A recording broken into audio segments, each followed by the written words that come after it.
Very good morning. I'm Haricharan Behra. I'm the organizing committee member and the convener of this National Rural Entrepreneurship Summit. I welcome you all to this distinguished gathering of this National Rural Entrepreneurship Summit. Honorable Professor Arvindranath Basu, the Officiating Director of Indian Statistical Institute.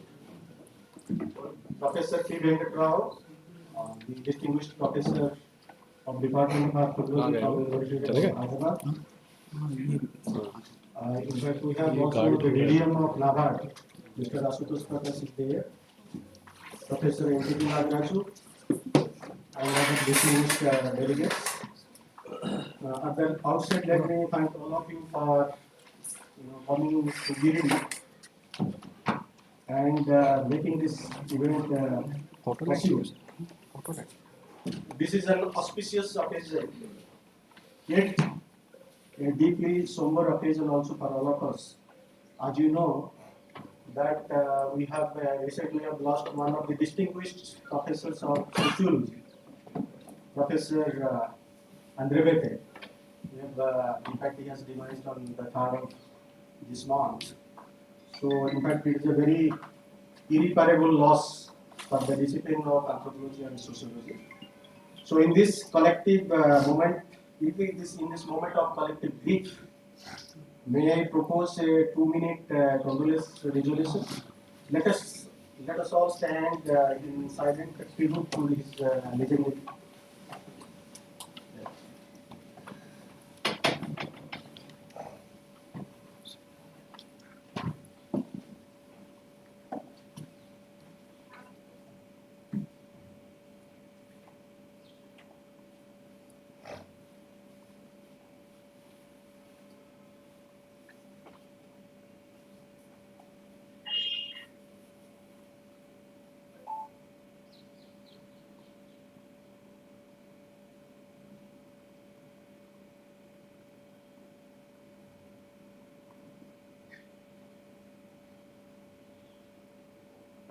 Thank you. So we dedicate this summit to Professor's vision of a just, inclusive society. In fact, he is the pioneer in making the society inclusive. His immense contribution on the field of Indian society, especially in the concepts of caste, class, and power, is still a noble piece in the field of sociology and anthropology. So, we are in fact very indebted to him. And in fact, let me tell you that he started his career from ISA. Many of you might know him, that he started his career as a fellow, project fellow, or maybe as a research fellow from Indian Statistical Institute. In fact, he moved over from Kolkata to then Delhi School of Economics. And because he had interest in qualitative studies, of course. So in that way, in fact, he's an alumni of this prestigious Indian Statistical Institute. Now to formally inaugurate in true Indian tradition, may I now request our esteemed delegates. Professor Arvindranath Basu is the officiating director. He will join us online, of course. Our esteemed Professor P. Venkat Rao. And we have Professor M.T. Nagaraju sir, DDM sir, Mr. Asutosh Prakash. Kindly join us, and also Dr. Abhishek Mukherjee. Kindly join us for lighting the lamp.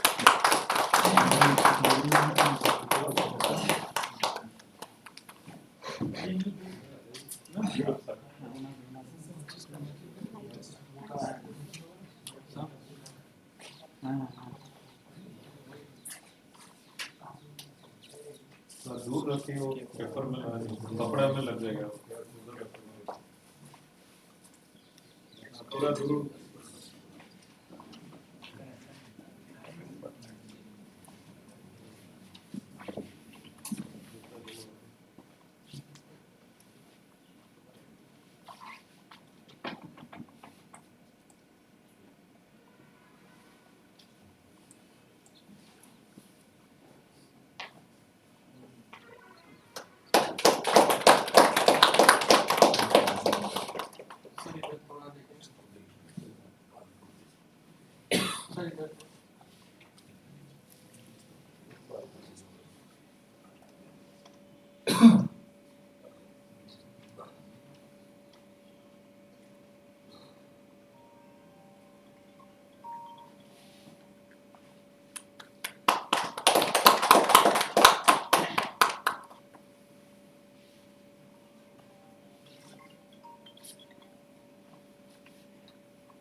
दोनों है ना, इधर से अच्छा है।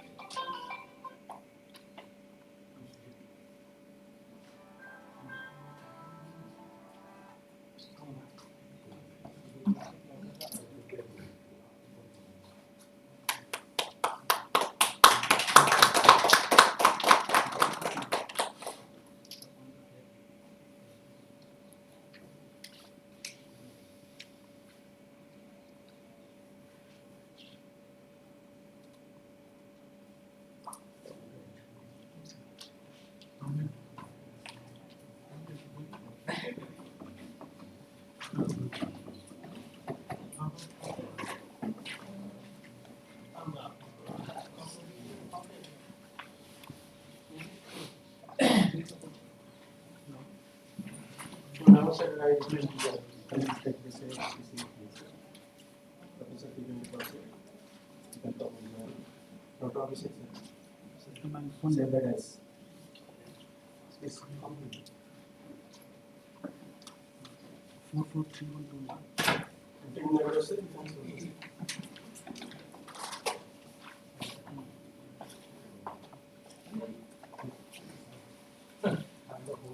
I request our scholars to present the delegates.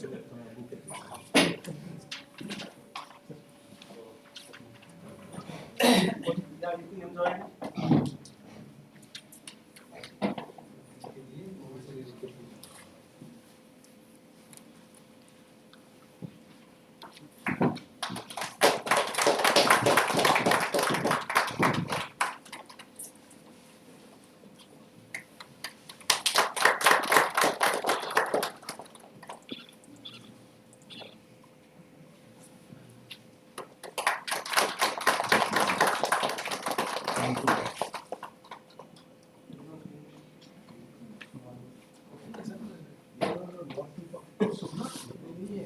No, you are the center.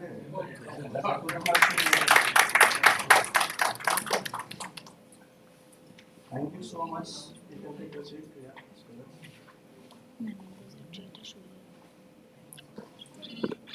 In fact, it's a great privilege to organize this event. All of you know that our villages are our greatest heritage.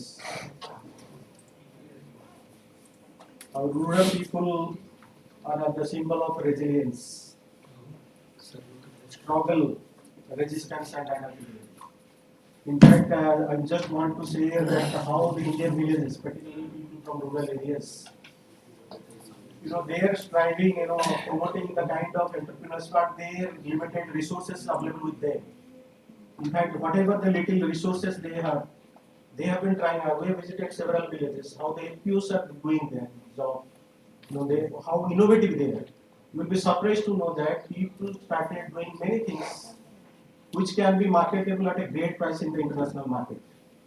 Of course, it is unfortunate that we are not able to provide them the required assets or the infrastructure support. But still, government these days have a lot of schemes, including the startup village entrepreneurship programs, EMAGP, and several such programs, especially for the rural communities where they can now in fact prosper. It is the collective responsibility for all of us. In fact, we must come together. In fact, people from universities, institutes, and also people, especially from the NGO sectors, also should come forward to help these people. How they require, and in fact, they require our supports badly than because. In fact, we have a great ecosystem now. These rural ecosystems. By this ecosystem now, they can have benefits, different types of benefits, including the benefits through institutional finances. NABARD is promoting this kind of, especially the APUs, farmers producer organizations nowadays called APCs also, farmers producer companies, at various grassroots levels. So this is the way that NABARD is helping with the support of the different kinds of NGOs. In fact, I'm very fortunate to have Mr. Asutosh Prakash, who visited several villages and created awareness among the people to kind of develop APOs and do their better forward and backward linkages programs. And now they're using these schemes as revolving schemes for better promotion of enterprises, micro enterprises. I don't want to take much because our keynote speaker will talk in detail about this. So without taking much time, I would like to request our in charge, Dr. Abhishek Mukherjee, to formally welcome you. Thank you very much.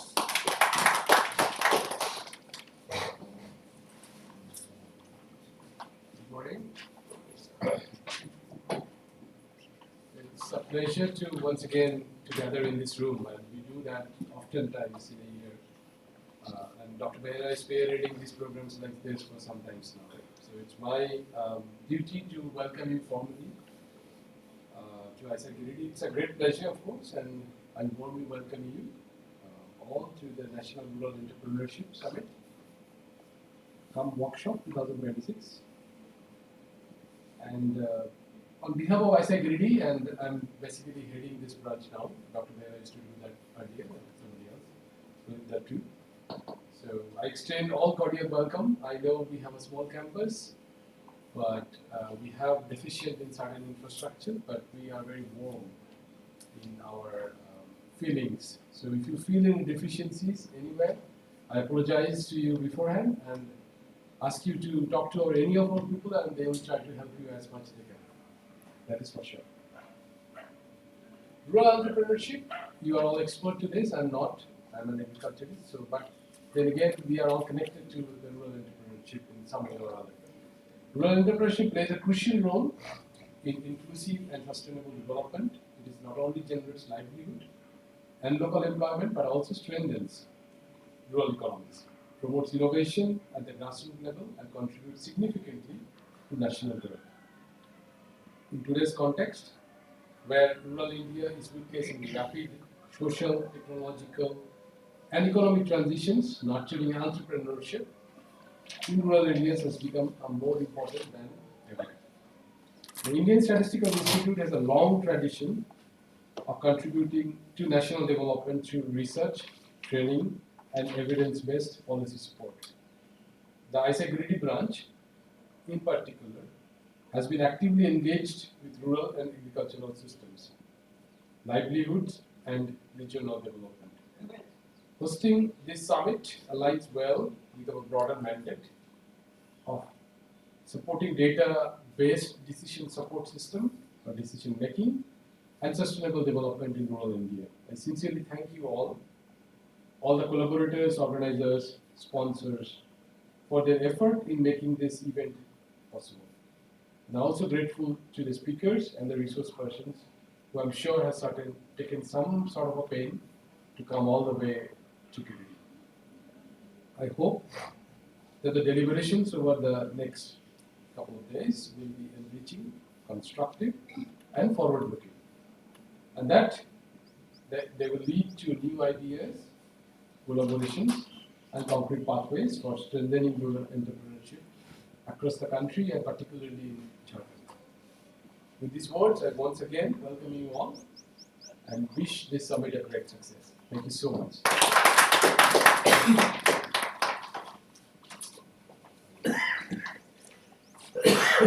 Thank you, Dr. Abhishek. Now I request our Honorable Director, Officiating Director, Professor Anandranath Basu sir, to deliver his inaugural address. Sir, over to you.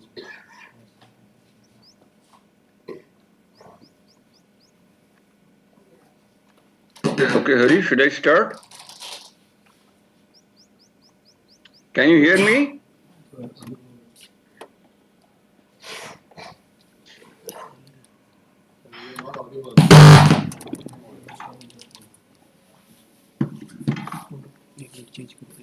Hello, am I audible? Now you are audible. Yes.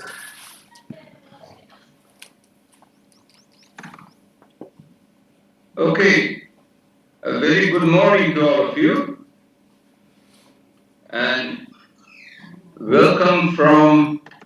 warm welcome from the Indian Statistical Institute.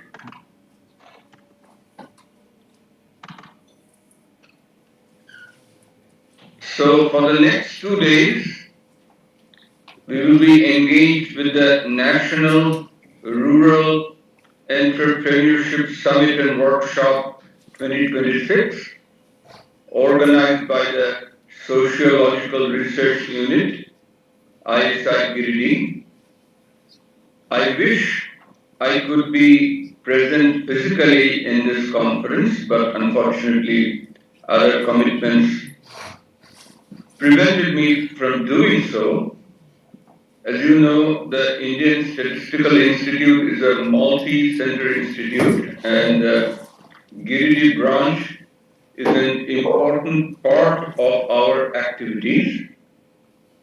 And during the next 2 days, I understand that the summit will feature on what it's supposed to do on rural entrepreneurship through invited research persons giving lectures on different topics, papers presented by scholars, and I expect that the summit will address key areas of rural entrepreneurship, including things like agribusiness, rural enterprise, supply chain processes, etc. And the program includes not only expert talks but also interactive sessions, discussions with practitioners, policymakers, etc. And selected papers will also be presented. The selected papers presented at the summit will also be published in a conference proceedings. So we have a platform for scholarly engagement with practical and policy relevant dimensions. So I invite all of you to make the most of the deliberations of the workshop for the next 2 days, and I hope you will enjoy the hospitality of ISI Giridih. Thank you very much. Have a nice day and a nice conference. Thank you. Thank you so much, sir. And I will now take your leave because I have to run to a class in a few minutes. Sure, sir. Thank you very much.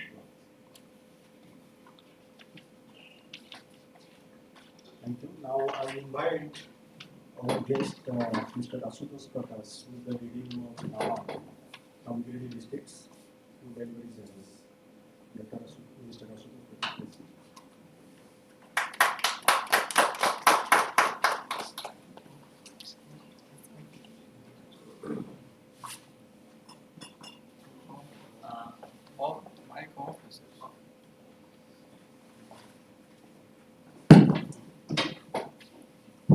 Respected professors, respected dignitaries, and all the staff members of ISI and students also.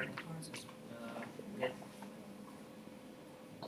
a very good morning and very Jharkhandi Johar for you. Actually, it's a privilege to join such sessions. And first of all, I would like to thank our CGMs in everything. She was invited but could not, due to her engagement, could not come. So, National Rural Entrepreneur Summit. You all know that NABARD is the apex development financial institution of the country, and since 1982, it is working for the rural populace and working for the grassroots levels. And for in Giridih also, we are doing many things.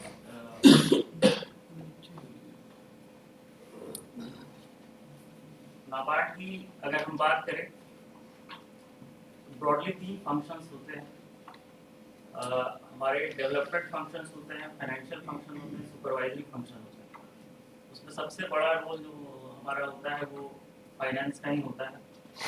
और बहुत कम लोग जानते हैं कि नाबार्ड जो है lending करता है स्टेट गवर्नमेंट से. अगर हम ऑल ओवर इंडिया की बात करें तो हमारा जो पोर्टफोलियो है वो लगभग 10 लाख करोड़ का है। बहुत सारे ऋण जैसे RIDF rural infrastructure development fund, LTIF long term irrigation fund, इसके द्वारा बहुत सारे जो इंफ्रास्ट्रक्चर के प्रोजेक्ट्स होते हैं रूरल इंफ्रास्ट्रक्चर के, जैसे रूरल रोड्स होते हैं, कनेक्टिविटी के और भी ब्रिजेज होते हैं, ड्रिंकिंग वाटर के सोशल सेक्टर के प्रोजेक्ट्स होते हैं, स्कूल्स होते हैं, हॉस्पिटल्स होते हैं। और अगर हम झारखंड की बात करें तो एनुअल बेसिस पे NABARD is lending nearly 2000 crore to government of Jharkhand, and our portfolio since starting of our regional office has grown up to I think 75,000 crore. Currently many important projects are also being implemented in Giridih also. I would like to mention one project which is under progress in P-Tar block. It is a P-Tar mega lift irrigation project, piped water irrigation project. It will cater 185 villages of the P-Tar block, and it will provide irrigation facilities to all the villages, of P-Tar. And that is a huge project. 600 crores project is there, and we have provided loan to the tune of 470 crores. And one more project that is under implementation at Giridih, it is a dairy project, dairy based plant, 10,000 liters per day plant is being planned at Giridih block only, and that to at 55 crore we have lent to state government, and that is under implementation. इसके अलावा बहुत सारे हमारे dedicated funds होते हैं, जैसे कि watershed development fund है। Watershed you all know it's an approach जहाँ पे हम लोग एरिया का ट्रीटमेंट करते हैं, और वहाँ पे जो भी कम्युनिटी होती है उनके पार्टिसिपेशन से वहाँ पे नेचुरल रिसोर्स मैनेजमेंट रिलेटेड जो एस्पेक्ट्स होते हैं उसको हम लोग एड्रेस करते हैं। गिरिडीह में भी ऐसे प्रोजेक्ट चलाए जा रहे हैं। इसके अलावा ट्राइबल डेवलपमेंट फंड, क्योंकि हमारा झारखंड स्टेट ट्राइबल डोमिनेटेड है, ऑलमोस्ट 30% पॉपुलेशन जो है, उसके लिए स्पेशल हमारा ट्राइबल डेवलपमेंट फंड है, जिसमें कि ऑर्चर्ड बेस्ड डेवलपमेंट हम लोग जो ट्राइबल फैमिलीज हैं, फैमिली अप्रोच लेकर के ऑर्चर्ड डेवलप करते हैं, और उसमें सीजनेबल क्रॉप्स और क्रॉप रोटेशन के माध्यम से उनका जो है लाइवलीहुड उनको बढ़ाते हैं, और केवल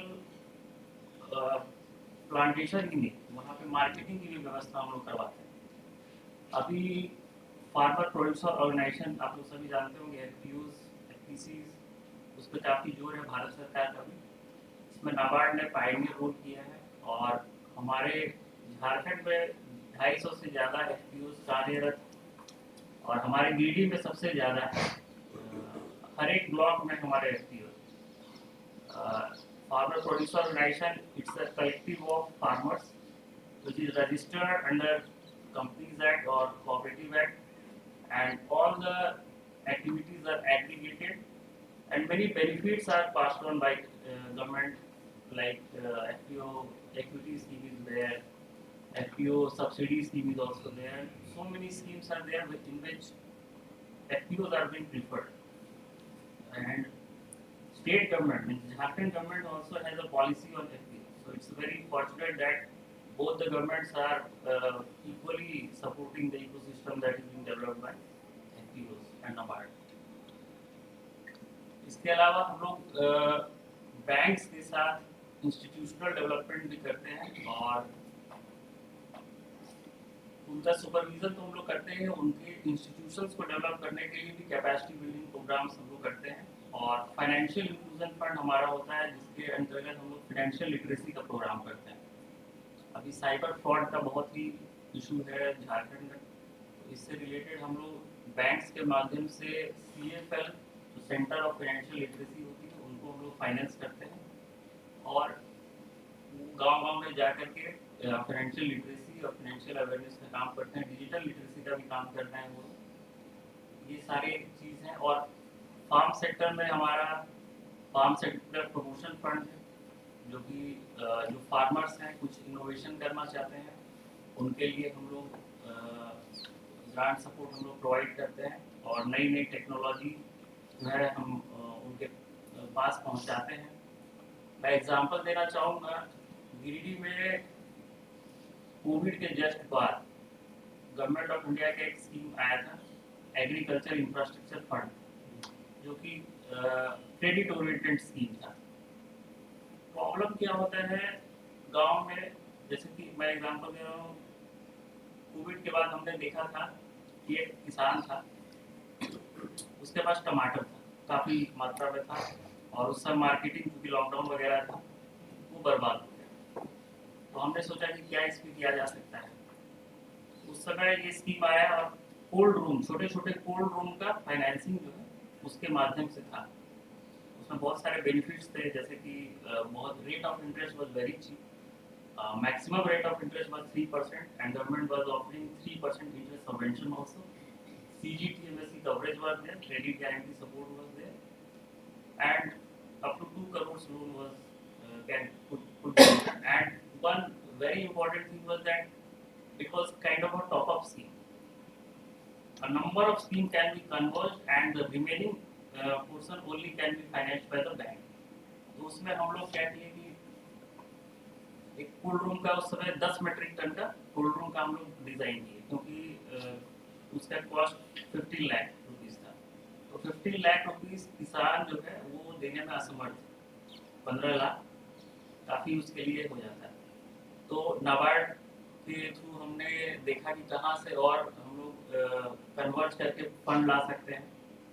तो बहुत सारे जो फिलेंथ्रोपिक ऑर्गेनाइजेशन है उनके माध्यम से हम लोग ऑलमोस्ट 60% उसको सब्सिडाइज करवा दिए और नाबार्ड के माध्यम से बिजनेस डेवलपमेंट असिस्टेंस मिलता है 5 lakh up to 5 lakh rupees का एफपीओज के लिए, तो वो हमने उनको प्रोवाइड करवाया और मात्र 3 लाख रुपए का लोन हम लोग बैंक ऑफ इंडिया के माध्यम से हम लोग को दिलवाया और वो यूनिट जो है अभी भी 2021-22 में हम लोग ये किए थे। मैं यहाँ पिछले 6 साल से पोस्टेड हूँ, 2021-22 में किए थे और आज भी सक्सेसफुली रन कर रहा है और मुझे बताते हुए बहुत अच्छा लग रहा है कि ISI के कुछ स्टूडेंट्स भी हमारे उस यूनिट को विजिट किए थे, है ना, और बेहरा सर भी इनफैक्ट गए थे और हम लोग वहाँ पे देखे थे। और उसके बाद हम लोग उसके बाद भी हम लोग 2-3 और यूनिट हम लोग लगाए और सोलर बेस्ड, क्योंकि अभी clean energy, net zero transition ये सब की बात हो रही है, सस्टेनेबल डेवलपमेंट गोल्स में भी हमारा रहता है। नाबार्ड इनफैक्ट जो है वो नेशनल इम्प्लीमेंटिंग एंटिटी है ऑल ओवर इंडिया में क्लाइमेट चेंज के लिए। तो हमारा क्लाइमेट चेंज पे भी फोकस रहता है, तो रिन्यूएबल एनर्जी और डिसेंट्रलाइज्ड रिन्यूएबल एनर्जी पे हमारा फोकस रहते हुए एफपीओज के थ्रू जो गवर्नमेंट ऑफ इंडिया के स्कीम्स थे, जैसे कि AIF हुआ या PMFME एक स्कीम है, prime ministers formulation of micro enterprise, उसमें हम लोग कन्वर्ज करा के बहुतों को हमने सोलर बेस्ड पल्वराइजर होता है, राइस मिल होता है, दाल मिल होता है, तेल मिल होता है, जो कि गांव में ये सब की जरूरत है। तो उसमें 2 मॉडल है, एक तो है कि हमारे एफपीओ में हमने दे दिया, किसान आएगा अपना धान लेकर के और उसकी मिलिंग होगी, और दूसरा मॉडल है कि हमारा एफपीओ ही जाएगा किसानों के पास और घर घर जाकर के उसको करेगा। तो ये दोनों मॉडल पे हम लोग यहाँ पे काम किए। तो ये रूरल एंटरप्रेन्योरशिप का एक काफ़ी अच्छा एक मॉडल जो है हमारा निकल के आया और इसको हम लोग को स्टेट गवर्नमेंट से इसके लिए अवार्ड भी मिला। इसके अलावा SHG मूवमेंट आप जानते होंगे कि NABARD is the pioneer agency which institutionalized the SHG bank linkage programme. SHG को बनाना और उनको ट्रेनिंग करना, सेविंग्स करना और उसके बाद उनको लोन देना, ये जो सारा इकोसिस्टम है नाबार्ड वाज द पायनियर और इसमें भी बहुत इनोवेशंस अभी हो रहे हैं। NABARD also is providing many support like हमारा छोटा छोटा स्किल डेवलपमेंट प्रोग्राम होता है, जिसमें कि 15 to 20 डेज से लेकर के अप टू 6 मंथ्स का स्किल डेवलपमेंट हम लोग महिलाओं को करवाते हैं। दिल्ली में भी काफ़ी हम लोग करवाए। अभी जस्ट 4 दिन पहले हम लोग एक न्यू प्रोग्राम हम लोग लॉन्च किए हैं गांडे ब्लॉक में। गांडे ब्लॉक में हमारा ओझा डी गाँव है, वहाँ पे कारपेट वीविंग का काम कर रहा है। तो मैं रिक्वेस्ट करूँगा यहाँ के स्टूडेंट्स अगर उसको अगर विजिट करना चाहेंगे तो दे आर वेरी वेलकम। हमारा वो बहुत यूनिक चीज़ है, आप जा करके देखेंगे तो समझ में आएगा। और इसके अलावा हम लोग सालों भर इस तरह के प्रोग्राम, छोटे मोटे प्रोग्राम्स करते रहते हैं और कोशिश यही रहती है कि उनको पूरा ऑल इन वन सपोर्ट मिले, ट्रेनिंग के साथ जो मार्केटिंग का सपोर्ट है। मार्केटिंग के सपोर्ट के लिए भी हमारा रूरल मार्ट होता है, एसएचजी ग्राम दुकान होता है हमारे यहाँ। कुछ ऐसे दुकान भी है पीएनआर ब्लॉक में, हमारे मधुबन में हम लोग इस्टेब्लिश किए हुए हैं। और पंचायत लेवल पे जो मार्केटिंग सेंटर होता है उसकी भी बहुत ज़रूरत है।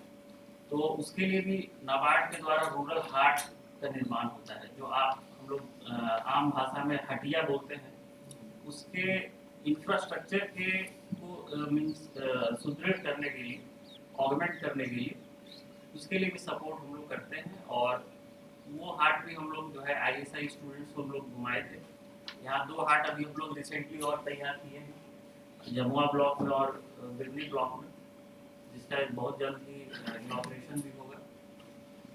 तो ये सारी चीज़ें ऑलमोस्ट नाबार्ड की ऑलमोस्ट सारी चीज़ें जो है नेशनल रूरल एंटरप्रेन्योरशिप पे ही आगे घूमती है। और मैं पहले सेल में काम करता था, तो वहाँ पे टैगलाइन था कि there is a little bit of SAIL in everybody's life. तो नाबार्ड के लिए मैं थोड़ा सा इसको ये कर दिया कि there is little bit of NABARD in everybody's rural life. बहुत लोगों को पता नहीं रहता है, रोड बनी है, उसका फाइनेंसिंग नाबार्ड किया है, लेकिन लोगों को पता नहीं रहता है। लेकिन NABARD has a role to play in rural area. So हमारा यही प्रयास रहता है। और 1-2 चीज़ें हैं, बहुत ज़्यादा मैं समय नहीं लूँगा। पॉसिबल एरिया ऑफ कोलैबोरेशन हम लोग आईएसआई के साथ भी कर सकते हैं। एक हमारा स्कीम होता है रूरल बिजनेस इंक्यूबेशन सेंटर, आरबीआईसी।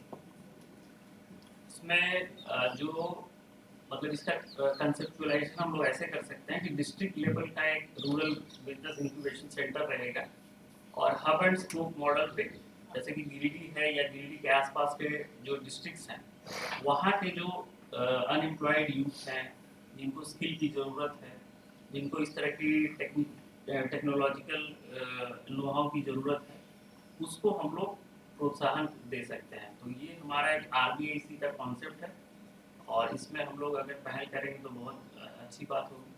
और एक स्कीम जो एग्रीकल्चर ग्रेजुएट्स जो होते हैं, एग्री अलाइड सेक्टर में जो ग्रेजुएट्स होते हैं, जो स्टूडेंट्स होते हैं, उनके लिए एक एंटरप्रेन्योरशिप पर गवर्नमेंट ऑफ इंडिया का स्कीम है, जो कि नाबार्ड के थ्रू इम्प्लीमेंट होता है। स्कीम का नाम है ACABC, agri clinics and agri business centre. ये क्रेडिट लिंक्ड स्कीम है और इसमें क्या होता है कि जो एग्री अलाइड सेक्टर के स्टूडेंट्स होते हैं, वो अगर अनएम्प्लॉयड हैं तो उन्हें सबसे पहले है कि ट्रेनिंग लेना होता है। नॉडल ट्रेनिंग इंस्टीट्यूट होता है हर एक स्टेट में, और वहाँ से वो ट्रेनिंग 45 डेज का लेते हैं। फ्री ऑफ कॉस्ट ट्रेनिंग है, इसमें कोई चार्ज नहीं होता है। 45 डेज की ट्रेनिंग के बाद उनको एक सर्टिफिकेट मिल जाता है और उसके बाद वो बैंक से लोन लेने के लिए और अपना सेल्फ एम्प्लॉयमेंट और इस तरह का जो वेंचर है वो स्टार्ट करने के लिए वो एलिजिबल हो जाते हैं। और अप टू 20 लाख रुपीस का लोन वो मिलता है और 36 to 44% सब्सिडी होती है, capital link subsidy. 36% for general category and 44% for women and SC/ST। तो ये बहुत अच्छी स्कीम है। अगर यहाँ कोई स्टूडेंट यहाँ के बाद इस तरह की स्कीम से जुड़ना चाहेंगे तो ज़रूर आप नाबार्ड से संपर्क करें। और हमें खुशी होगी कि इस तरह की स्कीम्स में लोगों का जुड़ाव हो। और झारखंड में बहुत इसकी अवेयरनेस कम है। अभी जस्ट मैं 10 दिन पहले इसका एक अवेयरनेस कैंप सारे बैंकर्स और जो भी लाइन डिपार्टमेंट के ऑफिशियल्स थे उनके साथ मैंने किया है। और हमारे एनपीओ जो है लगातार इस तरह का प्रोग्राम भी करते भी रहते हैं, तो वो भी एक चैनल बनता है हमारा। तो ओवरऑल मैं फिर से धन्यवाद दूंगा बेहरा जी के हमें बुलाने के लिए और हमारी बातों को रखने के लिए, और मैं आशा करता हूँ कि यहाँ जो भी समिट में बताया जाएगा सभी के लिए लाभकारी होगा, और हम लोग इस तरह से और फ्यूचर में भी जुड़ते रहेंगे। बहुत बहुत धन्यवाद।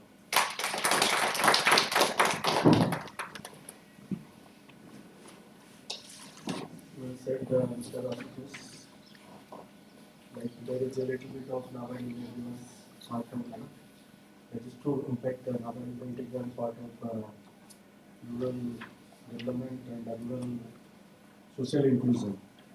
So I thank you very much for accepting our invitation and delivering a beautiful address. Now it is the time that we must listen to our keynote speaker. Our keynote speaker is Professor P. Venkat Rao sir. He is the former Dean of School of Social Sciences, University of Hyderabad.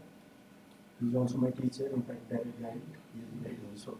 So I am very thankful to him that he has accepted our invitation, and on the way that he came from Hyderabad to Delhi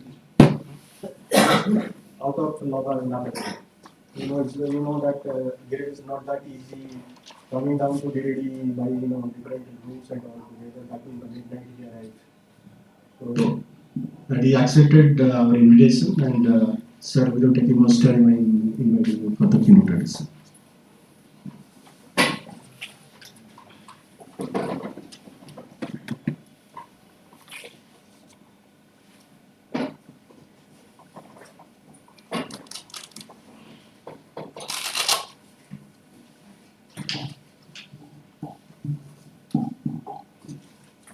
Thank you, Dr. Harcharan, Professor Nagaraju, Professor Ashutosh Prakash, and distinguished participants. Basically, I am a social anthropologist, and whatever little experience I have with regard to entrepreneurship, I would like to share in this keynote address. I think 10 days back or 15 days back, there was an event in Delhi on the eve of 10 years of completion of Startup India program. This was 2016 it was started, and 25 completed. So January there was a meeting. And the Startup India program also is about entrepreneurship and enable investment and all that. So what was claimed is that from 500 startups, in 10 years, we have 200,000 startups. Phenomenal increase. It was announced by the Prime Minister. Then there are unicorns valued over $1 billion. Again, measurement is in dollars, not in rupees. From 4 to 125. 2016 there were 4 unicorns and then 125 unicorns in 2026 January.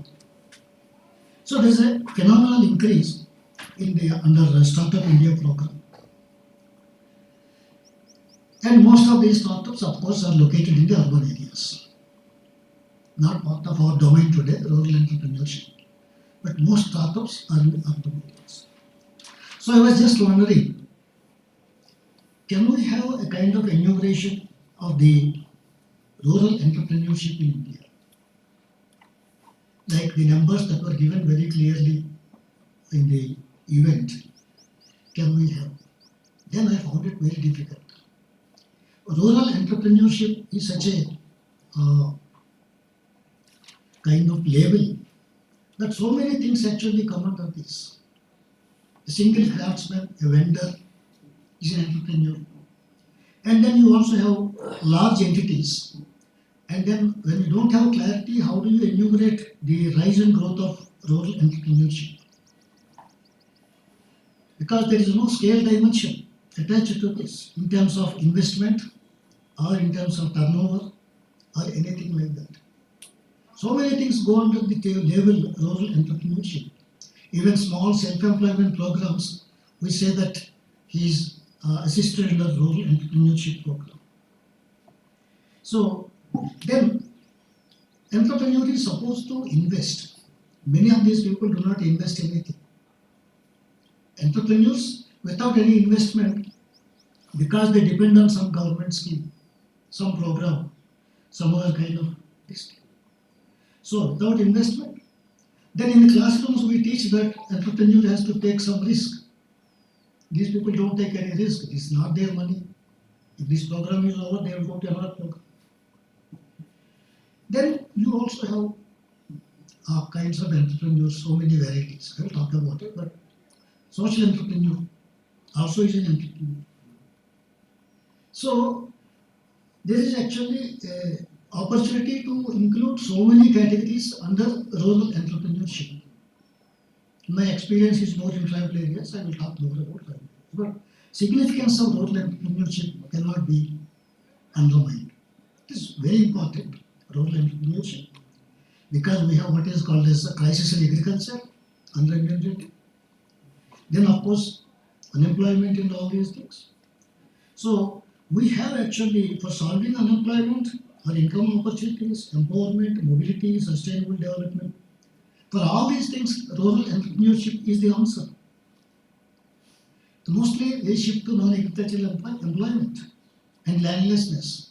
Landlessness because of displacement or because of migration, dispersion, all these things.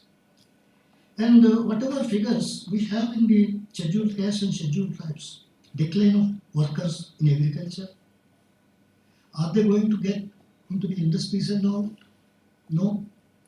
They are mostly construction laborers, non-agricultural employment for majority of the people is in construction work and manual work. A small rise in services is because of reservations.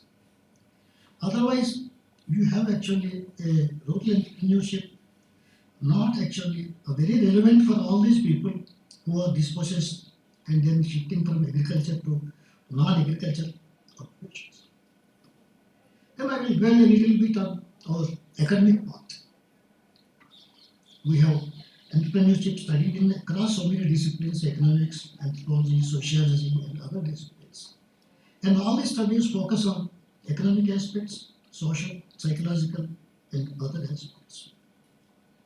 And ecosystem plays a very important role in the nurturing of entrepreneurship. And also we have so many illustrations about external stimuli. Entrepreneurship comes from within, or you need some kind of external stimuli. So we have, as I said, many types of entrepreneurship, and then on the basis of whatever criteria you use for classifying them, like social entrepreneurship. And there are so many meanings also. In the academic part, we can look into varieties of definitions, attributes, and varieties of activities which come under this rural entrepreneurship. And most identifiable form is starting a new business. Generally, starting a new business is considered as entrepreneurship, but there are individuals, then there is group undertakings, and all these things. Academic part I will skip. We start from Schumpeter and all that, 1934, and whether he starts something new or a recombination of existing material and structures. This is what actually Schumpeter talks about when he talks about whether innovativeness is a characteristic of entrepreneurship, or there may not be anything innovative, but how they combine all these materials and then structures and these things is given emphasis by Schumpeter. And many people, and then but what are the markers of a successful entrepreneur is also discussed in the literature, like imagination, initiative, judgment, restraint, and all. But generally, we follow what is called as a trait approach. There are people who give up to 42 attributes, unique personality traits to distinguish entrepreneurs and non-entrepreneurs. But all of them talk about risk taking. Risks, uncertain risks, or certain risks. Certain risks you can insure, or certain risks nothing can be done. I come from anthropology. Anthropologists are very shy and hesitant to use this term entrepreneurship in their studies because we study mostly peasant and primitive societies, labeled as conservative, traditional, orthodox, custom bound, tradition bound. So anthropologists initially were not interested in this term entrepreneurship, hesitant to use it, and very few individuals who can be considered as entrepreneurs in the tribal societies and peasant societies. And we have debates, there are lots of stereotypes, apathetic, fatalistic peasant. We debated this for a long time. Or people sunk in the poverty, culture of poverty, slum dwellers. So you have actually examples, but there are also counter examples that the peasant revolts and all these things, which actually demonstrate that the people are trying to change their lives and then they are taking initiatives for change. Similarly, you also have another version about religious cults and all that giving rise to entrepreneurship. The most well known is Max Weber and Protestant ethic, which gave rise to industrial capitalism and all that. That's also a very well known study, actually. But whenever there is a new cult, there is emphasis on thrift, rejection of unproductive beliefs and customs, and then savings and all these things. But when we go to psychologists, we have achievement motivation, shifting from authoritarian personality to innovative personality. So these are considered as the markers of beginnings of entrepreneurship in the societies. But number of qualities, one anthropologist gave number of qualities by name Frederick Barth. Single-minded concentration of maximization of profit, more experimental than speculative, willingness to take risk, committing greater part of assets to a single venture, putting trust in one's own deductive reasoning, delighting in gamblers' arts, and then avoiding all the traditional relations which are actually bonding and binding. But the question is whether this entrepreneurship is individual trait or group trait, because anthropologists study groups. So we have actually, we highlight groups, collectivity, caste and religion, and then some castes, some religious groups are more enterprising than others. So this is also a matter of study. But when we come to Indian society, all Western scholars label us as a traditional society, conservative society, and then unless you get rid of all your traditional institutions, you are not going to develop in that term Westernized. So Western projections of caste and religion in joint family as obstacles for modernity in India and also obstacles for entrepreneurship. Of course, this is also countered in the literature. So I'm only by way of some kind of overview and giving this. Many anthropologists point out that no, they take advantage of opportunities. Villagers react to opportunities. There is a rationality. If they are conservative, there is a rationality behind the conservative nature. They cannot take risks. There is a lot of uncertainty. So they will go with the time-tested, well-established procedures and all. So even in the 21st century, also continuing the importance of religion and caste was highlighted by scholars like Barbara Harris White. Even today, you have caste clustering in occupations, caste clustering in innovations and all that. So we have a lot of theorizing in all these things, but what is actually required in entrepreneurial studies is contextual studies. Theorizing is not going to take us anywhere.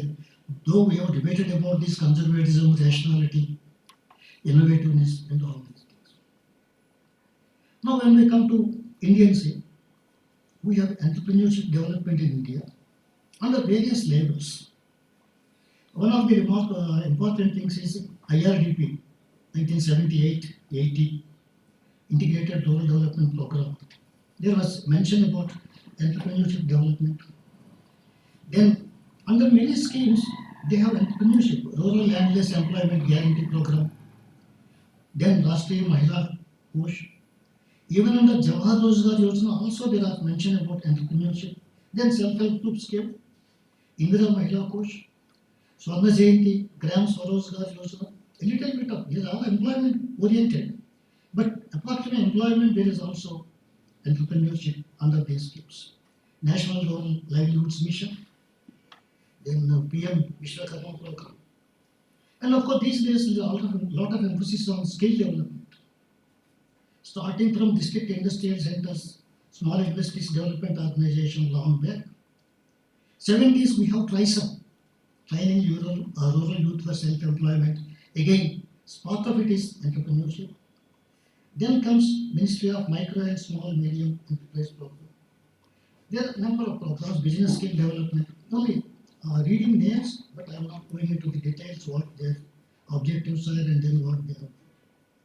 So we can go on actually listing about various kinds of motivation campaigns, development programs, skill development activities. Of course, 2009 National Policy of Skill Development is again a landmark development.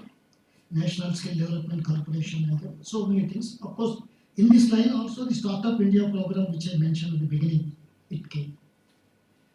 So we have Atal Innovation Mission, street vendors, Atmanirbhar Nidhi. But a long list of names. But most of these schemes are not for real entrepreneurship. They are mainly for poverty reduction, uplift of weaker sections and women, and emphasis of course on credit and then wage employment generation.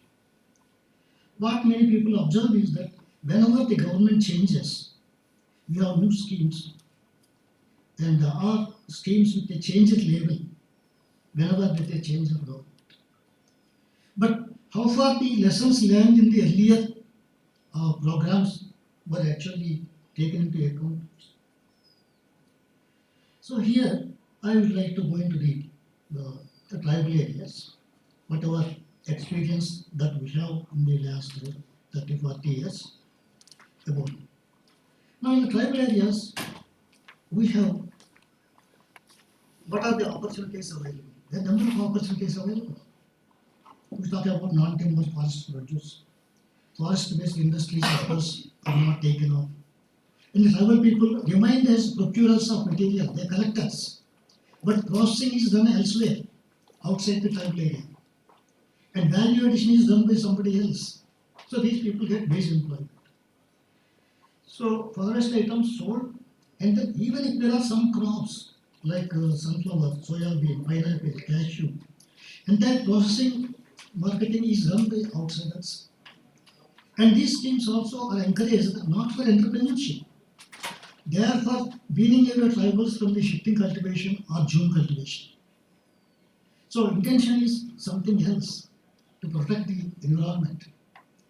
So we have commercial crops not for agri-business or agri-processing kinds of things, but weaning away tribals from the June cultivation. Nothing beyond that. They should actually get some employment, some wages, and then this destructive practice of shifting cultivation should be done away with. So as a result, the tribals having all the resources remained as procurers of raw material for the inner space in the non-tribal areas. Now I come to other kinds of measures. Community-based organizations have come. We have a number of programs that have come: joint forest management, community forest management, self-help groups, and all these things. So again, all these things have an inner component of self-employment and entrepreneurship. Many times, women entrepreneurs through SAGs and all these things.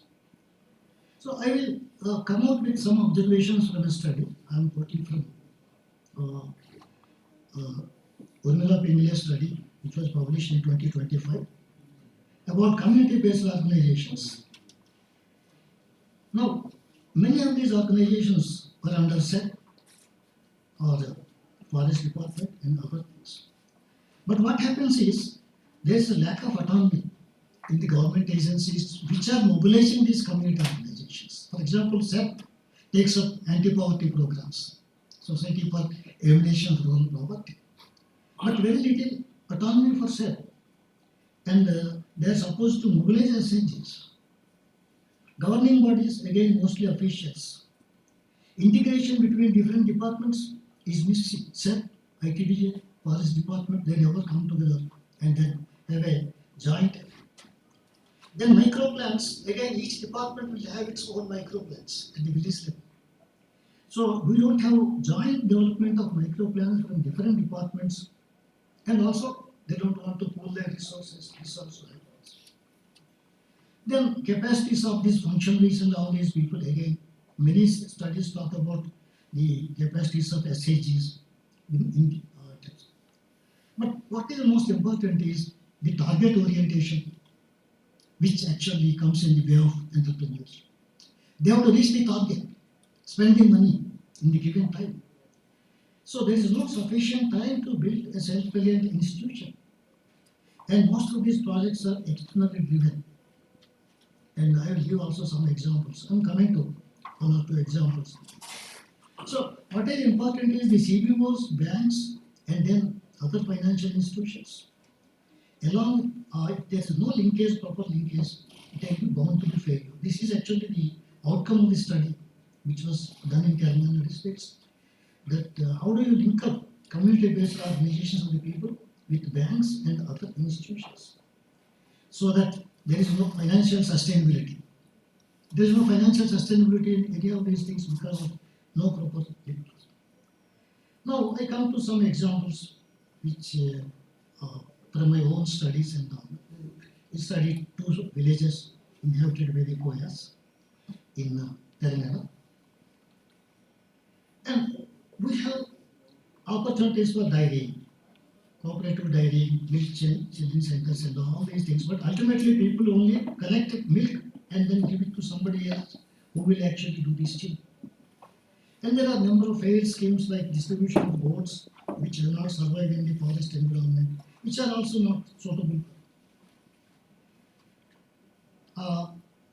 Of course, we had just from our Anaward representative about a weaving center and all that. So I would like to spend a little time on a weaving center in Warangal area in Telangana district. And instead of developing any forest-based industry, the ITDA went for a weaving center. They are not far away from Warangal actually. They did not establish any manufacturing unit or processing unit with available material. And then they entered into a collaboration with some organization, some company from Lucknow. The people came from Lucknow, trained in woolen weaving to the Koyas in the Warangal district, and they were given loans and all that. Woolen Carpet Weaving Center was financed by the Canara Bank, and loans were sanctioned, training was given. The company said, we'll buy the products. But ultimately, when the carpets were coming out, the prices were higher than what was expected by the UP company. So UP-based organization refused to take these carpets, and then it stopped sending material, raw material. So you get raw material from Lucknow to a tribal area ITDA, and then ask the tribals to weave woolen carpet. So this was, it ran into losses. Then the center was converted. So losses over. Again, we have a saying, nothing succeeds like failure in development planning. So if a plan fails, you have another plan. Another plan also fails, you have another plan. So nothing succeeds like failure. So woolen weaving center failed. Then a Jamkhana weaving center. Again, material from outside. And then this center also, training was given. Again, people are recruited and training is given. And they started weaving Jamkhanas, some people. And again, same story. They were getting less income when they sold the Jamkhanas. Then they came to ITDA and said, we cannot do this. Then ITDA said, we'll run this Jamkhana center, we'll give you wages. Then comes the interesting point. When they are having the center, they are partners. Now they are employees, they are getting wages. So our study observed that the attitude of the people have changed. And the output came down to half. Because now they are employees, they are getting wage monthly. So they don't have to work like earlier times to show so many gem corners, sell them in the market and all. So the pace of work slowed down to less than half and the output came down. So what happens is whether partnership or wage employment, how the productivity has changed is very clear. Now, what is actually the message behind this story? Dependency on assistance. None of these people have put their own savings into this venture. It's all given by the ITDA. And is it that they don't have any savings? They have savings. My study showed that they have actually invested money in chit funds, insurance, even peerless is there in the tribal areas, company. But whenever this kind of venture comes, it is only the money from the development agency. Some of them even invested more. But, and the tribals say that the same story. The officers say that tribals are lazy, they do not work hard. So these kinds of things are not for them. You bring raw material from somewhere and then start an organization and do these kinds of. So I can actually give examples from my own study. Of course, there are other things like Xerox centers, STD booths. This is all again kind of entrepreneurship and then self-employment, data entry. Cyber caves of course only in the towns, small towns, but cyber caves also there's a number of problems. There is no growth. When we talk about entrepreneurship, we have some expectations that they will actually multiply and then they will diversify number of people they motivate in the organization. Now, what I found is most important thing is selection of participants in the entrepreneurship activities. You need somebody who passed the 10th class or intermediate minimum education qualification. The number of people is less in these areas. And then repeatedly, some organization or other is having training programs. A limited number of eligible qualified persons. So they go on shopping from one training to another training. Some people join only for the honorarium. This I have seen that they have no intention of continuing. It results in actually loss or wastage. Individuals aiming for part-time job, supplementary income, not to become a regular entrepreneur. Many drop out later and they don't take advantage of them. But there are success stories also, some like one example from Hyderabad city is the LV Prasad IE Institute, social entrepreneurship. But successfully they trained people in the rural area in identifying the vision related problems. Then online consultation from the villages to the LV Prasad IE Institute in Hyderabad. And then they have done very good in vision program. So it can be done in the tribal areas with proper training and proper identification. So what is that I want to say in this? Then another example is Recon Development Society, encouraging millet cultivation, then processing, community production, marketing, mobile vans, outlets, millet festivals. They have shown it, but again, some of these programs are again a kind of illustrations and examples. Are sometimes many government programs are there also showpieces. That's it. Now, how do I come to the end? What is important is proper selection of candidates and schemes. Schemes like this with raw material from somewhere else and then new activity and the introduction of weaving into agroforest based economy. It needs lots of bases. So implementation is most crucial. Assistance and hand-holding, that is what I said, that year after year new schemes come, they don't actually have a follow-up for the earlier scheme or monitoring and all these things. Because target, they have to spend money. In March is actually many activities. All agencies will be busy with so much of activity. So follow-up measures are missing. Concerted effort by different agencies also is missing. And my problem is with the usage of term beneficiary. When we talk about entrepreneurship program, you label all these people as beneficiaries. This affects the entire entrepreneurship atmosphere. Beneficiary in the rural areas and villages is somebody who takes assistance, loan, and then never repays. Non-repayment is very common, and then right from the beginning it is like that. So there is a negative attitude that non-repayment of loan component is common, and there is the attraction of support, pre-supplies, loans, take all these things, and then ready for the next program. Repeatedly, people getting benefited from the same program. And the role of political leaders and functions is encouraging people, take this and then you don't have to repay them. They want to meet the target. So, why do we use this term beneficiary? Because just now I talked about entrepreneur, so many definitions, risk taking and all these things, innovativeness and all these things. There is no innovativeness, there is no risk, there is no investment. And he thinks of beneficiary. Beneficiary is something. Beneficiary is getting assistance. Whereas entrepreneurship needs actually hand-holding. So, how do we actually go for a better designing of entrepreneurial programs? We always highlight case studies. Go to any NGO, any government agency, they will show you some showpieces and then success stories, best practices, all these things. Of course, we learn so much from these successful case studies. But it is equally beneficial to learn from the failures. Many people don't speak up with the failures. And maybe some people are specialists in failures, and then sometimes we say that we anthropologists are experts in post-mortem studies. We focus on failures, why this has failed, why that has failed.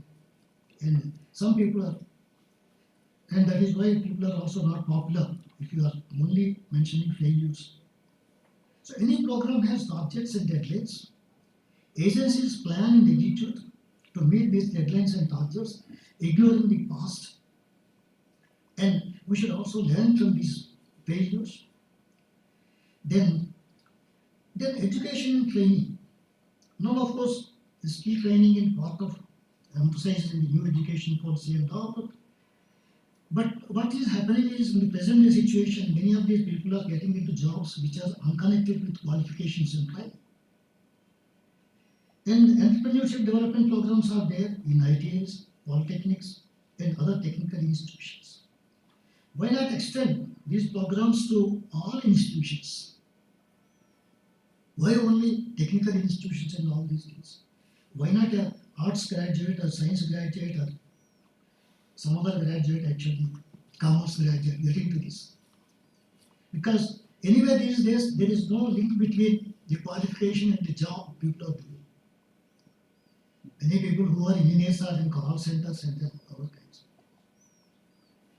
Then, biases and stereotypes. We think of entrepreneurship in rural areas only agriculture, dairying, food processing, handicrafts, mainly for supplementary income for women. Women entrepreneurship always SHs, tailoring, pickles, dairy, selling ghee, and then other food items, are biased towards caste-based occupations, caste-related vocations for artisans. So we have to think of breaking these stereotypes. At the same time, putting something completely alien also is problematic. So I'm coming to the conclusion and briefly summarize here and stop here. In the rural entrepreneurship program, are we moving towards real entrepreneurship? An entrepreneur is supposed to avail training, take advantage of the credit, and use all the services, establish himself, earn enough to repay, diversify, emerge as a role model to the others. So many other people also should take entrepreneurship. But if you actually give a loan for somebody to start a shop and all that, he will start and then he will not allow others to come also. So what is happening is entrepreneurship is for development. But mostly what we have is actually welfare activities. So mixing up welfare and development, this is happening, but it must be balanced. Otherwise, the development activity of entrepreneurship development is becoming a welfare activity. Then all these non-repayments, fair use, and then all these things come. So real aims of entrepreneurship are diluted with focus shifting to job generation. Development has to be balanced with welfare in the entrepreneurship development. Thank you.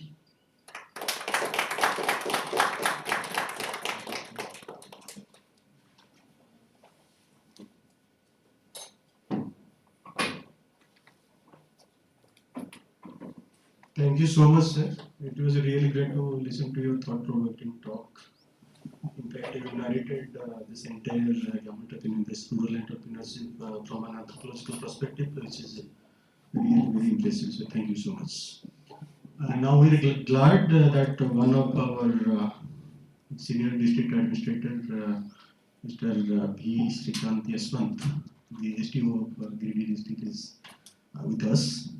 So I request our scholars to welcome it with bouquet, and also then we'll felicitate all our guests with memento and the total performances. Thank you so much. Sir, please. Please, sir.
Can we do over? That will have vote of thanks. So thank you very much. In fact, it is the time for the vote of thanks, so which is a very vital part of this summit also, because without the support of each one of us, I mean, including my staff members, especially my scholars and supporting staffs from the ICI Giridih branch, this entire summit could not be possible.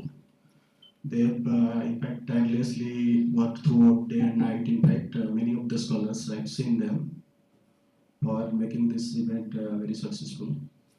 In fact, I'm also very thankful to some of my staff members. In fact, you can see outside also, with a very small, limited budget.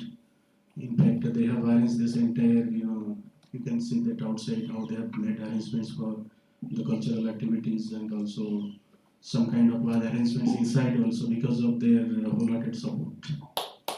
I must appreciate them, each one of them. In fact. And most importantly, I must thank the delegates, those who have come from different parts of the country, including IIT Bhubaneswar, IIT Rourkela, also our keynote speaker who has come from University of Hyderabad, Professor M.T.V. Nagaraj sir. He has come from Jabalpur, Amarkantak, IGNTU, Indira Gandhi National Tribal University. Then some of our APO members, Farmers Producer Company and Farmers Producer Organization members from the far away from Garhwa district, which is one of the intermediate districts in Jharkhand also.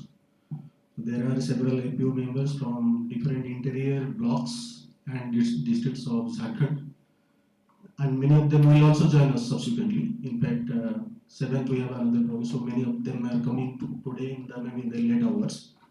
So I must be thankful to each one of them, and also some of our alumni members who have shown interest to join this event. I must thank all of them sincerely out of my core of thanks. So thank you very much. We'll now gather for a tea break. So after that again at 12 we'll be reassembling this hall. Thank you so much.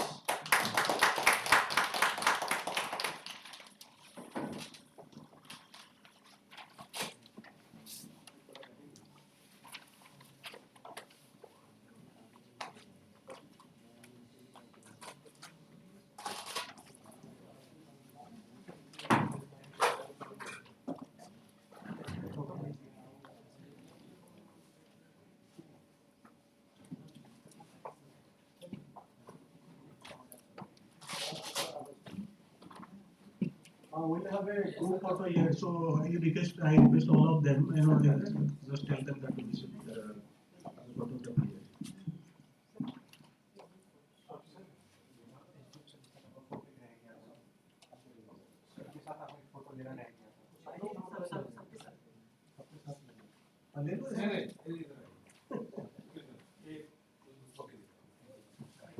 पहले तो वो भी मैंने actually ऊपर डालना नहीं है।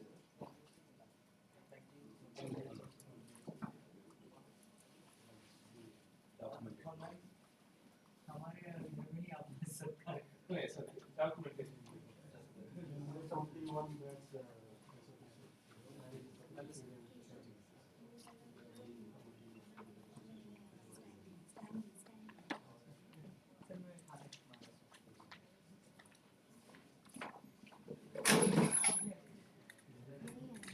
ये तो यार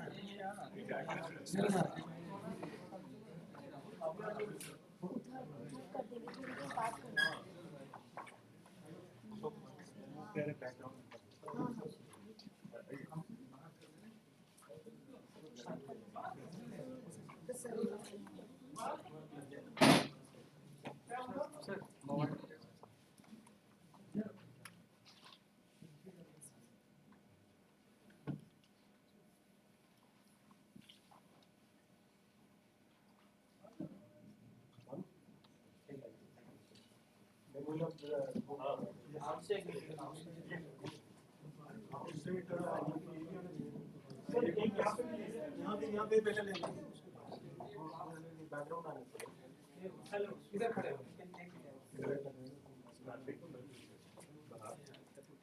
बाहर स्टैंडिंग को ले लीजिए एक्चुअली चलिए स्टैंडिंग को ले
and I would like to request Professor M.T.V. Nagaraju, Department of Education, Indira Gandhi National Tribal University, Amarkantak, Madhya Pradesh, to please come for the talk.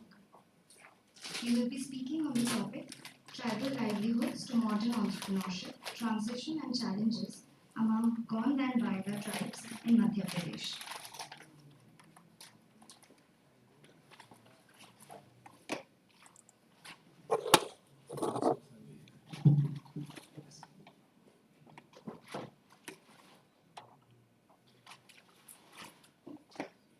Respected Chair, Professor Gadraw sir,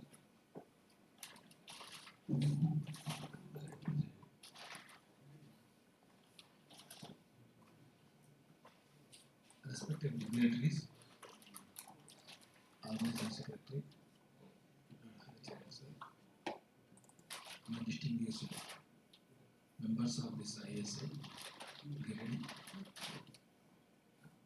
the delegates, the research scholars. Today my talk is limited to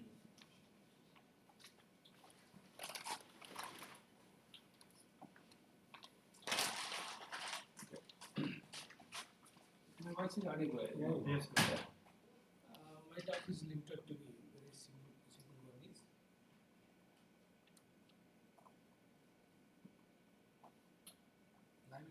tribal livelihood to modern, and the tribes, major tribes where they are living in the, where I am locating in the Indira Gandhi National Tribal University, Gold and Data. But I took some of the other tribes like Agasarai, all these things also.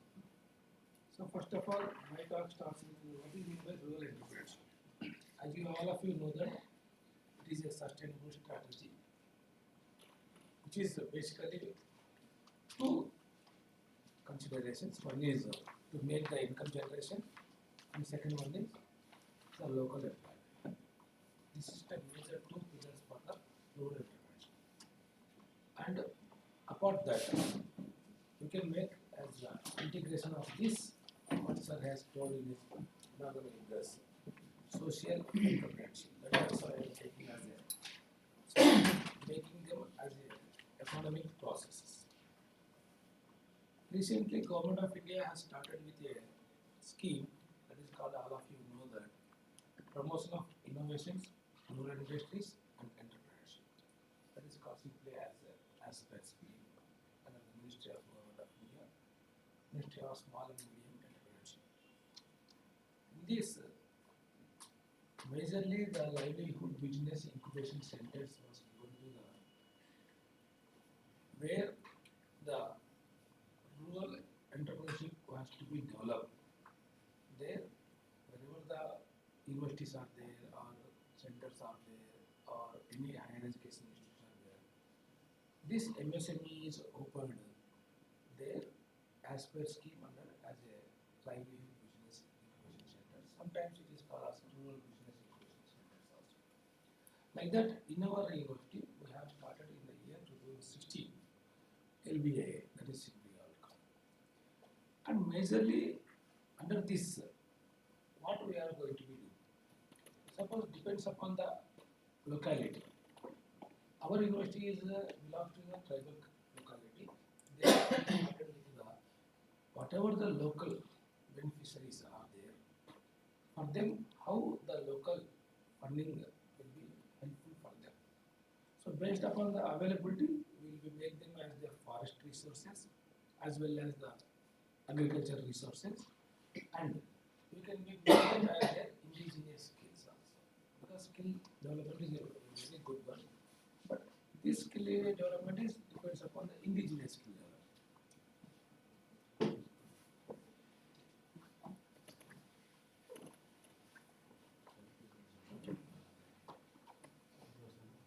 And this tribal household is majorly depends upon the four areas. One is the combination of forest-based activities, and second one is their agriculture, and third one is whatever there is they have developed they produce those things. And fourth one is majorly animal husbandry as well as their crafts.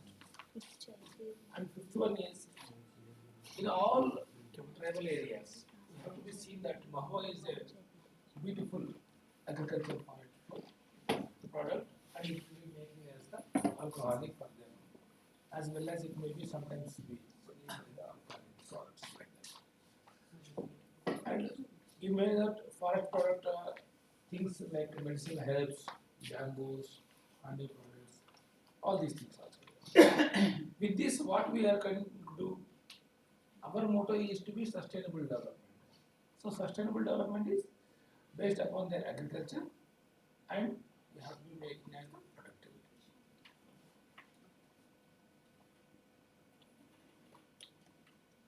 Okay. So there are different LBAs are established under MSME in the state of Madhya Pradesh. These 6 areas majorly located. One is at Devas, second one is at Satna, third one is in our university, and fourth one is at Gopal. It is called as the CENTER for Entrepreneurship Development, Madhya Pradesh. And the third column majorly it is showing that what are the major area of the LBA is working under these things. So we are making bakery and food manufacturing because nearly 500 staff will be available in the campus, as well as 3,000 students are available in the campus. So it is a huge number, more than 4,000. So that's why what we make is, students are naturally after the class hours or before the class hours, they have to be taste their delicious food. That's why our LBI is started with this bakery food products one is, as well as cornflakes and soya milk. We have to brought the soyas because it is a good cultivation nearby villages. We brought them and we make as a soya milk. And the honey, which is keeping the honey bees are keeping the combs in our buildings. We brought the persons, we will make them remove, and we will extract these things, and we made the processing period, and we are selling the honey for the staff as well as the students. Kilo, 1 kilo is 200 rupees. Actually, outside you can know that the fresh honey is more than half 400 rupees. At the same time, will be mushroom processing and one electric and beautician program also we have started because of local employability for the women as well as the things. And recently we started also one of the entrepreneurship for the women's the lunch carry for the employees because most of the employees are forced bachelor like me also because our families are somewhere and we are also working there. So we cannot be cook certain times because of the engagement of our academic works or meetings or something. So on time we cannot be have the food. That's why what we can make is the women workers will be make them to be as an entrepreneurship. They will be cook and they will be selling a small carrier with a 60 rupees per carrier. So that's why the process is going on very good.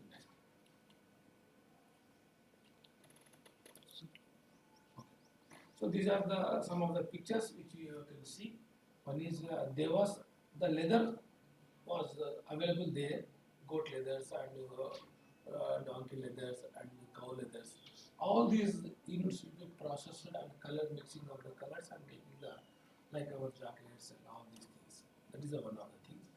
The second picture at the Satna, it is a bamboos are available very easily there because the bamboo trees are more there. So there the bamboo products, whatever it is, maybe like nowadays bamboo chicken also famous across the tribal areas. Like that they are also doing, and bamboo toys and all the things. And third one is it's a center of entrepreneurship development at Bhopal, and it is giving the training for the those who are having the other LBS. They will be come over to the headquarters and they will get the training and they will be go for the headquarters. At the same time, it is on another incubation center at Satna. It is called Deen Dayal Upadhyaya Incubation Center. There, honey products and other products also we are going to. So this is the particularly about the our contact, where we are. This first picture shows that you can identify that. That is called. Have you seen the first picture? Mushrooms. Yeah, mushrooms. Second one is wheat powders. And the last one is also we have honey processed units. And our Honorable Vice Chancellor and the Mrs. Honorable Vice Chancellor inaugurated that time. And we are giving the women workers also for the things. And our madam coordinator and the co-coordinator also giving the training for the peoples for the bakery items. And this is the bakery item system. And this is Kodo Kutko. Majorly you can see Amarkantak Kodo Kutko. Kodo, you know that it's a millet which is available for the rice for the diabetes purposes. So these Kodo will make it a process and will be selling to the diseased persons of the diabetes. As well as we can make also mixing of milk and some flavor of the jaggery, sugar, and making as a sweet diet. So that's also one of the things. And all these pictures related to the things which are going in our university and what we are having. That is the headquarters of our branch, Livelihood Business Incubation Center. Yes, next. So these are the trainings and the amount which we have got the things, everything. First one is Kudu millets we will take as and we will be sending to the as well as Madhya Pradesh state, and also another one is with 3,50,000 and we are making it even the 18 months of training for the instruments. And the second one is skill programs in the nearby selected villages, honeybee farming and tribal honeybee processing. That is Rajendra which is just 20 kilometers away from our headquarters. So under the Nagod, what we are running our directors also. At the same time, apiculture also is there. The Pushparasgan block of Honorable districts, 8,92,000 rupees and 140 amount was sanctioned by the LBA. In the year 2020, we will be paid this one. That is, see, 12,000 kilos raw honey product we have made it in 1 year. You just imagine how much we have made it. Then, next one.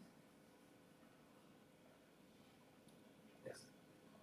This is also, so like this every year we are giving a training for the tribal villagers as well as the nearby women and making them as the entrepreneurs for their own things. So this is the statistical data which we are doing at a level based. Yes. So what this majorly tribal peoples will be doing in the natives.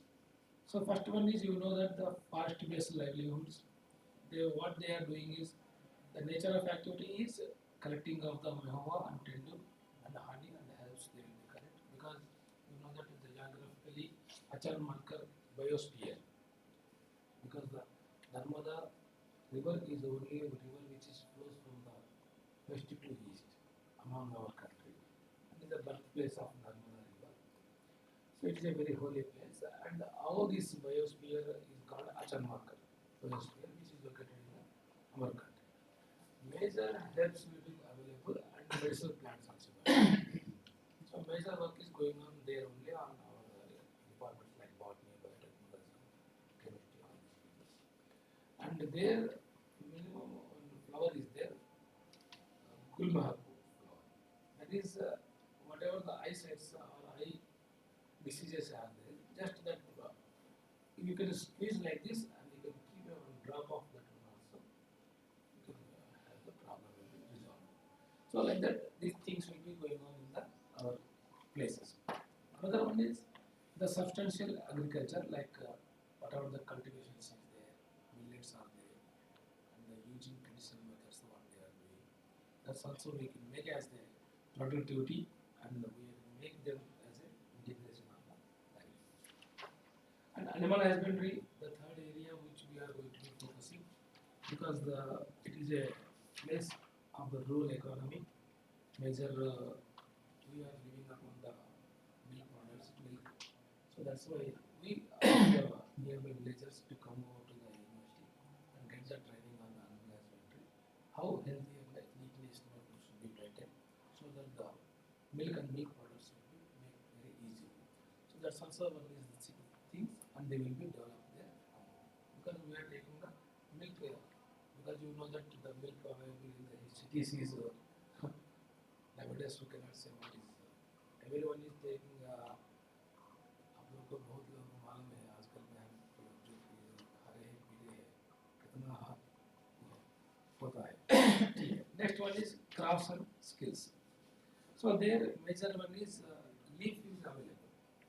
So this leaf is very good leaf available in and around our districts like Dindori, Umaria, Shadul, Annapur districts. This leaf is very useful for the BD workers. From Annapur, nearly 12,000 kilos of leaves will be transferred to the Telangana.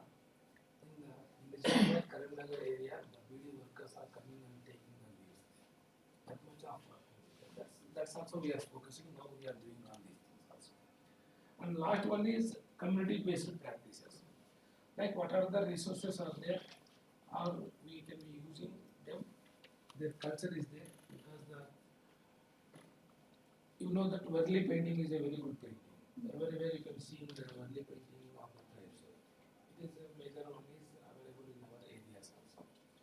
So the bamboos also, the forest based agricultural things we will be making as a toys and everything is. One is one fellow who is Mr. Arjun, he is also there. He is having recently awarded as a Padma Shri by the government of India last year. And he is developing the culture of the painting as well as the dance of the Gold tribes. Another one girl you just recently seen also, Mahuabai. She is collecting of 100 village side, different millets in his home and keeping as a preserve. Government of India also giving her as a last year. So these we will be catching them and we will be brought them to our area and we will be focusing for our in and around of the tribal peoples.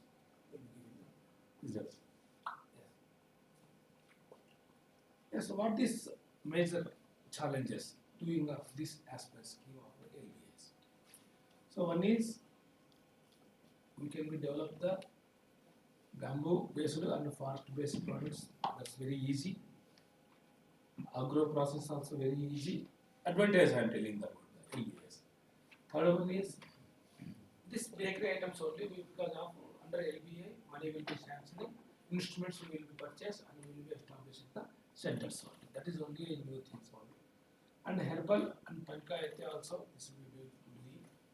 And skill based entrepreneurship.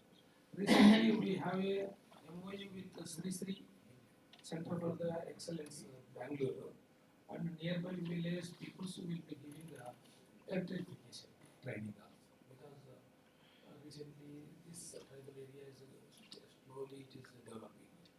So there are no technical persons available like plumbers, so we are focusing on these also. What are the challenges out there for this doing of LBOs and other aspect schemes? One is the persons having a low economy and the entrepreneurship skills also. That is a big challenge. Even though we are trying to overcome for this because of language is not a barrier for any player, as well as education also not barrier. It is a communicable only. The second one is the institutional finance and credit, because they cannot be having much financial constraints. So whatever the things we lack among them, that we are going to be providing through the bank loans and everything. So they are now sustainable. That is the third one is the linkage between the products to the market. That is the one thing. Because the university is educational excellence, but we cannot be making as a commercial excellence. So this is one of the barrier for us also. And the fourth one is awareness about the government schemes. So okay, we are doing for our level best for our products, but for this, what are the schemes are majorly like mornings are also told the NABARD schemes, and sir also told about the social entrepreneurship, different things. These we have to be making as a collaboration cohesive. Then only it will be going to be developed. So these are the my few observations about my presentation on the inland urban area through the aspirant scheme. We are having a MBA center and we are making our just to producing of these tribal workers as a entrepreneurs. So thank you. Any queries?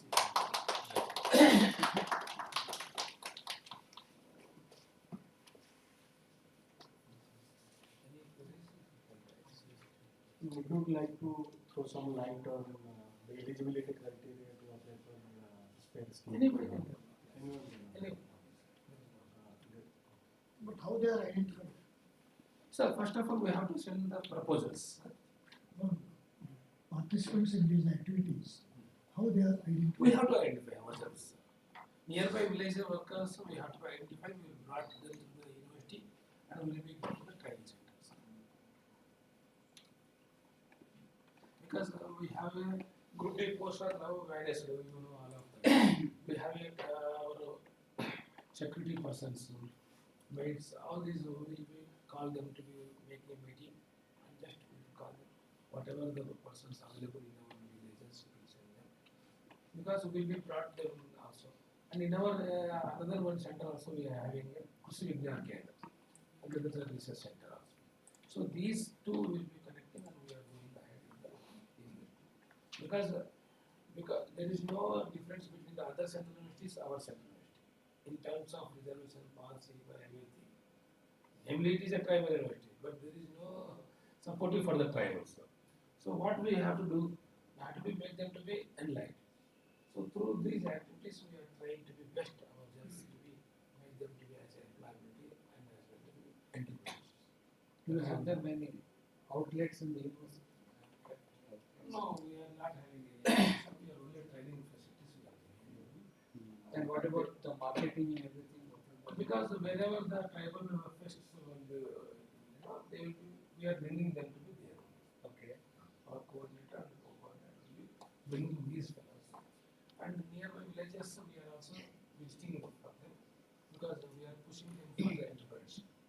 Their products sometimes will be every annually, twice we will be conducting one Mela here in our university. They will be sitting there. As well as Narmada birthplace is there, Mela is also going on. And that we are making as a entrepreneurship and as well as a marketing products. So are you connecting them with the TriFed or somebody Yes, or yes. some other? Little bit only we are trying to the Bhopal sir. Okay.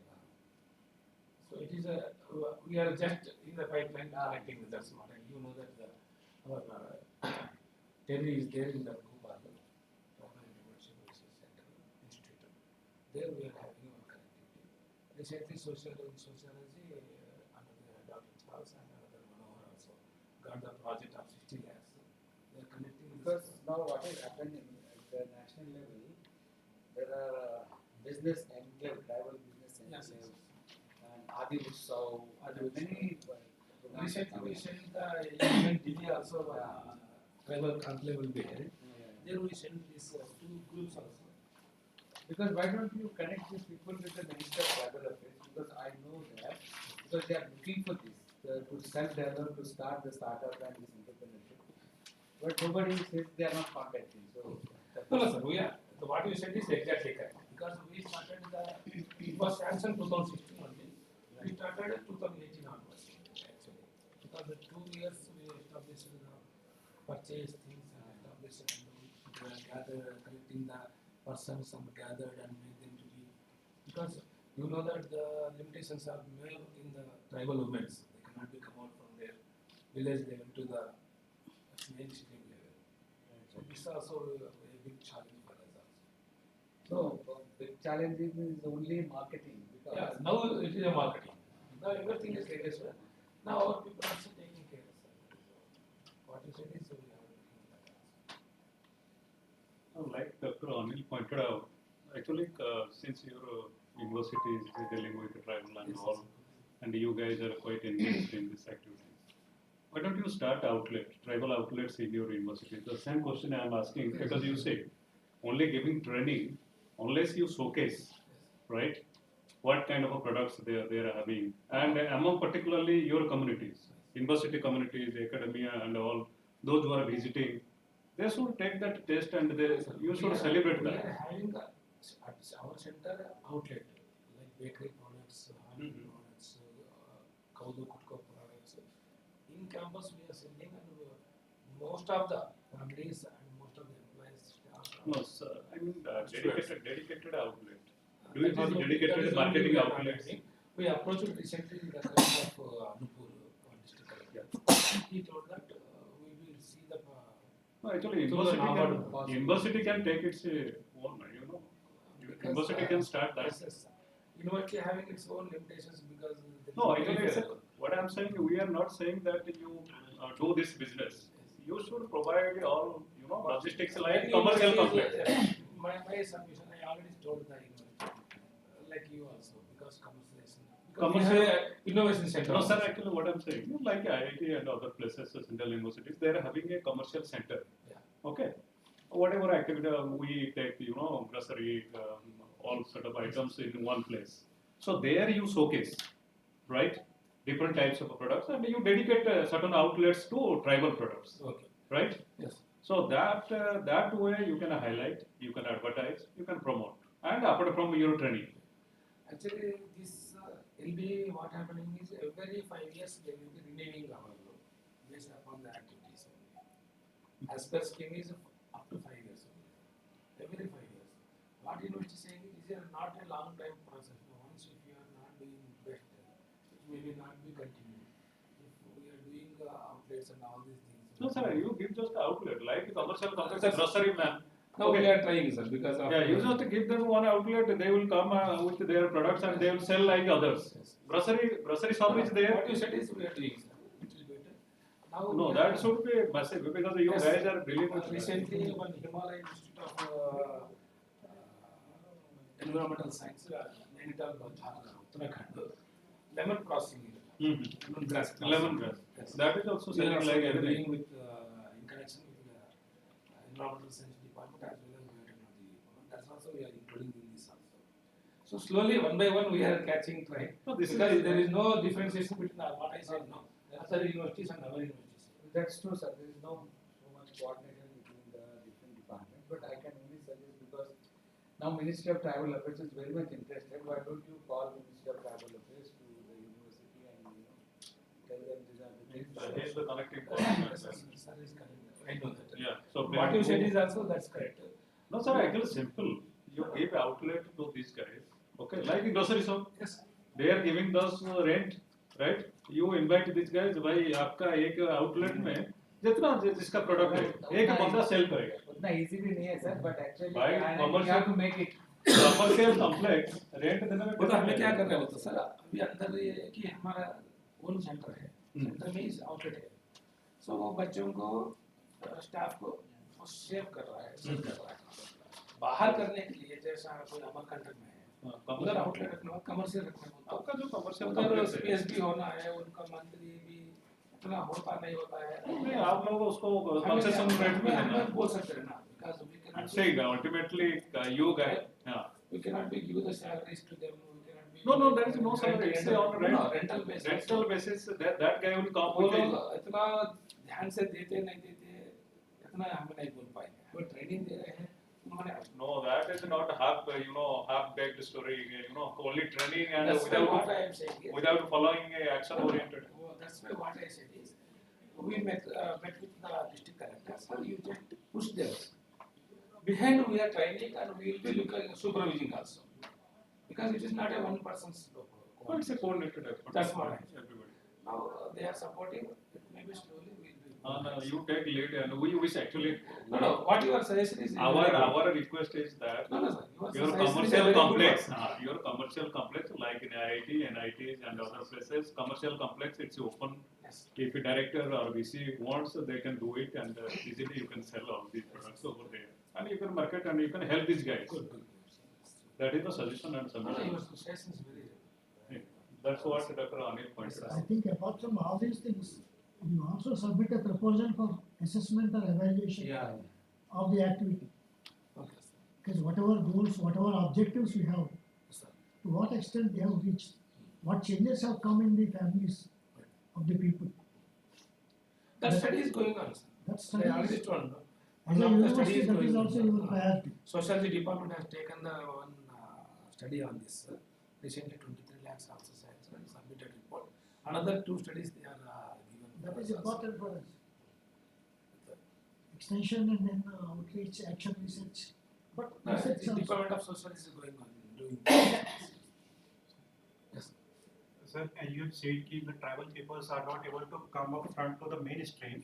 So my question is in two parts. So why they are not able to come up in the main front despite of so much initiatives? And the second part, so even I am working from sociology and I'm working on the approach of praxis. So how can we do this or include this praxis approach so that they can come up front? First one is why they are not coming for the mainstream is because they will be leaving their places and they want to be preserve their culture. That is the major thing. Whatever you can say, they cannot be leave. That's why we UNESCO says that Indigenous Peoples Day, August 9. Indigenous is everyone is indigenous. I am also indigenous people. Suppose एक ब्राह्मण होता है, मैं आप गलत मत मान लें. उनका दादा भी ब्राह्मण होता है, उनका पापा भी ब्राह्मण होता है, वो भी ब्राह्मण होता है, उसका लड़का भी ब्राह्मण होता है, वो पूजा पाठ करते रहते हैं. So ancestor to as on date, what the culture, traditions, everything we take up as it is called indigenous. Not only it is related to only the tribes, but in our culture, what we made, we mixed with modernization. That's why UNESCO not identified us as an indigenous. Okay. Am I wrong, sir? No, absolutely right. Yes. That's why those people preserve their culture without any mixing of modernization. Them only called as the indigenous people as of now. That's why it is related to only now what the government, all the government saying that indigenous people's name is, it is only related to tribes. Because there is no mixing of the culture and anything, they are looking after their tradition and this, that's why. अब कहाँ भी देखो indigenous people day कहाँ चल रहा है, उधर ही चलता होता है. बाकी लोग कोई भी नहीं करता है, but you also indigenous people, I am also indigenous. So that's why उनको लाने में बहुत थोड़ा दिक्कत होता है. But once they will be believe on you, if they believe on you, then only they will try to come over to the mainstream. And not leaving their culture. That's also another backbone. So you don't make them to be as a modernization, but entrepreneurship, agriculture, modernity, they will be accepting. But dressing and all these things, they cannot be modernization. That is one. So another proximity. Proximity is also be there. And we accept. But the thing is, we have to be make them to be sure that your livelihood will be making as an increase in these activities. Then they will actually accept. This is my submission. Yes, as you said, the indigenous people they want to mix their culture with other people. If this is true, then why there is a distress migration particular to young girls and single women? See, here one thing is there. Education is making the one person to be making a modernity, sustainable life. So government of India is giving many schemes, many things, and as well as the making the education as a their human right as well as the constitutional right. Students are going for the schools and colleges and everything. But what happened is environmental pollution or the surroundings make them to be the spoiling their lives. So due to that only it was happening. I'm not saying that due to their culture it is not happening. But if we see, because we are also came from our rural background. How many are lost their Actually, the question he is saying, particularly in the newspaper and induced or stress migration is very rampant in tribal dominated areas. So we are hearing and we see it in the newspaper and all. Actually, we have made a study in one of the tribal divisions of Odisha. We found wherever social capital and natural resources are plenty, right? So stress migration level is very low in comparison to other places where forest is not there, livelihood is shattered, because these guys depend upon natural resources, right? So when that is not there, their stress, they are induced to migrate from that area to city center for the sake of their livelihood. If livelihood is assured, right, they don't want to, they don't want to shift from that particular place. That is our finding. Hope. I am working in Sundargarh till 6 months. Right. But the Sundargarh is plenty of natural resources and mines. Mm-hmm. Still, there are stress migration. We are found, and so much cases are pending in the local thanas are there. We are found, and sometimes we are going night day to check out all these things. So then there is a contradiction. Yeah, contradiction is there, but if you compare it, relative term, actually Balangir is very heavily, Balangir. Why? Because there is no livelihood, deforestation is rampant, right? Though mines are not there. Okay, Yes. so there you will find the induced migration or stress migration is very less in comparison to Sundargarh, Koraput, and other places. Fulbani, the migration rate is less. So we made that study also. I made it in the Mayurbhanj district, right? It's a tribal dominated. Their sal leaves are there, livelihood is there, right? Their stress migration is less. That is what my research found. And you are also right. Yes. Okay. Since last 6 months I am staying in Sundargarh and I am Absolutely. one topic for my research column we are doing on that also.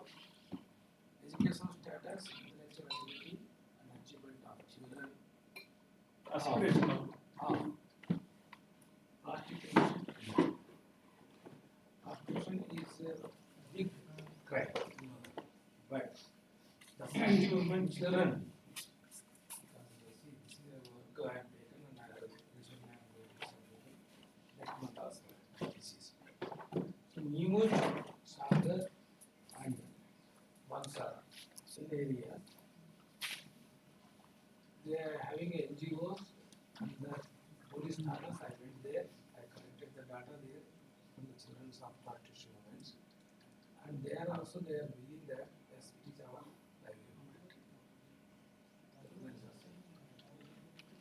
So based on what I am saying is what you said, the bringing of the culture is different and making the livelihood is also different.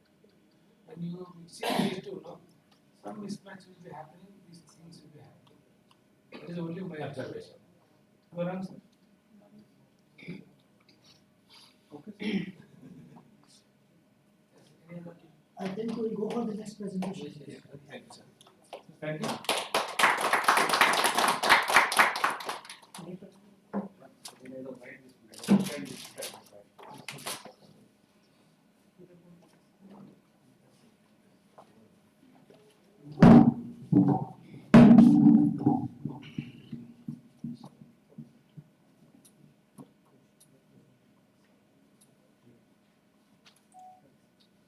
नमस्कार आज Indian statistical institute PDD में हम यहाँ 2 दिन की राष्ट्रीय उद्यमशीलता और ग्रामीण की बैठक हुई है 2 दिन का, और इसलिए हम यहाँ काफ़ी सारी चीज़ें उनके डेवलपमेंट को लेकर के और उनके एंटरप्रेन्योरशिप को लेकर के यहाँ पे मंथन होगा 2 दिन का। और अपने भारत देश से कोने कोने से, IIT से, NIT से, सेंट्रल यूनिवर्सिटी से काफ़ी सारे रिसर्चर, स्टूडेंट्स और डेलीगेट्स यहाँ पर आकर यहाँ मंथन करने जा रहे हैं, क्योंकि इस कार्यक्रम का, इस संगोष्ठी का एक बड़ा एक पॉलिसी लेवल डिसीजन होगा और यहाँ पे हम सब इकट्ठा होकर के एक बहुत डिस्कशंस उनके रूरल एंटरप्रेन्योरशिप के ऊपर, ट्राइबल एंटरप्रेन्योरशिप के ऊपर और कारीगरी के ऊपर और सांस्कृतिक विकास के ऊपर भी यहाँ पे आज मंथन होगा। और इस मंथन में जो भी यहाँ से निकलेगा हम उसको पॉलिसी लेवल वहाँ पे गवर्नमेंट को पहुँचाएंगे। इंडियन गवर्नमेंट यहाँ पे चर्चा होना है अपने एंटरप्रेन्योरशिप को लेकर के कि उनके रूरल इंडिया में उनकी जो भी कारीगरी है उसको कैसे बढ़ावा दिया जाए, उनको कैसे बिजनेस में लाया जाए, उनको कैसे मार्केट से लिंकेज किया जाए, तो ग्रामीण कारीगरों को लेकर के और अपने सांस्कृतिक विकास को लेकर के, कल्चरल हेरिटेज को लेकर के किस तरह के हम उनसे बिजनेस करा सकते हैं, किस तरह से उनको हम एंटरप्रेन्योर बना सकते हैं, क्योंकि ये उनके जितने भी कारीगरी है उनका एक प्लेटफॉर्म होना चाहिए उनके लिए कि उनके लाइवलीहुड्स को वो उनके लाइवलीहुड्स कंटिन्यू करें। एक बाजार एक उनका एक ये हो, उनका एक प्लेटफॉर्म हो, उनका एक काम चलता रहे, उनका एक जिंदगी चलते रहे, इस विषय पर यहाँ पर मंथन। मेरा नाम प्रोफेसर अनिल कुमार है, मैं इंदिरा गांधी राष्ट्रीय कला केंद्र नई दिल्ली से आया।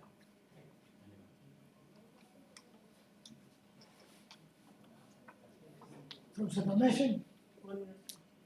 you please start your presentation.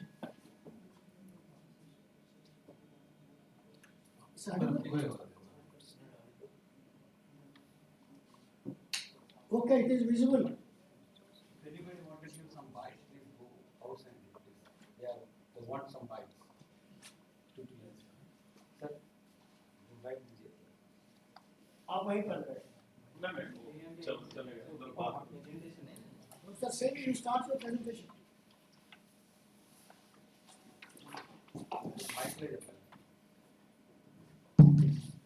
Ramesh, Professor Ramesh, are you there? Professor Ramesh Singh. Yeah. I can't hear you. Can you hear me now? Unmute. Can you hear me now? You please unmute, no? Yeah, I unmute now. Can you hear me now? Yeah.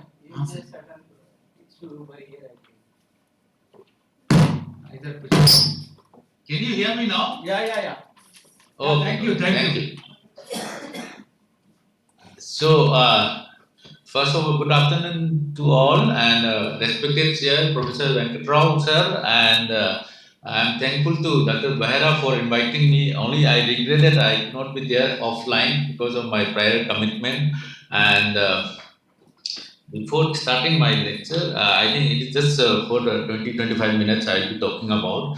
And before that, I think I am very happy that today actually I could hear Professor Venkatrao sir after so many years, very detailed presentation about entrepreneurship situations in India at large. And then because it was for me, it's like a buy one get one free for me today, because I listened to him after so many years of my career, and then I'm thankful to sir also for that lecture, very detailed and analysis on that. But today I'm just trying to bring some kind of, I think Professor Nagaraju's lecture and mine will be totally different, because mine is more of this is part of my ICSRI minor project, which I have done halfway through, not yet completed, but I could cull out a few important findings of my research work, and the title is Navigating Constraint and Anthropological Study of Entrepreneurship Development in Manipur. This is a title which actually basically, when you look at the, why my slide is not moving?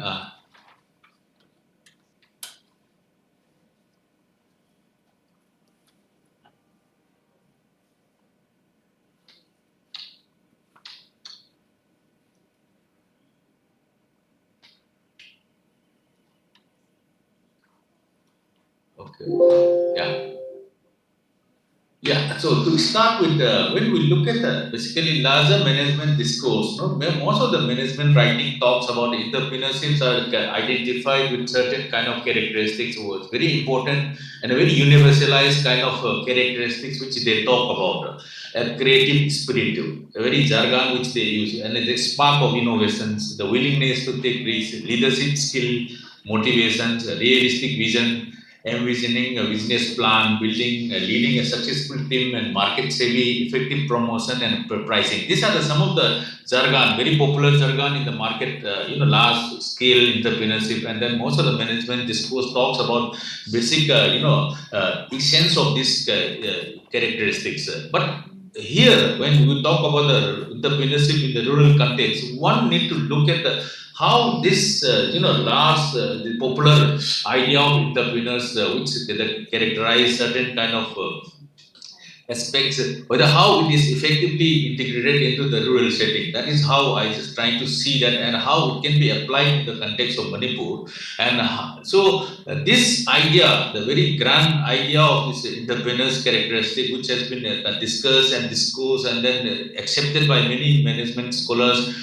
I always feel that such narrative frequently ignore the socio-cultural and political context in which economic activities are embedded, which is very important because every individual will have a certain kind of quality, innovative quality in every kind of field. But how this innovation can be taken through the larger scale or in the larger public, sometimes it is determined by the kind of socio-cultural and the political and economic condition where the person or the society is put into. So therefore, anthropology offers a very critical lens to examine entrepreneurship as a life social process rather than a purely a market-driven phenomena, and especially very true in the context of tribal and rural society.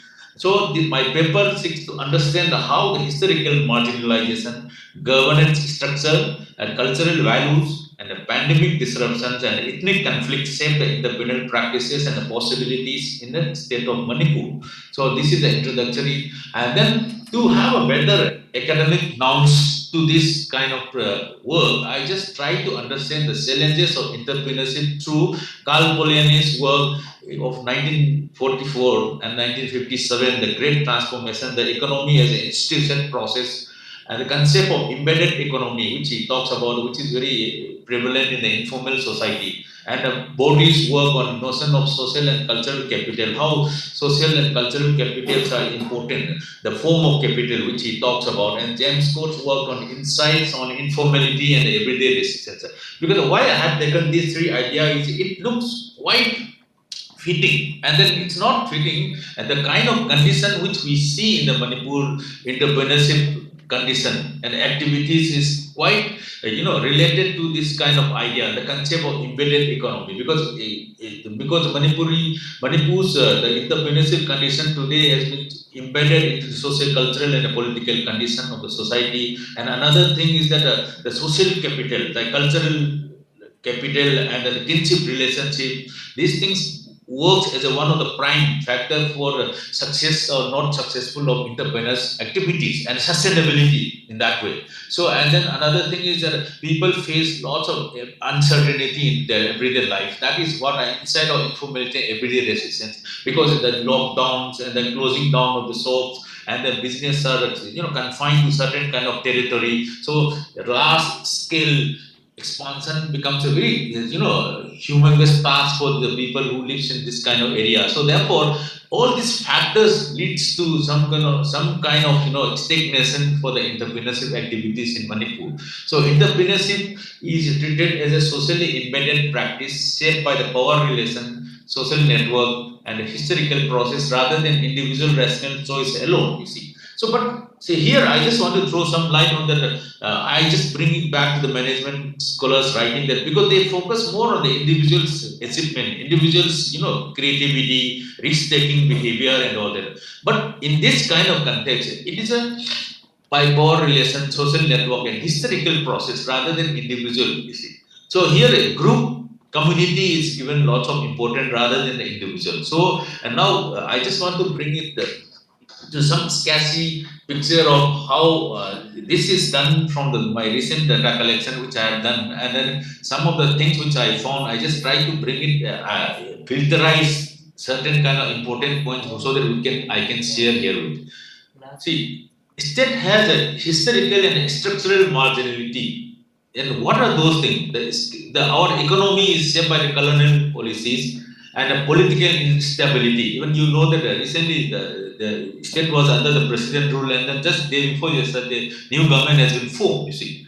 And then prolonged militarization, which is one threat to this kind of activity. Actually, prolonged militarization is a deadly against the entrepreneurship activities because of the, entrepreneurs requires certain kind of market space, mobility, and then, transactions. These things are some of the very important characteristics to have a sustainable enterprises in the particular place. But this prolonged militarization, since inception of the state, this kind of activities has been continuing, and exhaustion is one of the key components to survival of these groups. So when the successful enterprises emerges in the state, and there's a threat from this kind of groups also, that is another thing which we need to look at, the structural marginality which we talk about, and therefore entrepreneurship remain largely in small scale, you see. So that's the reason why in the history of entrepreneurial development in Manipur, so far we have not seen any big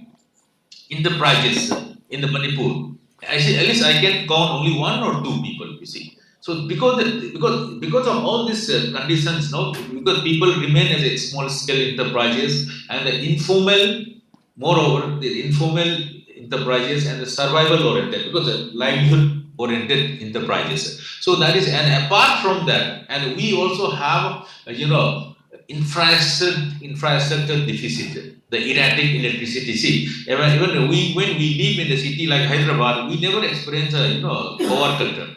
But you will not be believing that in Manipur, power cut is happened, in alternative days. If today current comes and then tomorrow current will not be there. So imagine without current, people thinking of doing enterprises activities and all that, and then the road blocking, these things. Now see, recently the government formation, the entire Churchanpur, the Kuki area has been blocked down. See. So no business, no transaction, nothing. So, but can you imagine if you look from the very economic perspective, then how the business and how economy must be affected during the last 2 days, you see. So these are certain kind of thing which has been very quite common, and for the people in Manipur, and then as well as for the entrepreneurs too. So in this kind of conditions, if you have an idea of creativity, I'm just bringing back, I'm trying to encounter the idea of this management characteristics of creativity, spark of innovation. Even in this kind of circumstance, even person has a spark of innovation also, that spark will not come out, because this condition will confine, restrict him to bring it out to the larger scale. That is what I am trying to argue here. And the second one is the financial and the social capital and exclusion, you see. The access to finance remains limited due to the core retail requirement, you see. That's the reason why I say that most of the entrepreneurs are run through the very informal sector, you see. Entrepreneurs often rely on the kinship network. That's what I was talking about, as social capital, the Bodu's work which I was referring to, and then self-help groups and then informal lenders like the money lenders, not from the bank or government setups. So these are all done on the informal level, and which is very popular in the Manipur. The circulation of money through informal lender is very important thing, and then kinship networks are very, very important, and therefore Bodu's concept of social capital helps to explain why those embedded in stronger network are better positioned to start and sustain enterprises, while the first generation enterprises remain excluded, you see. This is a very important position where, because risk-taking behavior, you see, until and then you don't have a social capital, it is very difficult to sustain or to start enterprises activities. So that is what I am trying to state here. And the state bureaucracy and informal navigation.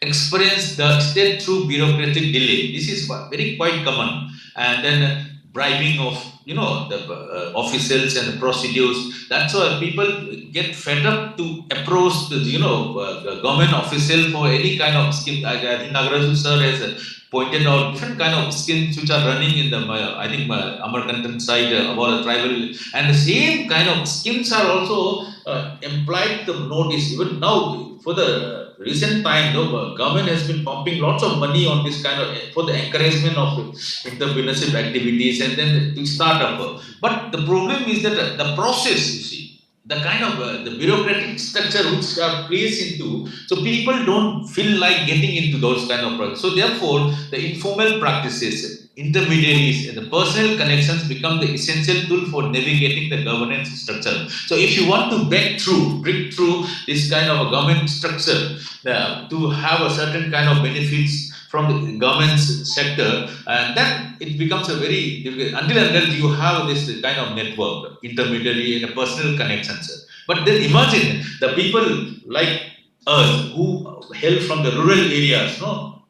For them it becomes a very difficult task to get connection with the people who are sitting in the higher offices, you see. So therefore, the benefits are percolated through certain kind of sections of the people, you see. So that's the reason why that even many of the rural areas, the successful and sustainability rate of enterprises becomes a very minimal. And then now another very important access, talks about a market access and a special location. The location, the isolation, you see, the geographical remoteness places Manipur at a disadvantage. Here, I just want to enlighten the people there that since the Naga and the Meitei conflict started, the roads, by roads is blocked, you see. If you want to go to Manipur, you have to go by flight, you see. And you know that the price of flight. So this becomes, see, earlier, lots of transportations and this thing, goods and services are coming through this by road, and which makes the people, price of items, goods and services become cheaper. But for the last 2.5 years, I think almost 3 years now, closer to 3 years now, and these roads are blocked, and then that's what the rise in the price, and then the raw materials for the enterprises activities has lead to the increased price. So then these local products, local enterprises products cannot compete with the products which are manufactured from the outside, you see. So therefore, automatically it's like a self-suicide, you see, when this kind of condition comes in. So again, I want to remind you that the spark of innovation doesn't work here, you see. This is a natural calamity which we can talk about. So enterprises face not only the logistical barrier, but also symbolic marginalization. And where the product from the north is struggle to recognition and scale beyond the regional boundary, you see. And this is very important thing that many of the products, the traditional items, and only through certain kind of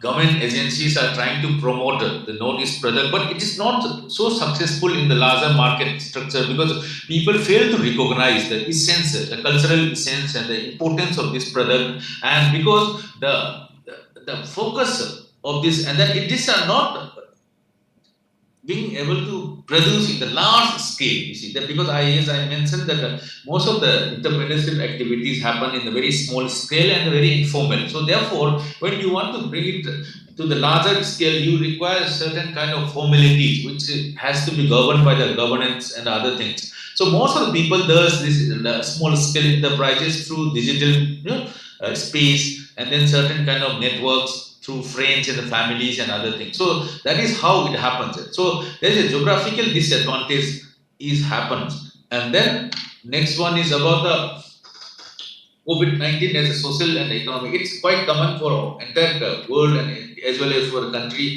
But in Manipur, it was much heavier, you see, because ours is not a self-sufficient state where most of the goods and the services we depend on the other states, you see. And when the transport, everything was closed on, and shops are closed on, then imagine that our products is rolling within our boundaries only. So COVID pandemic acted as a measure of social distancing. And recent field work, I could see that the place which I have then gone for the field work, many of the enterprises who have been sustaining for the last decades have closed down during the COVID because they could not come out from that, you see. Because see, the money lending system which I was talking about, they generally borrowed money from the local lenders where the higher interest. So during that COVID disruption, the interest rate has to be paid, you see. Because of that disruption, many people have closed down their enterprises and then now they're struggling to revive. So this is the pandemic intensified pre-existing vulnerability rather than creating a new opportunities.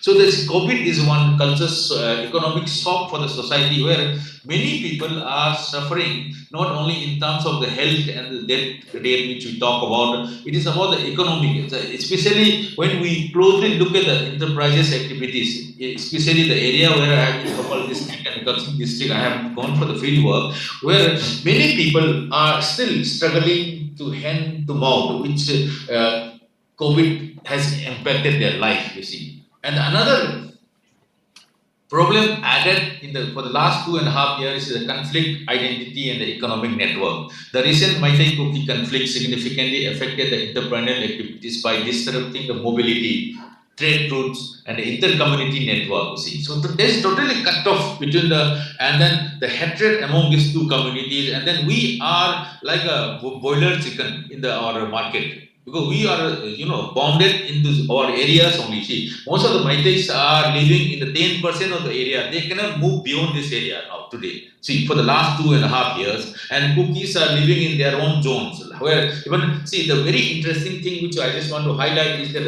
if any cookie members wants to travel outside the Manipur, first they have to go to the Mizoram by road. And then from Mizoram, they fly to other places, you see. Earlier, they used to directly come to Imphal by flight, but even for health facilities, they have to go to Mizoram now. So they cannot come to and then our people also, we cannot go beyond this plain area where this is just 10% of the. So imagine the person who has been running the enterprises activities before this pre-conflict, we were, good at the services and any enterprises activities have been running throughout the Manipur, irrespective of tribe, caste, whoever. But now these things have cut down, and then there's now a very idea which have developed among the people that any product which is made by Kuki or any product which is made by Maitai, these two groups will not exchange. So there's certain kind of hatreds imposed on these people after this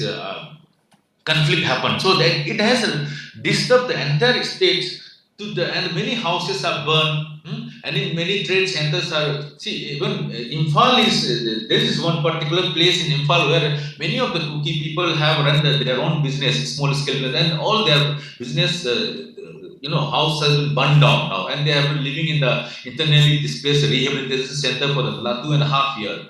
So here, what I am trying to tell here is that when these kind of conditions are repeatedly occurring in the particular society, and then there is no question of it. I can just bring it about this, the idea of creative spirit, the spark of innovation, willingness to take risks. So what I am trying to say here is that this will not work when this kind of conditions are created around you, and then people who have a creative mind or creative idea or risk-taking behavior also, it will not work.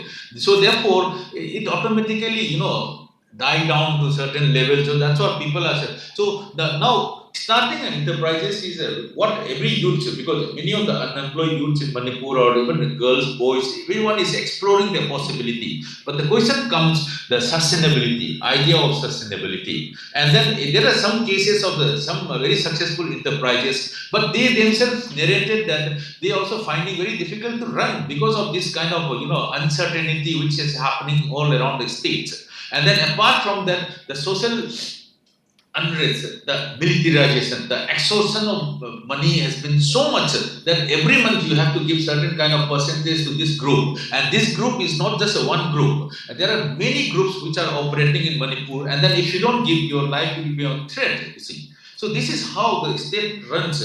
So that's the reason why I said that the idea of James Coates' work and then social capital, these things are very important ideas which you can look through these issues. And then the risk culture and decision making. The entrepreneurial risks in Manipur cannot be understood purely in terms of economic. This is one thing which is very important. And then cultural norm emphasizing the family responsibility, social risk, security. It's a very important thing. Collective survival influence on decision making, you see. And entrepreneurship is often viewed as a risky compared to salaried employee. And because the state still values the government services, you see. that is the kind of, even urban areas now, people, because of software culture, and people are moving towards a private company and other thing. But still, the state like Manipur still value the salary, employed by the government, which the salary may be the very smaller one, but people value that, you see. So therefore, risk-taking behavior has come down so much. People don't encourage so much for doing this kind of, because the kind of condition, the social and economic and political condition which exists. Also, even if you have a very strong network, also people don't get so much motivation because of this, because there is some kind of hesitation happens between the enterprises mind and then the society where they are. So therefore, this is a very important thing which you need to understand here. And the entrepreneurship is often viewed as a risky compared to the salaried employee. This is a very interesting thing which many people talks about, and particularly in the context of political and economic uncertainties.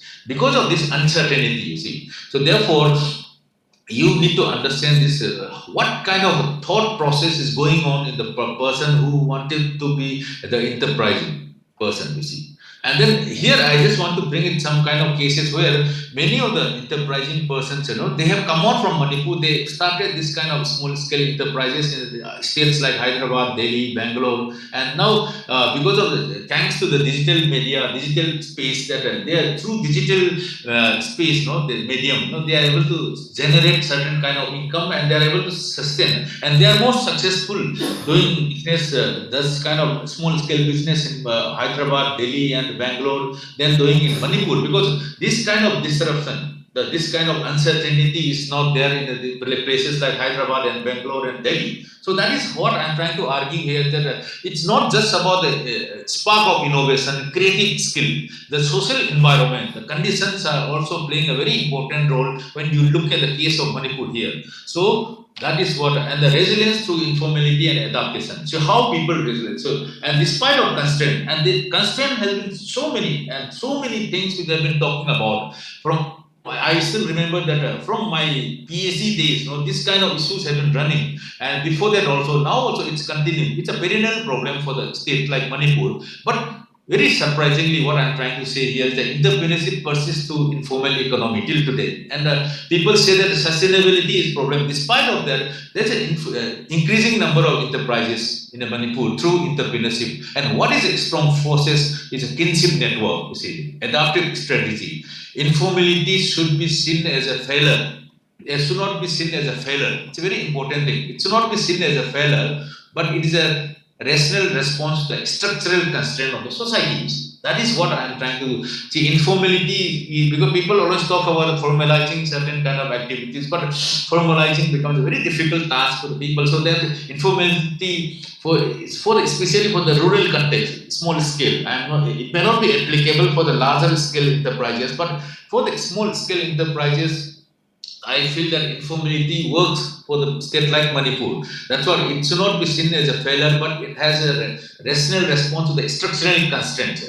It also highlights how local actors creatively negotiate uncertainty through social relationships and flexible practices. So that is how certain kind of groups, certain kind of networks still successfully maintain during the ups and downs of social conditions in states. So, in a conclusion, what I can bring it here is that entrepreneurship development in Manipur cannot be effectively understood or promoted without recognizing its social embeddedness, the structural marginality, the cultural values, conflicts, and crisis self entrepreneurship possibility in profound ways. And policy intervention must move beyond technocratic solution and engage with the local social realities. An anthropologically informed approach can contribute to more inclusive and context-sensitive model of entrepreneurship development in Manipur. See, actually, this is a rough kind of conclusion I am trying to bring it, but still I am just drafting the report, and some more data collection has to be done.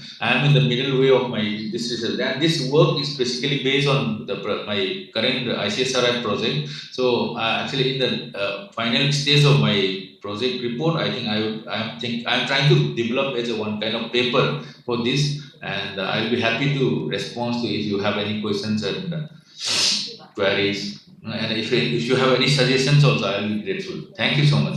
Thank you, sir. Thank you. We have one more presentation, so I will allow only 2 or 3 questions.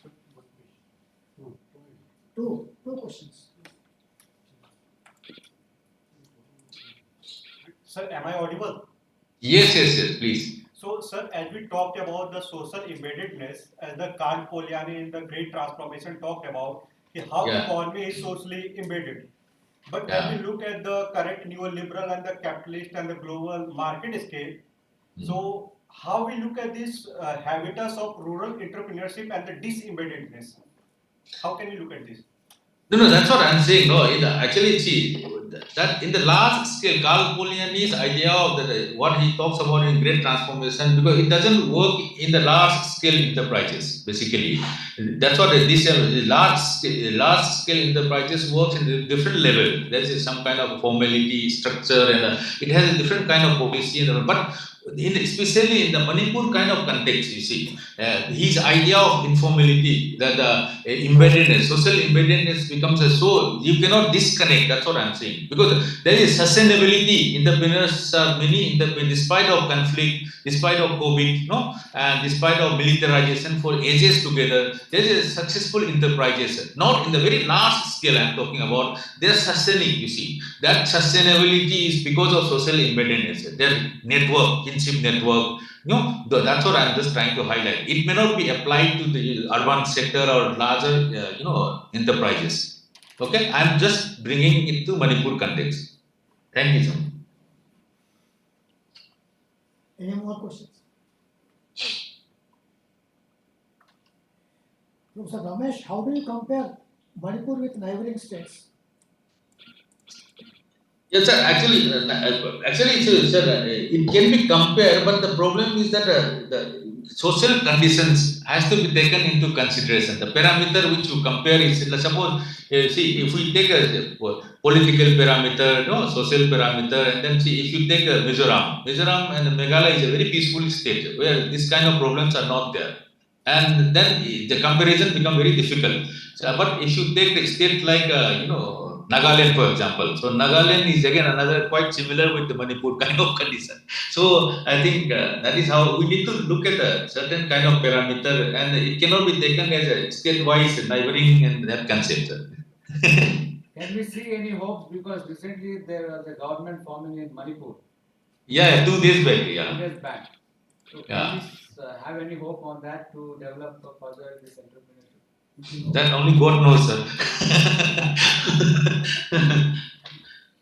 Thank you, Professor Ramesh. Sir, last Thank you, sir. Thank you, sir. Sir, Ramesh, sir, is it a political phenomena was happening, or it is a human being phenomena happening in this case? Sir? You mean government formation? No. The conflicts. Conflicts. The causes of conflicts. Causes of conflict is made by the Man-made or political? It's a social and a political matter. Because 2 years is not a single small time. It's a very long time. No, sir, now it's more than 2 years now, and very surprisingly, after government was formed just 2 days back, entire Churchandpur is closed down, shut down now. Because our center is there, IJNTU. Yeah. It is closed and we are giving charges free of cost for it. I do agree. We have a branch. We have a branch, IJNTU, ICM also. Our research center, Manipur. Yeah. There nearly 20 to 30 teachers are there and students also there. They are at the home place and they are not working. They are not taking either class or not, or online only. And the examination also online only. Whether these degrees will be qualified or not, I don't even know.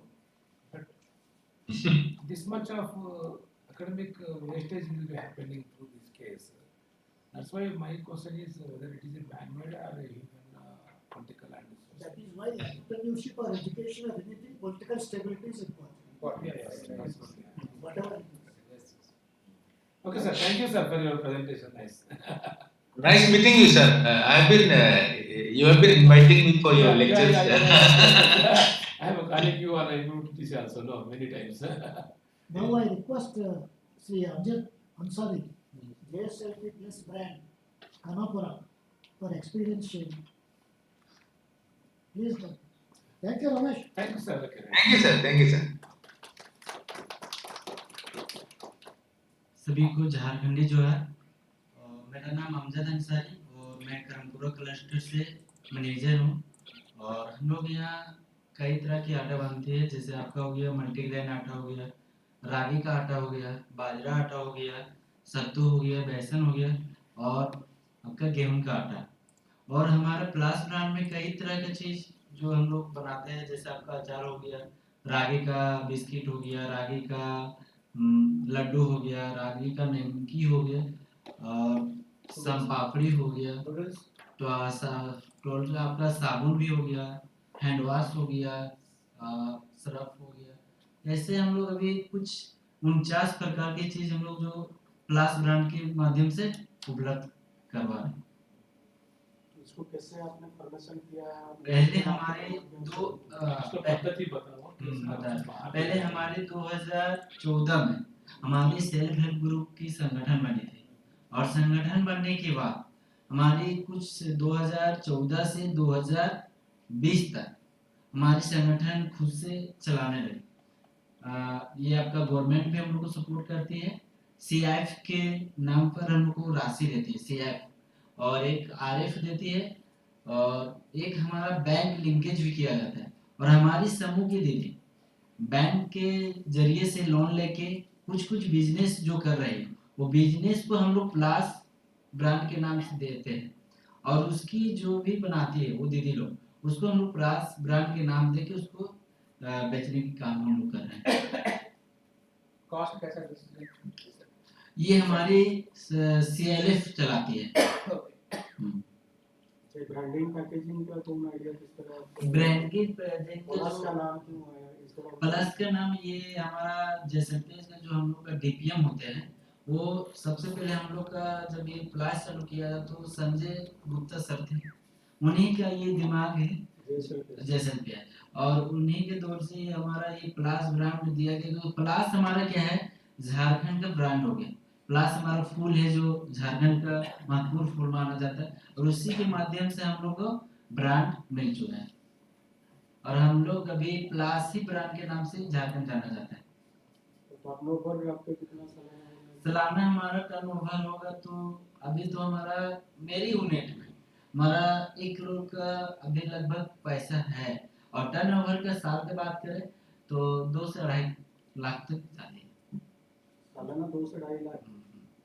इसके बाद आपका क्या plan है? Plan अभी हम लोग कर रहे हैं अभी तो हम लोग मार्केटिंग चालू नहीं किए हैं। मार्केटिंग अभी हम लोग चालू करने के लिए अभी हम लोग एक टोटो का व्यवस्था करके हम लोग उसमें ब्रांडिंग करवाएंगे अपना ही जिला में भी शुरू कर रहे हैं और कुछ हम लोग क्या कर रहे हैं प्लानिंग करके वो कर लेंगे और मोबाइल मार्ट मोबाइल में और अभी हम लोग उसको जैसे प्ले स्टोर में सब कुछ हमारा ये प्ले स्टोर ये फ्लिपकार्ट में हो रहा है ये सब वो सब भी हमारा ये प्लास ब्रांड का सब उसमें भी अटैच करेंगे डिजिटल भी करेंगे। अभी क्या क्या समस्या आपको सामना करना पड़ रहा है? अभी हमारा समस्या सबसे ज्यादा क्या हम लोग को मार्केटिंग करने में समस्या हो रही है मेन कारण हुआ है। मार्केटिंग जैसे किस तरह जैसे हमारा कोई माने कंज्यूमर नहीं मिल रहे नहीं तो ज्यादा कंपटीशन कहाँ से आता है? कंपटीशन क्या है आपका? कोई कंपटीशन सा ब्रांड आपका कोई प्रतिद्वंदी है आपके? आपको प्रॉब्लम्स क्या तो है क्या? अभी प्रॉब्लम तो ऐसे हम लोग प्रॉब्लम जो रहता है दूसरा ब्रांड से दूसरा ब्रांड से लोगों को दिक्कत है। जो सामान आप बना रहे हैं वो सामान कौन सा कंपनी बना रहा है जिसका ज्यादा बिक रहा है और आपका नहीं बिक रहा है? वो आपका सत्तू में से आपका जाता है ये 25 में क्या बोलता है आपको लगता है कि आपका डिमांड मार्केट में है लेकिन आप पहुंचा नहीं पा रहे? डिमांड हमारे मार्केट में है हम लोग पहुंचा नहीं पा रहे। पहुंचा नहीं पा रहे। यूनिक सेलिंग पॉइंट क्या है? यूएसपी प्रोडक्ट का यूनिक सेलिंग पॉइंट क्या है? मतलब क्या अलग है दूसरे प्रोडक्ट से आपका कैसे भिन्न है? अलग है दूसरे प्रोडक्ट से हमारा जो है एक तो ब्रांड आपने दिया जैसे पलास का ब्रांड है अच्छा, ऑर्गेनिक इस तरह ऑर्गेनिक है सभी चीज ऑर्गेनिक है। तो ये आपने पीजीएस इंडिया में रजिस्टर्ड किए हैं? जी जी, ये हमारा रजिस्टर जीएसटी भी हम लोग देते हैं और लाइसेंस भी हम लोग ले चुके हैं। जो मार्केटिंग में दिक्कत आप बोल रहे हैं, तो क्या मार्केट प्लेस नहीं मिल रहा है या फिर आप मार्केट प्लेस को एक्सेस नहीं कर पा रहे हैं? मार्केट प्लेस हम लोग अभी कर नहीं पा रहे हैं, एक्सेस नहीं कर पा रहे हैं। मोबाइल जो मार्केट कर रहे हैं उससे आप लोगों का वजह से कि आप बोला कि हम टोटो लेना है, ये लेना है, उससे आप मार्केट तक पहुंच अब हाँ भी मार्केट तक पहुंचे। What advice you will give to somebody who wants to start? आप क्या बोल सकते हैं दूसरे को नया आने वाले हैं? अगर मैं उस तरफ पूछना चाहता हूँ, उस तरह का एंटरप्रेन्योरशिप आप जैसे कर रहे हैं, ये करना चाहूँगा, तो मेरे लिए क्या सलाह देंगे आप? आप करना चाहेंगे तो? हाँ, आप जैसे यंग एंटरप्रेन्योर है, अगर मैं आप जैसे बनना चाहूँगा तो आप मेरे को क्या सलाह देंगे? आप नहीं, वो ऐसे पूछ रहे हैं जैसे कि गांव में और आपके जैसे बहुत लोग हैं करना चाह रहे हैं लेकिन क्यों नहीं कर पा रहे, उसके लिए आप क्या सलाह देंगे, किस तरह करेगा और किस तरह उसको करने से उसका चलेगा, आप थोड़ा सा अपना एक्सपीरियंस है। ये हमारा जैसे ये जो है ना सर, हम लोग पहले से हम लोग संगठन के माध्यम से ही चलवा रहे हैं और खुद हम भी अभी जो काम कर रहे हैं हम संगठन में ही कर रहे हैं और गांव लेवल में करने के लिए इसको प्लेट हम लोग आरसीटी के माध्यम से ट्रेनिंग दिलवाते हैं दीदी लोग को और दीदी लोग ही हम लोग को तैयारी करके देते हैं। तो ये आपको लगता है कि आपका जो प्रोडक्ट प्राइसिंग है वो क्या दूसरा जो मार्केट में जो प्रोडक्ट जैसे आप बोल रहे कि आपका ऑर्गेनिक है, तो दूसरा मैं मानूंगा कि ऑर्गेनिक पूरा तरीके से नहीं है, तो उसके प्राइस से क्या डिफरेंस है आपका? हम लोग का डिफरेंट कुछ नहीं, हमारा मार्केट का प्राइस और यहाँ मेरा जो प्राइस है सेम है, उसमें 5-10 रुपये हमारा थोड़ा सा ज्यादा है, लेकिन ये आपका ऑर्गेनिक है। आपका मार्जिन क्या करते हैं आप, कि जिससे आप बचा पाएंगे कि मार्केटिंग कर पाएंगे? प्रॉफिट मार्जिन कितना परसेंट होता है आप लोगों का? 5%। तो आप सरकार से क्या उम्मीद रखते हैं कि इस तरह और थोड़ा मिलने से हम लोगों का जो ये है, आप लोग का जो सेल्फ हेल्प ग्रुप या इश्यू है और थोड़ा सा आगे जा सकता है? कुछ हम लोग का जैसे भी कुछ जगह हम लोग ऐसा सोच रहे हैं जो हमारा जैसे मार्केटिंग के लिए हमारा जैसे भी हो गया आपका कोर्ट, वहाँ हम लोग का कोई स्टॉल हो जाए या कोई मिल जाए, वहाँ से हमारा भी प्रचार अच्छा हो सकता है। एक दो जगह हमारा जो मिल जाए जगह जिसे हम अच्छा से कर पाए। आपका डिजिटल मैं कंप्यूटर साइंस बैकग्राउंड तो जितना डिजिटल अभी नहीं हुआ है। नहीं, मैं वही बोलना चाह रहा हूँ कि मैं कंप्यूटर साइंस बैकग्राउंड से हूँ, तो डिजिटल मार्केटिंग मैं नहीं बोलूँगा। अगर आप मार्केटिंग करना चाहेंगे तो इसको फिजिकली पहले आपको स्टार्ट करना पड़ेगा, वर्ड ऑफ माउथ से लोकल करके। जब वो आपका अगर वैल्यू है प्रोडक्ट का तो ऑब्वियसली वो लोग लेंगे, सिंपल है। 5-10 रुपये इतनी ज़्यादा इतना भी अगर हुआ ऑर्गेनिक अगर हुआ तो लोग जरूर लेते हैं। एडवर्टाइजमेंट वगैरह हाँ अभी चालू हम लोग करेंगे। अभी हम लोग क्या होता है, सरस मेला जो होते हैं ना, कई जिला में सरस मेला लगाया जाता है, तो उसमें अभी हम लोग जाके बेचने का काम कर रहे हैं और वहाँ हमारा सेलिंग बहुत अच्छा हो रहा है। जैसे हमारा अभी रांची में हम लोग अगला साल 2025 में गए थे रांची, वहाँ हम लोग सभी चीज 200 पैकेट लेके गए थे, उसमें से हमारा 25 पैकेट, कोई 10 पैकेट, कोई 15 पैकेट ऐसे ही वापस हुआ है। और सबसे ज्यादा हमारा जो बिक रहा है वो हमारा सबसे ज्यादा रागी का आटा और मल्टीग्रेन। अभी हमारा यहाँ है बाजरा का आटा, मल्टीग्रेन, मड़ुआ, सत्तू, बेसन। सरसों का तेल अभी नहीं। अभी हम लोग देवघर मेला ही गए थे, देवघर सर सभी वहाँ नया में फर्स्ट बार लगा था 24 तारीख से 31 तारीख तक, तो उस मेला से हम रिटर्न आए, इसलिए हमारा सामान अभी है नहीं। अच्छा, और एक चीज है जैसे कि झारखंड में आप महुआ है, आंवला है, ये सब जैसे कि फॉरेस्ट का तो मिलता बहुत है, उसको लेके आपका कुछ उधर में ऐसे आपका सेल्फ हेल्प बना देंगे? महुआ का तो अभी हम लोग कुछ नहीं बना रहे, महुआ का लड्डू ये सब बन रहा अभी तैयार किया। आंवला का अचार ये सब हो रहा है, भी बना दिया। आंवला का अचार हो गया, आंवला का आपका ये बर्फी बन रहा है। Thanks sir.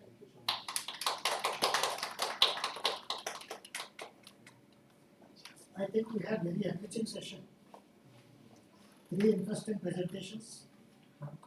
And Professor Nagaraju's presentation, how the university got involved in this entrepreneurship program is again, not many universities have this kind of activity.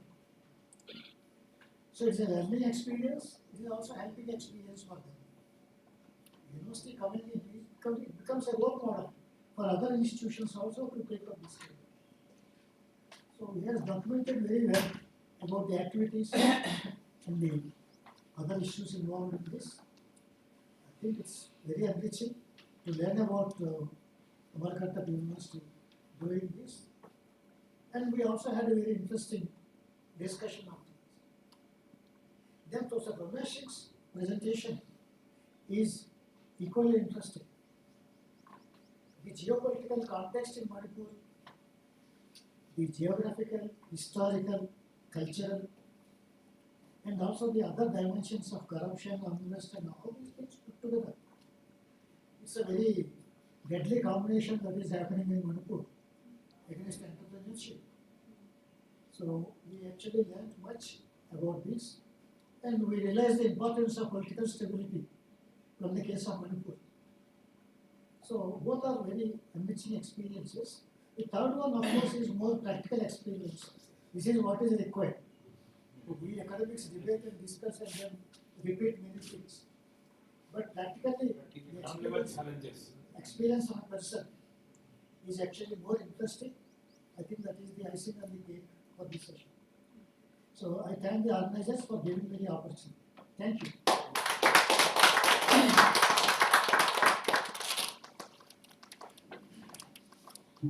So I'm very thankful to the chair and also the esteemed speakers, Professor M.T.B. Nagaraju, Professor M. Romesh Singh, and also our Mark from this Palas group, Mr. Ramzad Ansari, for their wonderful presentations. It was a very beautiful and unique session. In fact, you spoke, as I said, about the university involvement in kind of promoting rural entrepreneurship, then experience from the Northeast, and also practical experience from the self-help group. It was quite motivating for all of us. Thank you, sir. So we'll have a break for the lunch now. Again, we'll reassemble at 3. Thank you, sir.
नहीं उसको बन के first था ना, अभी तुम बोलो second है, उसके बाद सब बोलेंगे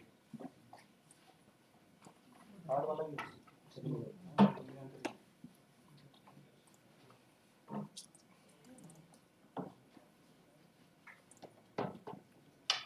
sir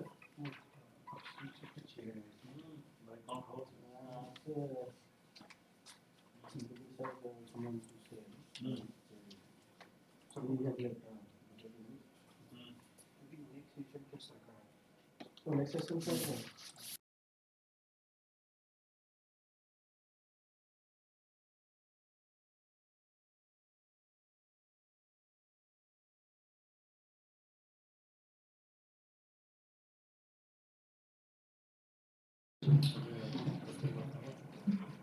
So hello everyone, welcome back after the lunch. So we are going for the technical session 2, which will be chaired by Professor Narichan Sahu sir. He is from IIT Bhubaneswar. And in this session, we will have 2 invited talks, one by Professor D.V. Prasad, another by Professor Narayan Sethi sir, and there will be a experience sharing talk by Rupal Chaudhary. So over to you, sir.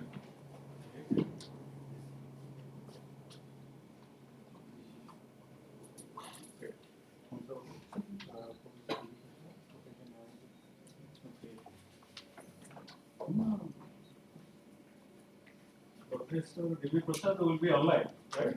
Yes. He's online because No, sir. online. No. Huh?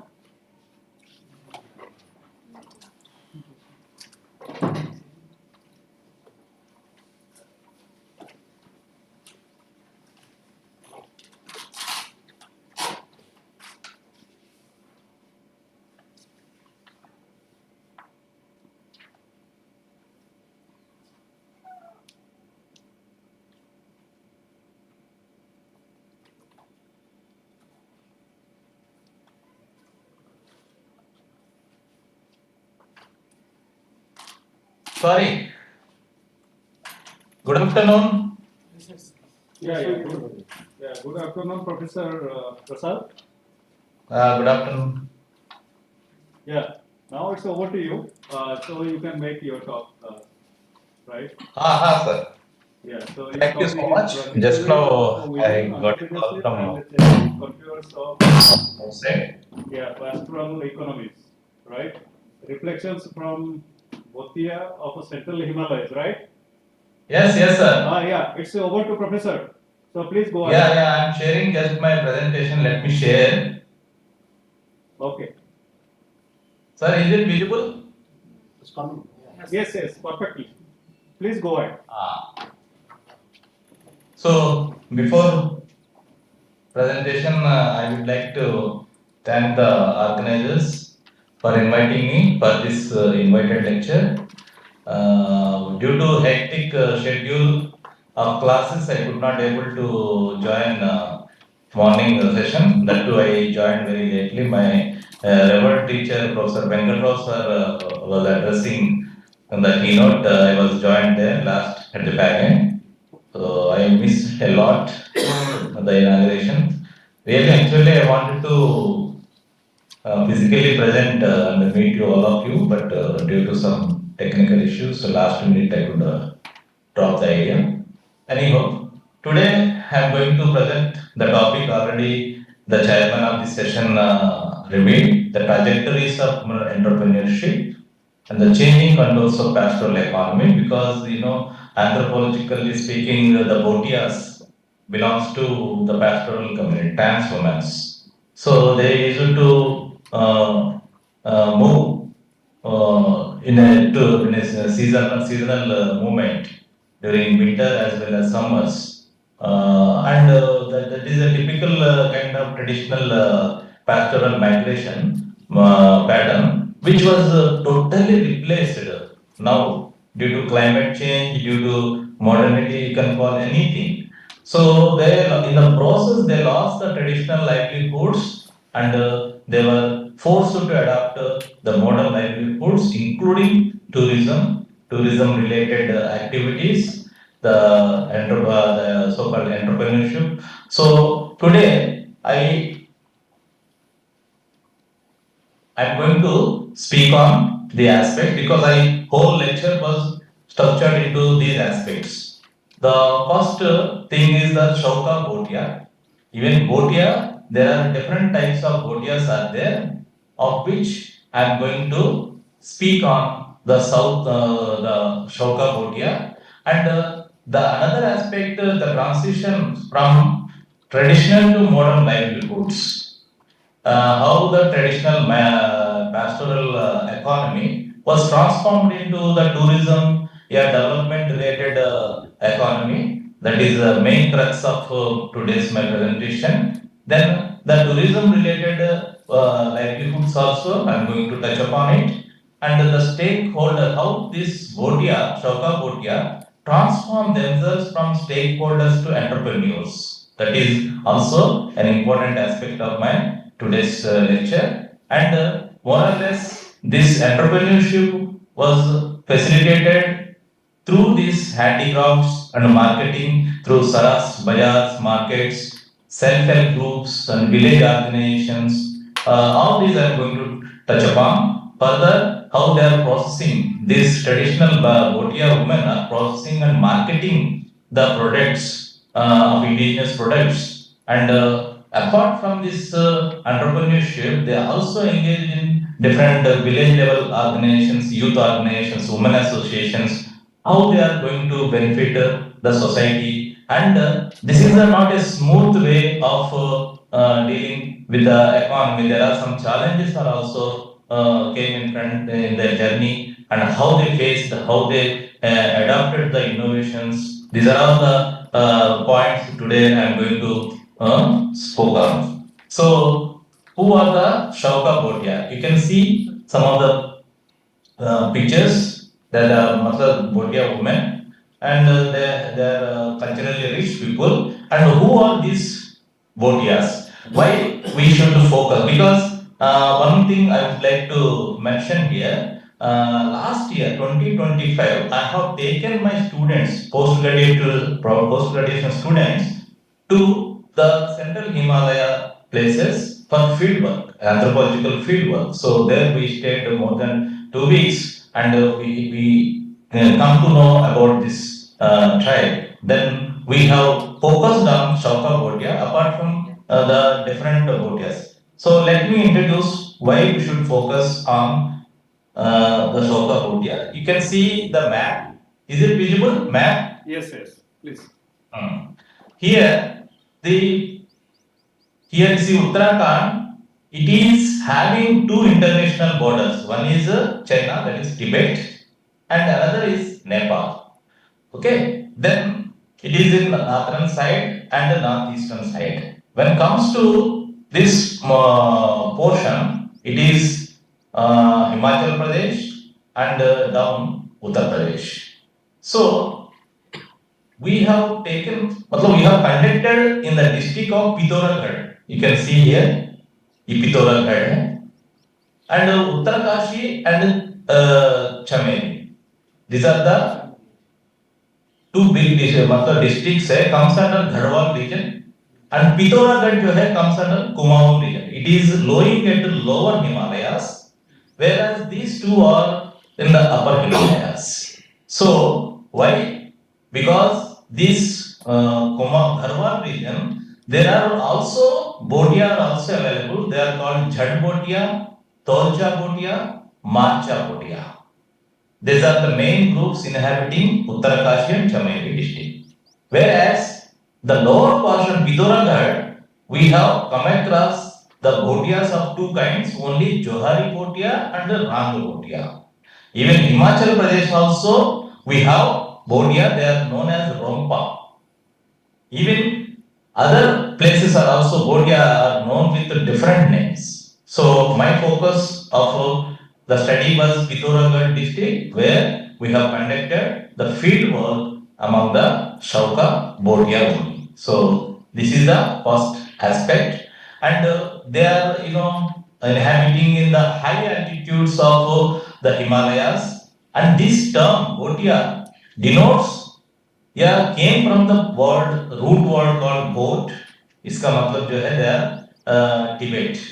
So the Bhutias, they believe that they are the descendants of the Tibet, whom they maintain the ritualized personal relation. You know, even you can see the present day Shauka Bhotia also having the Mitra system. It is a customary arrangement of commensal relation with the Tibetans. Whenever they go to for collection of medicinal herbs for the sake of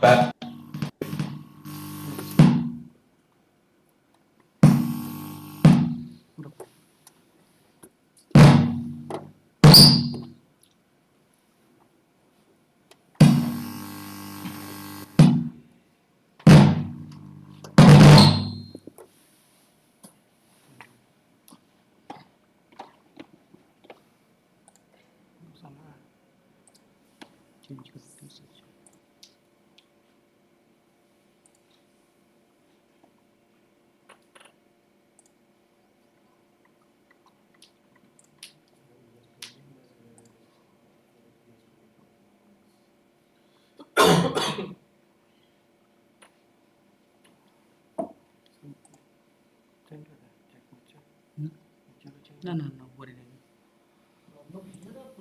Here.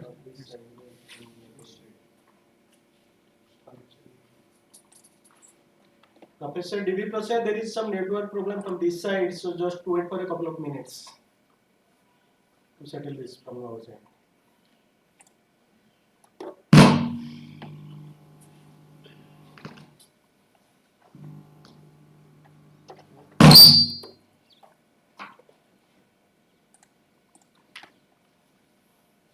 It's okay. Because He'll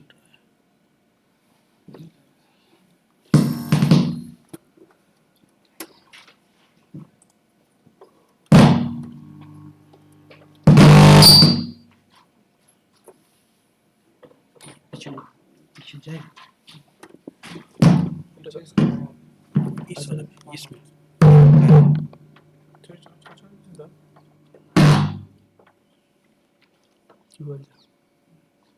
update नहीं किया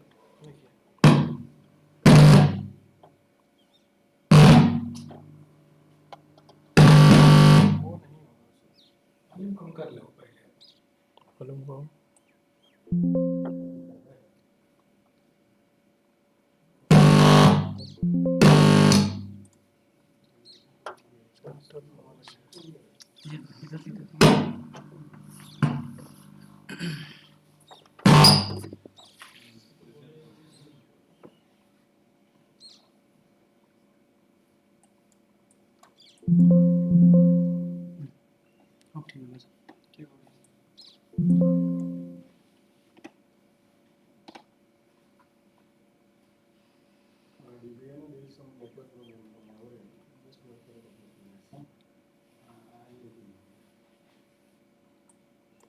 आवाज आ रहा है sir आ रहा है now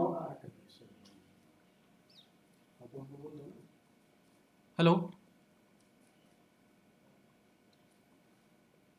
आ रहा है वो आवाज उनका तो नहीं आ रहा है लेकिन एक मिनट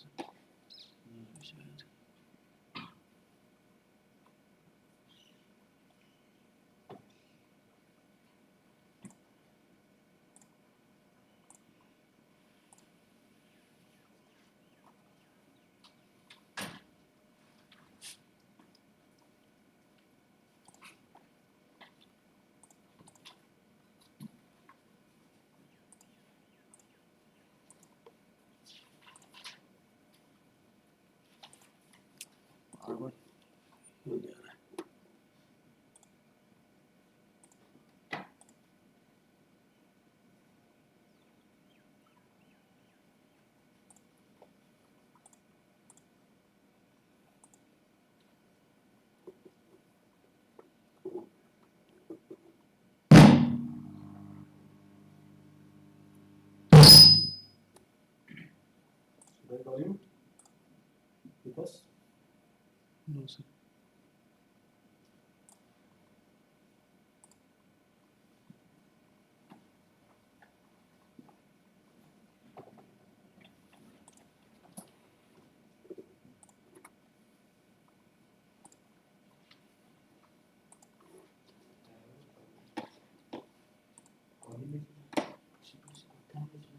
केबल प्रॉब्लम है, देखो तो केबल प्रॉब्लम है क्या? एक उधर कनेक्ट कर दिया जरा, ये फर्स्ट वाले में।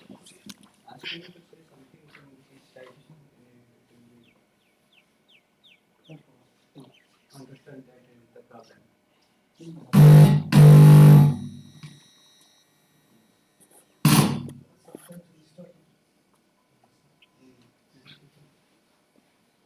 The last place. Take out how many tables and then fix the restart.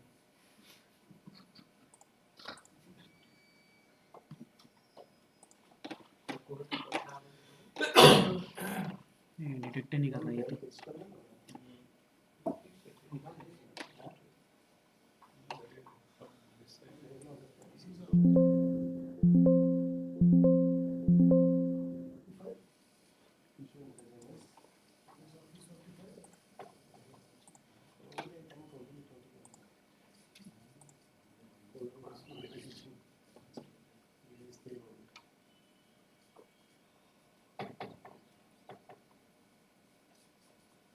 Cable extra cable नहीं है?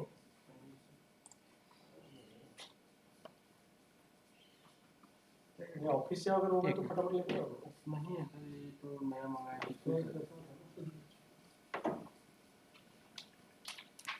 ये तो इधर ही पहले कनेक्ट करते हैं।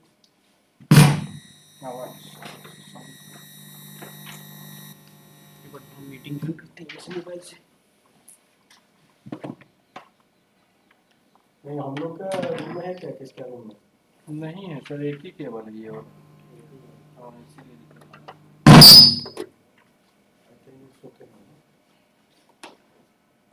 मोबाइल से कनेक्ट कर लीजिए। साउंड तो आ रहा है, मीटिंग चेक करते हैं।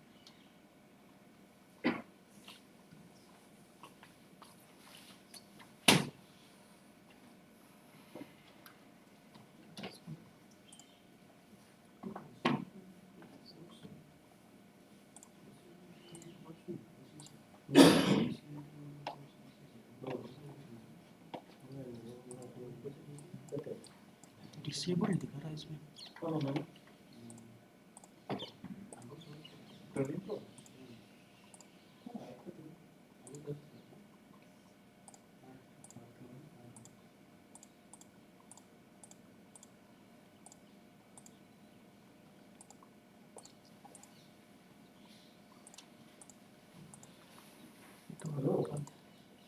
सब डिसेबल्ड हो गए। हेलो, कैसे माइक्रोफोन काम कर रहा है, स्पीकर से एक भी काम नहीं कर रहा है। No, the problem is from our end, not yours. Slides are visible, yeah. ये भी काम नहीं कर रहा है। But just wait for a couple of minutes. I'll let you know.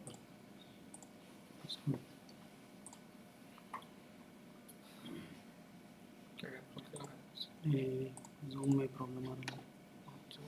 एक बार मीटिंग एंड करके नहीं तो सीरियसली एक बार टोटल ऑफ करके फिर। हाँ सर, वो मीटिंग पहले ये करना पड़ेगा।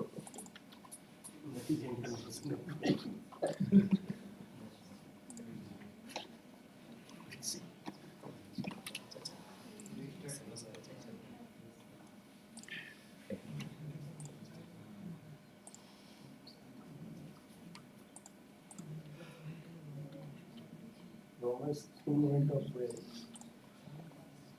It was very difficult.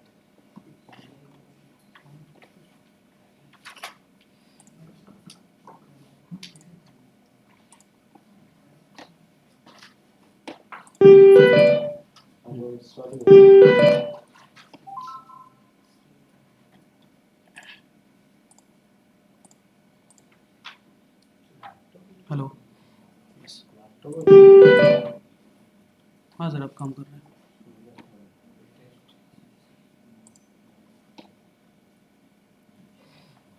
Try to speak here. See what is coming here.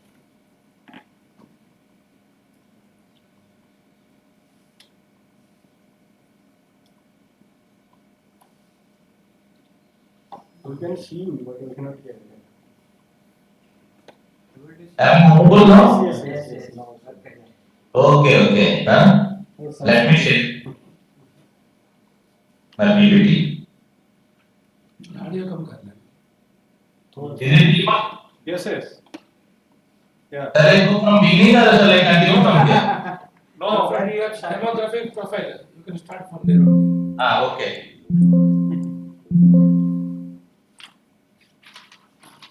So this is the demographic profile that of the study village, but we will move on because the entrepreneurship is more important than ethnography. I feel. His the traditional livelihoods and the ethnographic accounts I have mentioned briefly. The Bhotia language and how their the trans-Himalayan trade got affected with the 1962 war and what are the items that they are going to exchange as a part of traditional livelihoods. All those things I have mentioned here. And this is the transhuman movement. I have written this slide where the people, the area, the study area, Munsiari, there are two places, Malla Johar and Talla Johar. The Malla Johar is a high mountain valley regions, how mountain regions where they used to move during the summer season because winter seasons this is covered with snow. You know how we can see the nothing and snowfall. It is totally covered with snow. So winter it is not possible to stay in Malla Johar. So they have another village, their temporary village, and there is a ancestral village over there. And during this period, they take their sheep and their livestock down and the present Munsiari, Talla Johar, so they stay for 6 months. 6 months they will go to Malla Johar, they along with their sheep or cattle, the other livestock and they also cultivate some medicinal plants and they undertake the trade with the Tibetan communities and during the summer period only. The winters they come down and they will stay in the present study area which is popularly known as Tala Johar. So this is the movement, transhuman movement that took place. Okay, they are adapting to the challenges because they are very well known. The pastoral communities, these kind of transhuman especially, they have 2-3 types of houses in one is that summer like the summer capital and winter capital. So maybe probably the idea may be generated from based on this due to the climatic conditions. Now I have shown here. Is that slides are changing? Yeah. Okay. The traditional livelihoods, the cultivation agriculture that is called terrace cultivation because it is Pahad area, the total hilly area, and cattle rearing, of course, the pastorals and sheep herding. The MFP collection, minor forest produce, also they used to collect because one panchayats are very famous in this area. And another handicrafts, they weave so many carpets, wooden items to get protection from the severe cold. And apart from this, some of the introduced recent livelihood that is seasonal migrations, migration to Dehradun, migration to Delhi, migration to other towns in search of employment and education, the government and private jobs, small business, exclusively tourism related ones.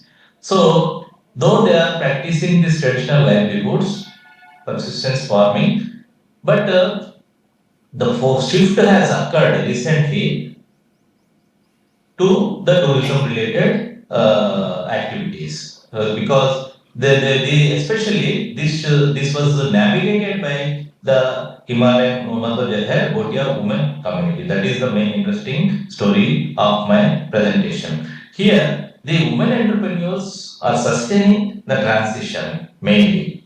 So I'm not talking about the administrative reorganization, how it is affected, because earlier it is a village panchayats, now it was falls under the Nagara Panchayat. With that, there is a advantages as well as disadvantages, which is not going to help us.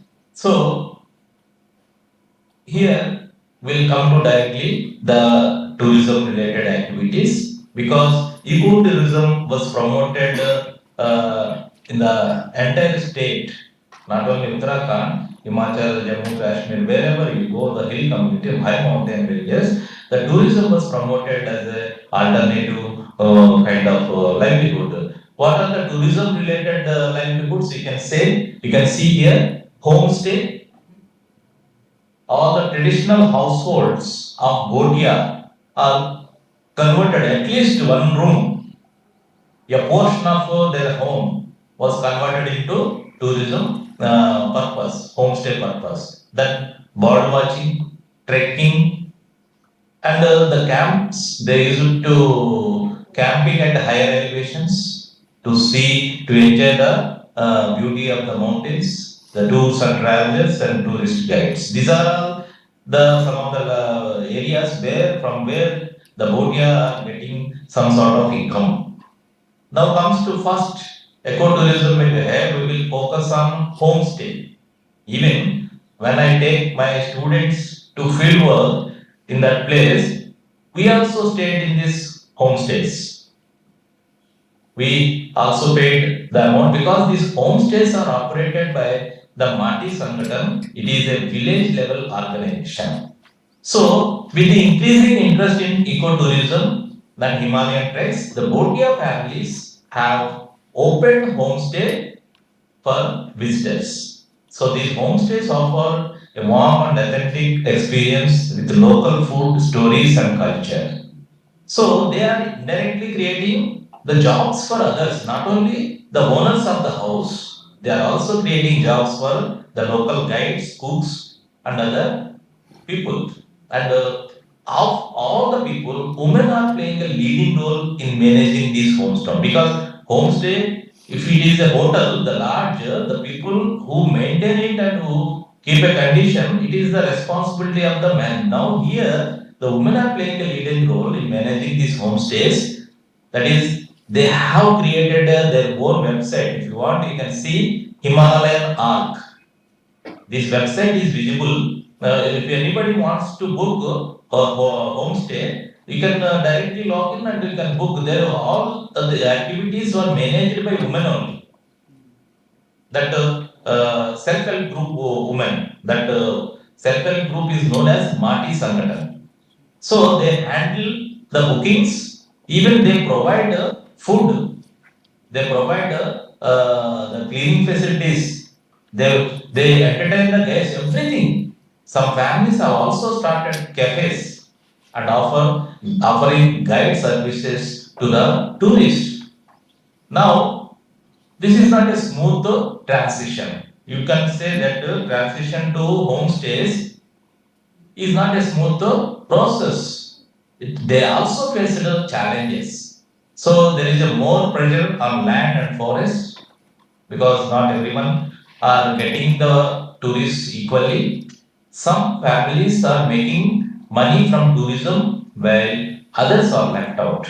In this situation, one panchayats and village level bodies are playing a key role. They are in the middle of the transition from between tradition and modernity. They are guiding tourism in eco-friendly ways, the protecting the forest, and these are the responsibilities also. So they extend the help in sharing the benefits with the community. They also face problems like interference from officials. So the process of transition is not smooth. They also face challenges and they have slowly overcoming this kind of challenges.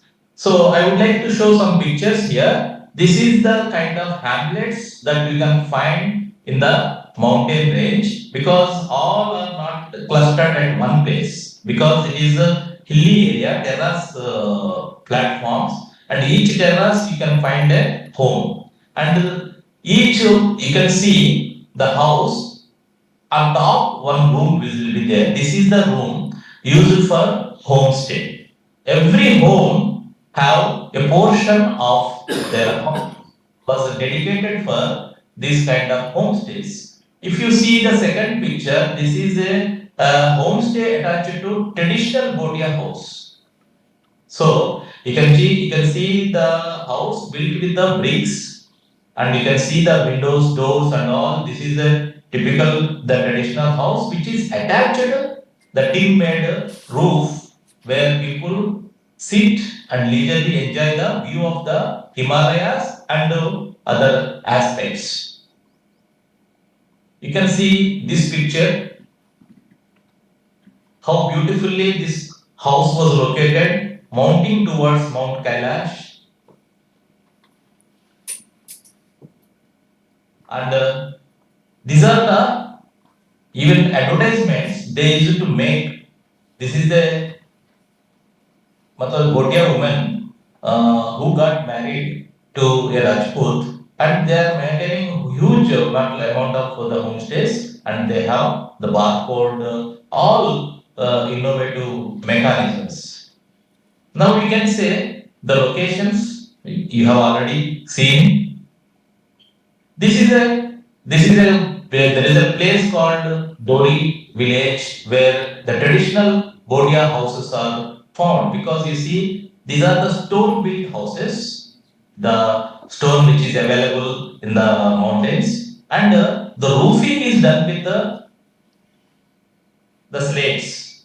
So this is a मतलब जो है naturally जो है this the geographically जो है it was suitable for such kind of things. Now all concrete made roofs, these are all came in replacing the traditional houses.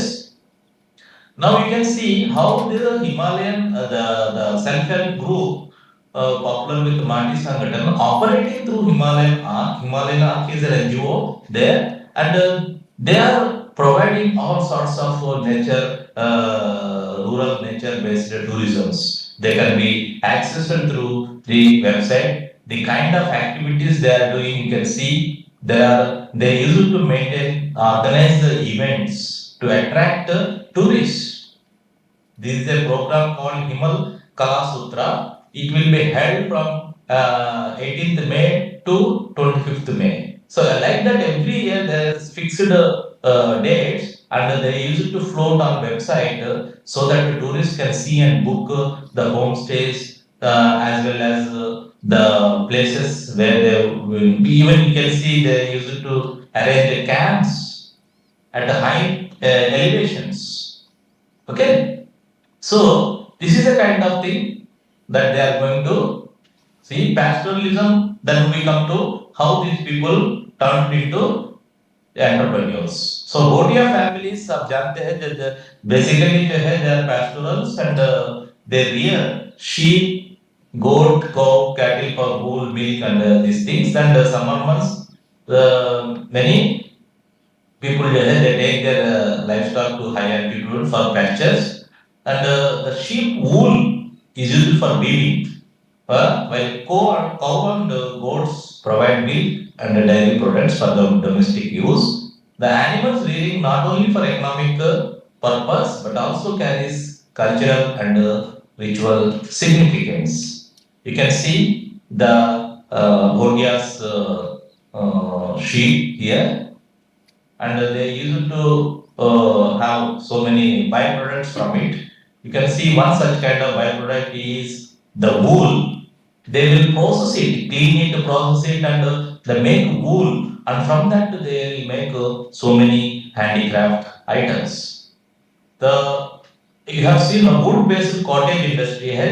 They are skilled in making fine woolen garments, shawls, and carpets. You can see there are some local terms for that. In local, it is called asam.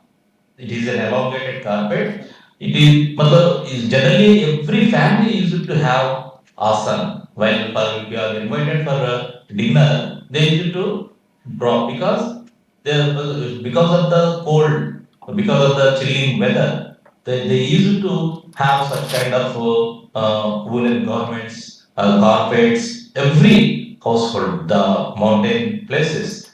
So, like that, there are many other products. You can see Kindam, Puridhan, Galicha.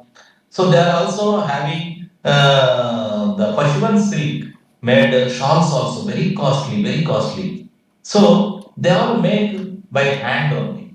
the handicrafts, the matlab handmade items. I will show you. See, this is the asam, where we are keeping our food asam, and it is made from the wool of the sheep.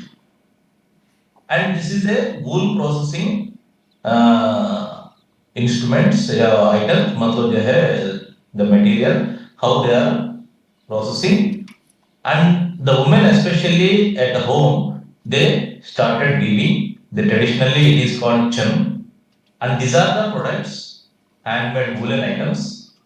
And this white one you can see, the white one is Pashman silk, made with Pashman silk, and it is having so much of demand in Western countries as well as in India also. And they make suits out of it. It is very costly. I asked to purchase, but I could not able to purchase it. It is 20,000 MRP. And these are some of the other items they are producing, and they use natural dyes for coloring such kind of handicrafts. And here it is a point from the traditional pastoral livelihoods to the modern livelihoods, matlab hai from stakeholders to entrepreneurs, how they transition. So the women are the major backbone of the Bhotia economy, because since from the restrictions earlier men used to play a dominant role, and patriarchy was existing, and women were exploited, women were harassed. There are different narratives are available, but now women are the major stakeholder, major backpins of the Bhotia economy. They are the linchpin for the economy and the society. So, why? Because of the restrictions on pastoral movements after Indo-China War, and after so many tensions between India and China, and other reasons are also attributed: the climate change, migration. All this made them to resilient and taken up the responsibility of ensuring alternative livelihoods. And one alternative livelihood I already shown, homestays, and it is managed and maintained by women only. Since the study area located in the high mountain range, the international borders, tourism has become a source of income to them. With this, they have started organized and collective effort. They would be able to switch over to tourism related livelihoods with little training and assistance. They are not professionals.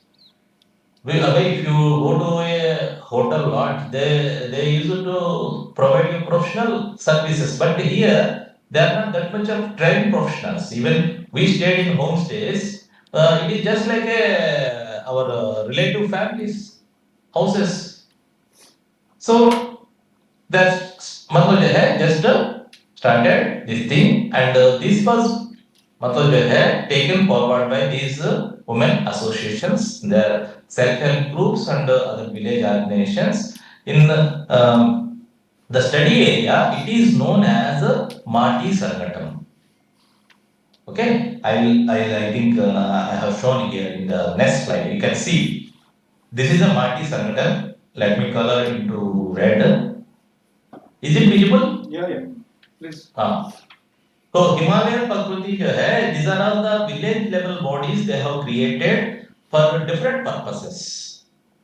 So the Himalayan Arc, Himalayan Prakriti, they are maintaining digital services, seed saving, everything. Mati Sangathan jo hai, एक local Bhotia women collective organized group hai, self-help group hai, and they have had so many experiences of their personal life. So they are witnessing the change. So these grassroots organizations like Mati Sangathan, Himal Prakriti, they work on sustainability, forest rights, and cultural preservation besides the livelihood. Okay, so even they exemplified how communities can advocate for self-governance, Anna Swaraj, and ecological justice. They are working on different. Even with my students, we have meeting with this Mati Sangathan. So The where whoever goes, outsiders, they used to have the meetings like this.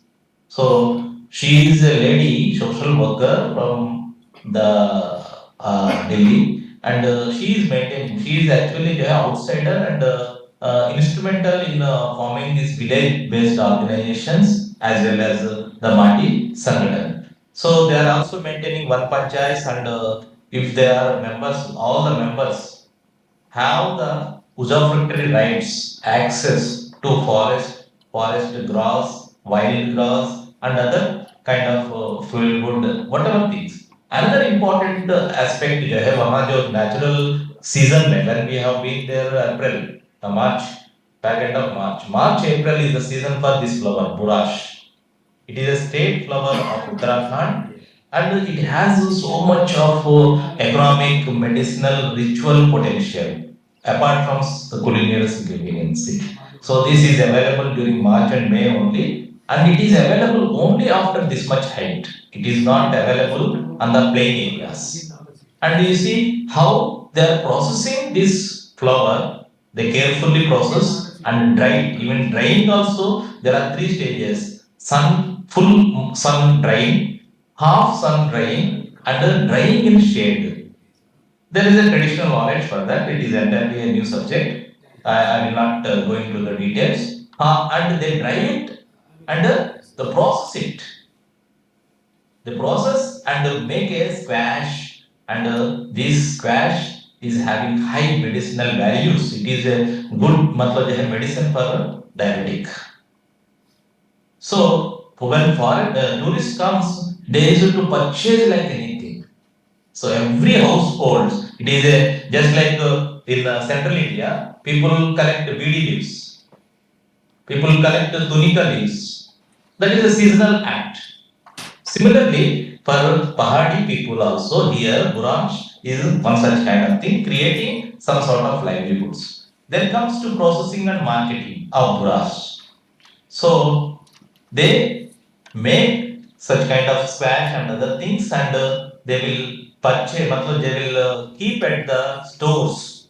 Every house they have their own independent store, and this Mati Sangadan village level body is also having a common cafe kind of thing. So where tourists used to come and purchase these indigenous products. Another interesting thing I'd like to show you. This is a medicinal herb which is famous, known as Kira Jati. It is available on the high mountain range only. This is the medicine, 1 kilogram is more than 15 lakhs. And whenever they go to collect in the high mountain range during the summer, so when winter close, summer starts there, then only this medicine is available and they very risky collection. But people cannot collect in a kg, even 100 grams, 200 grams, if they could able to collect, that also fetches a good handsome income for them. You can see the Kira Jedi. It is मतलब जो है used for medicinal purpose. Mostly जो है it is smuggled. It have international demand. China, it goes to China having so much of demand there.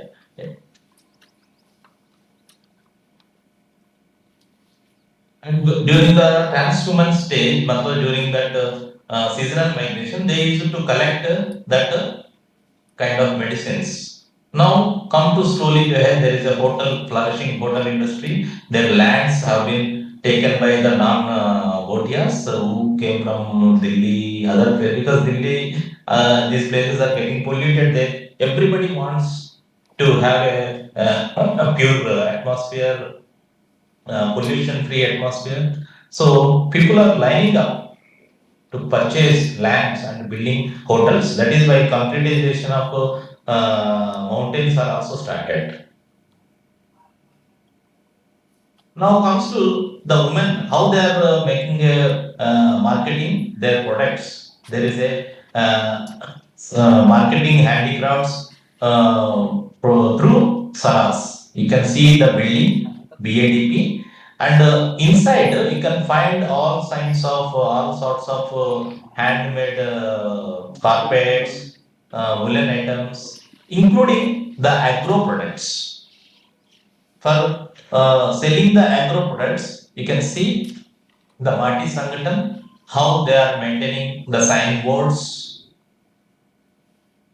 Yeah, Professor Prasad. Yeah, I'm going to complete. Yeah, This please. is, I'm coming to the last this Yeah. thing.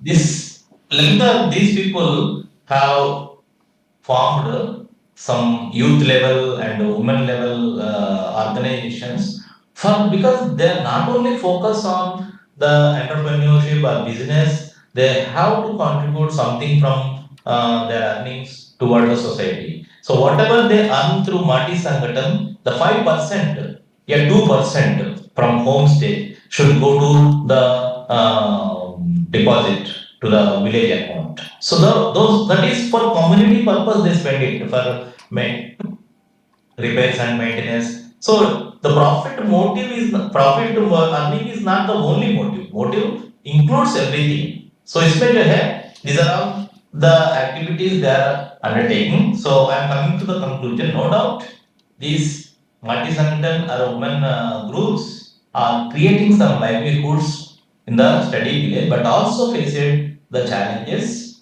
Because because they have slowly started this kind of entrepreneurial activities, and though they are having some sort of skill that outside factors like socio-economic, political are influencing a lot, this led to creation of the factions between villages as well as non-active members, non-Bhotia members. So, but if people are having the encouragement from family, relative, friends, and other these things, they would be able to survive. Even the Bhotia culture, the resilience of the Bhotia culture, also facilitating their own system of trust and mutual cooperation. That is why these homestays or tourism related livelihoods are sustaining. And though the challenges are prevail, but they are slowly ahead coming, overcoming these challenges and try to adapt to the ever changing scenario in the high mountains, because due to climate change and the international borders risking, or the closures of international borders, there are many issues they are getting affected. And even mainly the traditional migratory pastoralism, which was got affected immensely. So they don't have other opportunity. They have to alternative livelihoods. So must focus on alternative livelihoods, and they are successfully maintaining with some hiccups. Thank you so much for being with this. If you have any doubts and queries. Yeah, thank you, Professor Prasad. It's a wonderful presentation, very comprehensive. So floor is open. Very quick question, one or two. If not, towards, okay, no, okay. So thank you very much, Thank Professor you. Prasad. Thank you, sir. Thank you so much. Now I would like to request Professor Narayan Sethi to make his presentation on rural entrepreneurship and India's vision towards 7 trillion economy.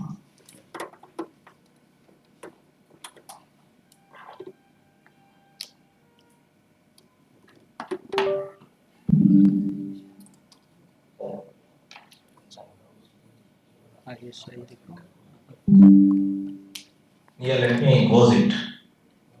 Yes, please. Otherwise, it will not open for other scholar. But you please be there. Okay. Yeah, I will be. And I'll be. it's a great work you have done. Very comprehensive, very nicely. I want to listen, sir, lecture. Yeah. Thank you very much. I'll be here.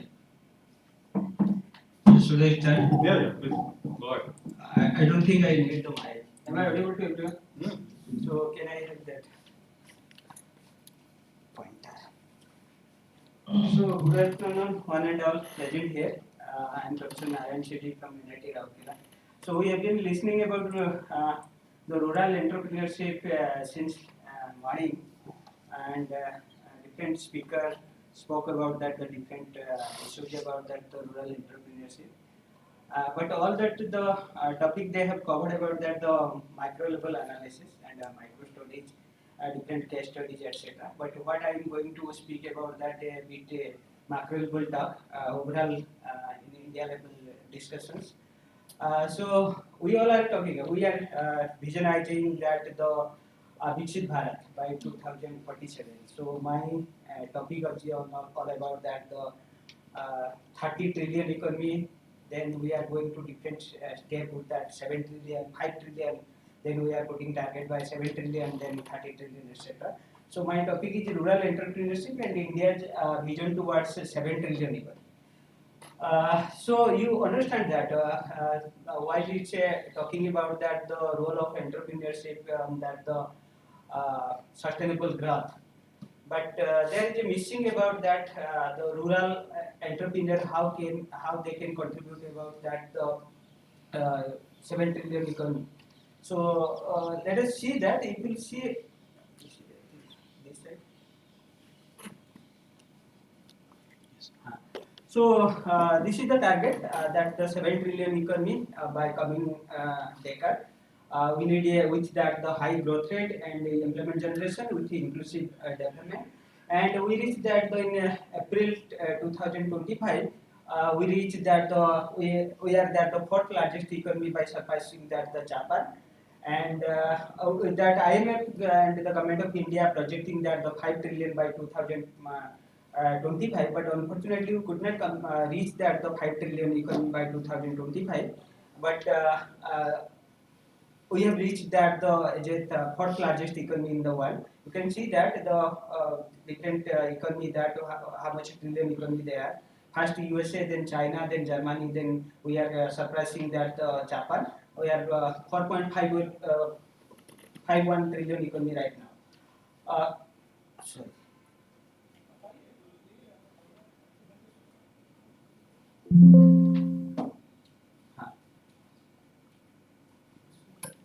Okay. So importance of achieving that the 7 trillion economy, where you are talking about the trillion economy in India, we always compare with the China first. So if you see that before 1977, India's GDP growth rate was higher than the China. Then after 1978, China GDP began to increase. However, that we start falling. And on the primary reason is that China started investing more on that the manufacturing sector. And if you see that they are 50% of global cement production are from China. And the global steel production during that the 1994 and 2024, 50 in that the cement, 50% in cement and 30% in the steel. In early 1980s, you see that Mumbai and Shanghai were that the financial capital, and India and China respectively, but Shanghai became the global financial capital while Mumbai remained where it was.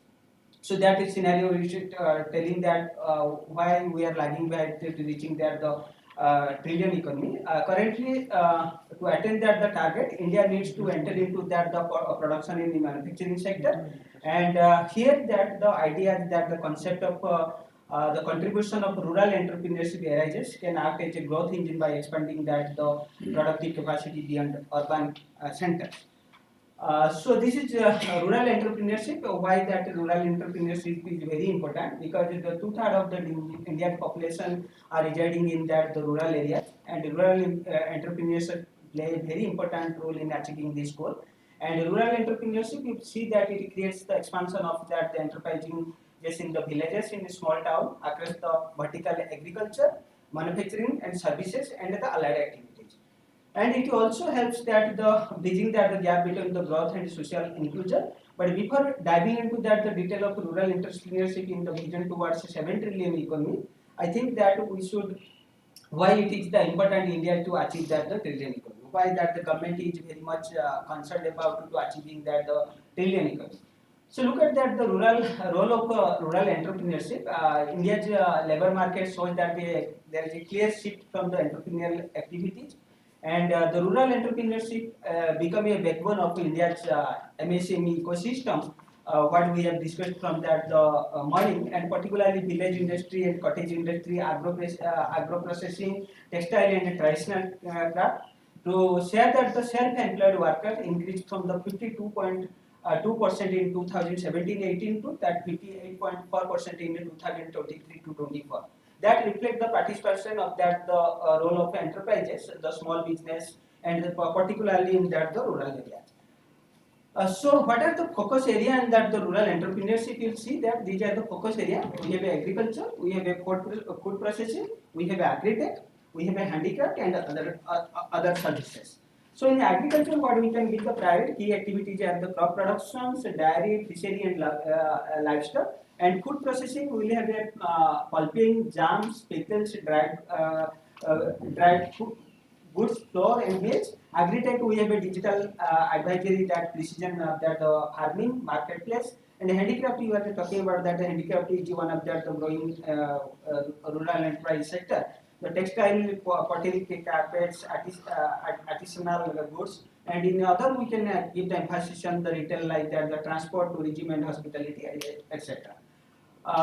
These are the employment impact of what we can that how much that agriculture can that create the impact in the employment opportunities, and that the high value addition in that the strong employment multiplier for the backward and forward linkage through the food processing unit. And you can see that the agri technology that is emerging, that the high growth promoting that the productivity gain and skill that the rural employment. So these are the various employment impact we will have, we can create it through the rural entrepreneurship. And particularly if you are talking about the rural entrepreneurship, there are some presentation regarding that the women entrepreneurship, etc. We should not forget that the women entrepreneurship, the women SHG play a very important role in that the rural areas for that the in that the rural entrepreneurship. You will see that the 50 millions of women are mobilized under that the SHG through the NRLM, National Rural Livelihood Mission, and they have a SHG bank linkage. And the major drivers of women-led rural entrepreneurship, and they are the financial inclusion, what they can play the important role. By 2030, what we are putting that the 7 trillion economy target, so they can, what way that the women and SHG or women entrepreneurship can help us. So they can help that the women-owned rural enterprise and the producers groups. They can help us higher household incomes and stronger female labor participation. They can help us to significant contribution in inclusive growth and poverty reduction. And we should not forget the contribution by the SCST community also. SCST we call as SCST entrepreneurs. This was supported through a priority sector lending that we are calling as a PMEGP, Prime Minister Employment Group Program, and the Stand Up India and Skill Development Program. That where that there is a growing participation of SCST communities in micro and small enterprise in that the rural areas basically, and they can help also asset creation and livelihood diversification at the grassroots level. So 2030 target what they can create that the SCST community, they can create that increased share of SCST owned rural business, enhance the asset ownership and income security. They can also create that the reduction in the socio-economic disparities and improve the social mobility. Another important aspect category is that the youth entrepreneurship. What is that the major aspect? They are enabled by that the Startup India, Stand Up India, and the Agri-Tech this platform and the digital ecosystem. So this will also youth will lead also that the startup driving that the innovation in agri-tech industry and that the rural services. The important source of technology adoption, and they can also create that the local employment. So what the target for this youth entrepreneurship by 2030? The expansion of rural startup and technology enabled enterprises. They can create a job creations through the innovation and enterprise scaling up, and slowing down the rural urban migration. So that is the target by that the 2030, and that will be the impact. So what are the growth potential on the agriculture and the technological integration? If you see that currently agriculture and allied sector contribute almost that the 17.8% of India's GDP, including the farming and the livestock and the fisheries. So India's agriculture sector, nearly 40% of India's workforce with around 8 to 10 crore farm holders, most home that basically the small and marginal farmers.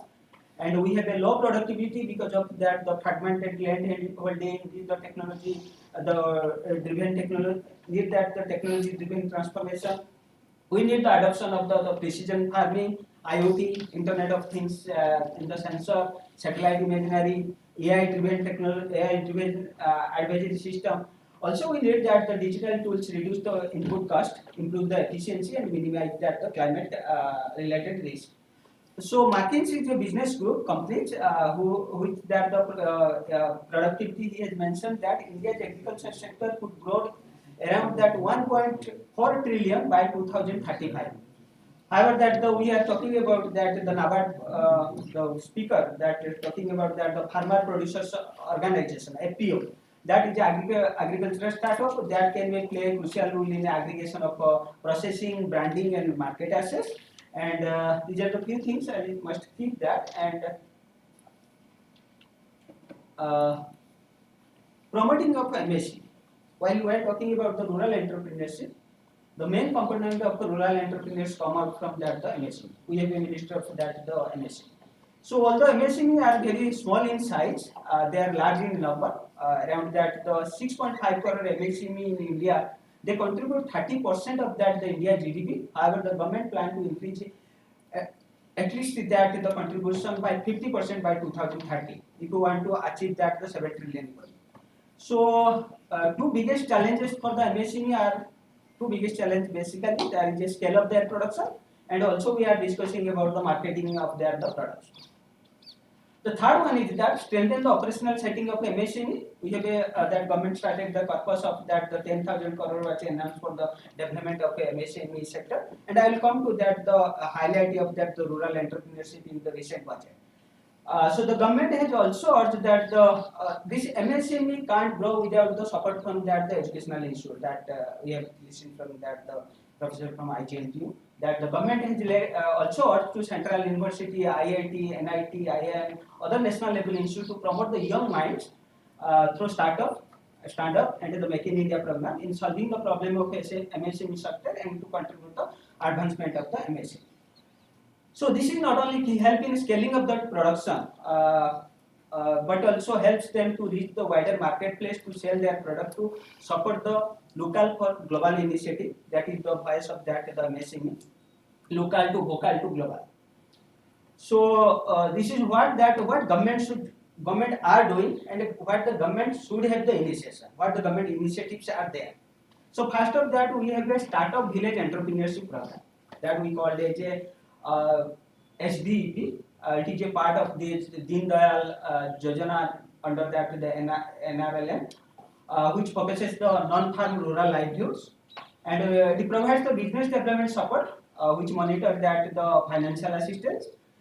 This startup village entrepreneurship program also encourages the self-employment and the rural entrepreneurship by transferring job seeker into that the job creators. So instead of that the finding out the job, you will create the job. So that's the vision of that the startup village entrepreneurship program, and it enhances the local production, income diversification, and GDP. The second initiation by the government, which what I have discussed just 2 minutes back, that the Prime Minister Employment Generation Program. So it promotes the micro enterprises in the rural areas, that we can say that the small town by offering credit linked subsidy up to 35%, and it will support the first generation entrepreneurs, strengthening MSME sector, a key driver to GDP and export. They also generate the large scale employment to boost the industrial output of the production. So third initiative by that the government, that is in a bigger way, that it has been for the long time, we call it NRLM, one of the biggest employment guarantee scheme, and also a rural entrepreneurship initiative. That it is strengthened the SHG as an institutional platform, which enhances the financial inclusion through SHG bank linkage. And the NRLM also promote that the women entrepreneurship and rural enterprises, which improves income, saving, investment capacity, and stimulate the rural demand and consumption. So this is the way that that the government is taking care of that, how we can achieve that the 7 trillion economy by 2030. That's the vision we have. So a scheme for promotion of innovation, rural industry, and entrepreneurship that we call the ASPIRE. So it's widely known as ASPIRE the Ministry of MSME runs this scheme to support the entrepreneurship and livelihood opportunity in the rural area.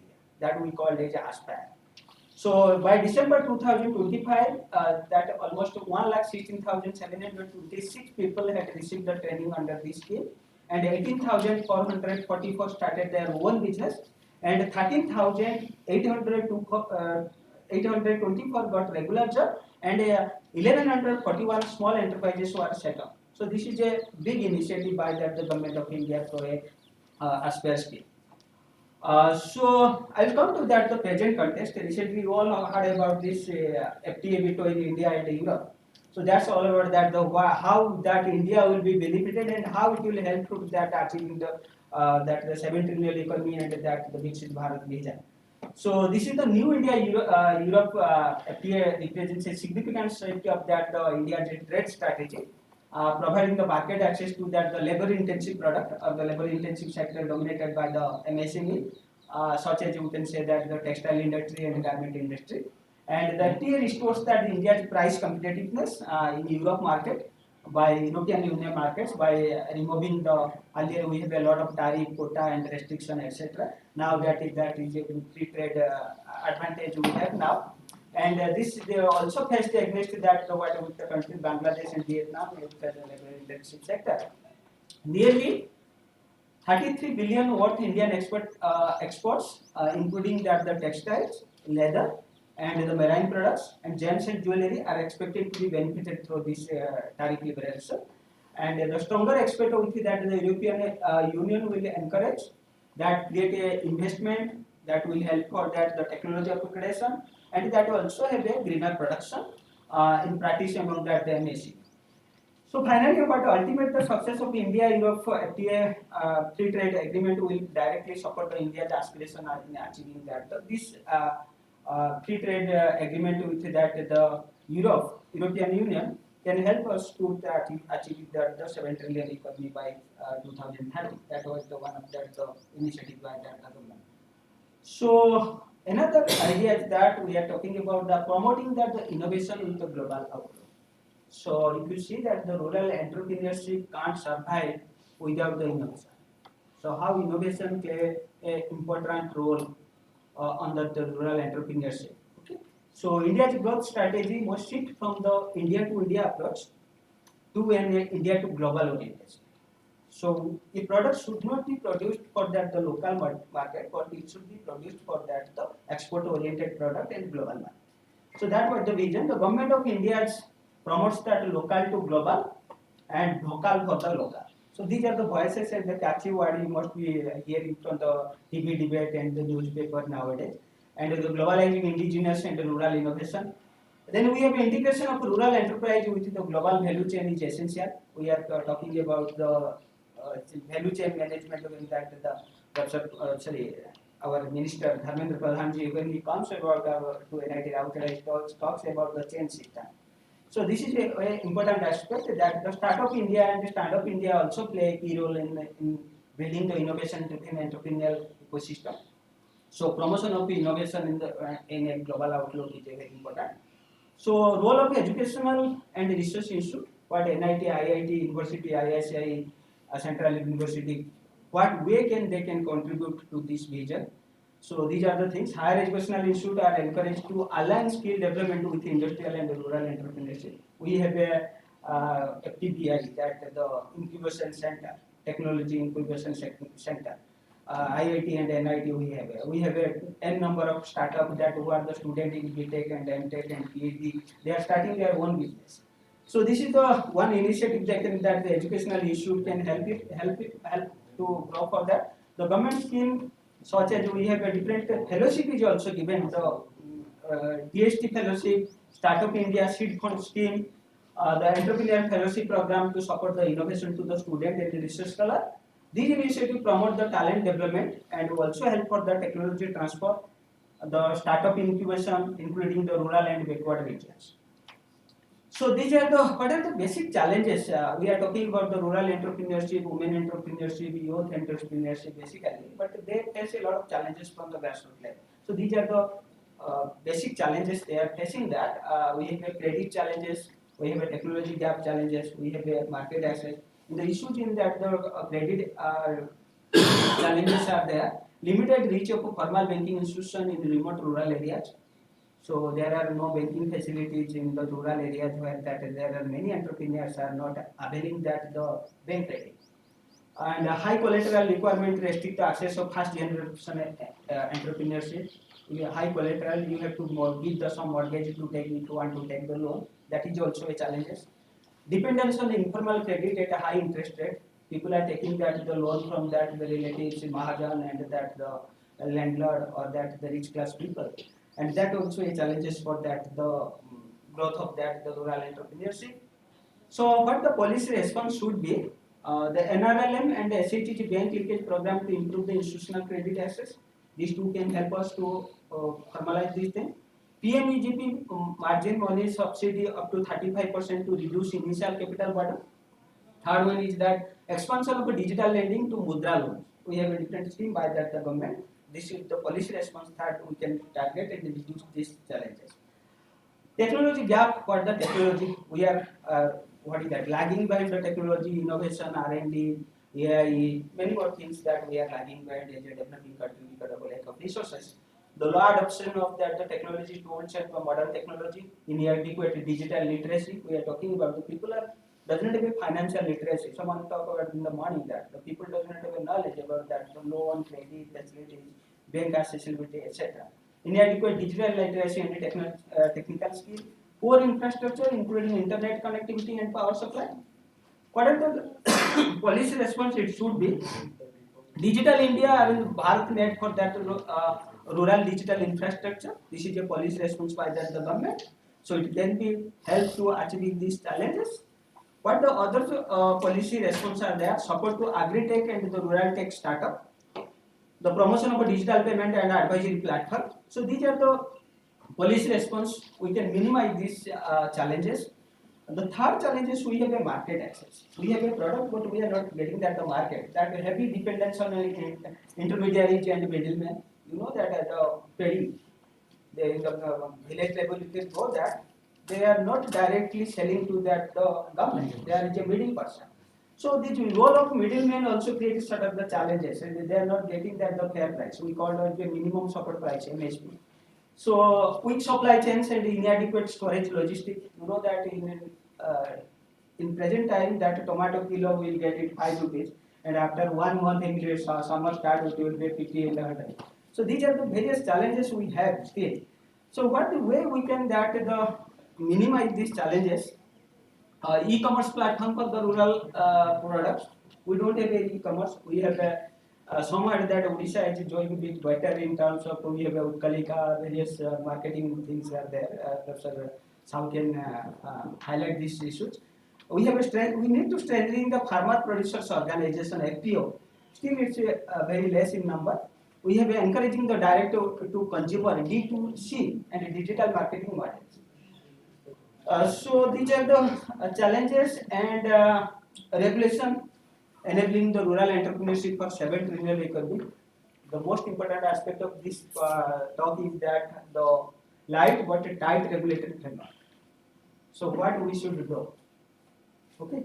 So India requires a light but tight regulatory approach, ensuring that the minimum compliance is burden for genuine entrepreneur while maintaining the strict enforcement of the policy. So this way we can encourage the rural entrepreneurship. We should not be very strict for that, encouraging the rural entrepreneurs. And on the other hand, we should be a bit tight also in the policy. Otherwise, that we cannot achieve our target. So simplified the regulation are particularly crucial in the rural entrepreneurship and MSME who can face that the compliance cost, limited administrative capacity. Entrepreneur keep on running to that the different office to get the approval for the startup or any business he wants to start. What are the common issues we have right now? It should be minimized. A predictable, transparent regulatory environment encourage the formalization of a rural enterprise. So there should be an easy way for encouraging the rural entrepreneurship to easing that or the formalization of that the rural enterprises to this way. The second one is that what should be the regulation that strengthening the digital infrastructure for rural enterprises. So the expansion of a digital public infrastructure that can be had significantly reduced the transaction cost of rural entrepreneurs. We have a UPI. You all are using that, the UPI, the Unified Payment Interface. That can also help that facilitate a seamless digital payment and financial inclusion. So another aspect is that to open network digital commerce, or called as a ONDC, which can enable rural producer and small enterprise to access the national and global markets, fostering the inclusive growth. So these are the ideas that we can strengthen the digital infrastructure in for that the rural enterprises. So what regulatory reform and the 7 trillion economy vision is there? The supportive regulatory framework enhance the rural entrepreneurship that can also create the job and also for that the growth of the productivity.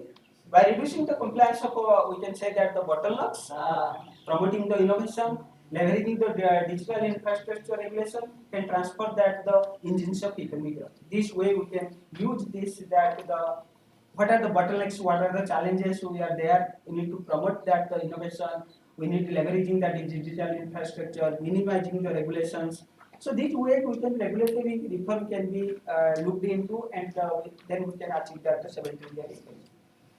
So effective regulation is thus critical pillar in India's journey towards achieving that the 7 trillion economy. And finally, the Viksit Bharat Sankalp by 2047. So Viksit Bharat is a roadmap that making India to develop by the nation 2047. So the core objective of this Viksit Bharat vision is to foster the inclusive growth. Okay, it's inclusive growth and achieving that the 30 trillion economy in about 2 decades.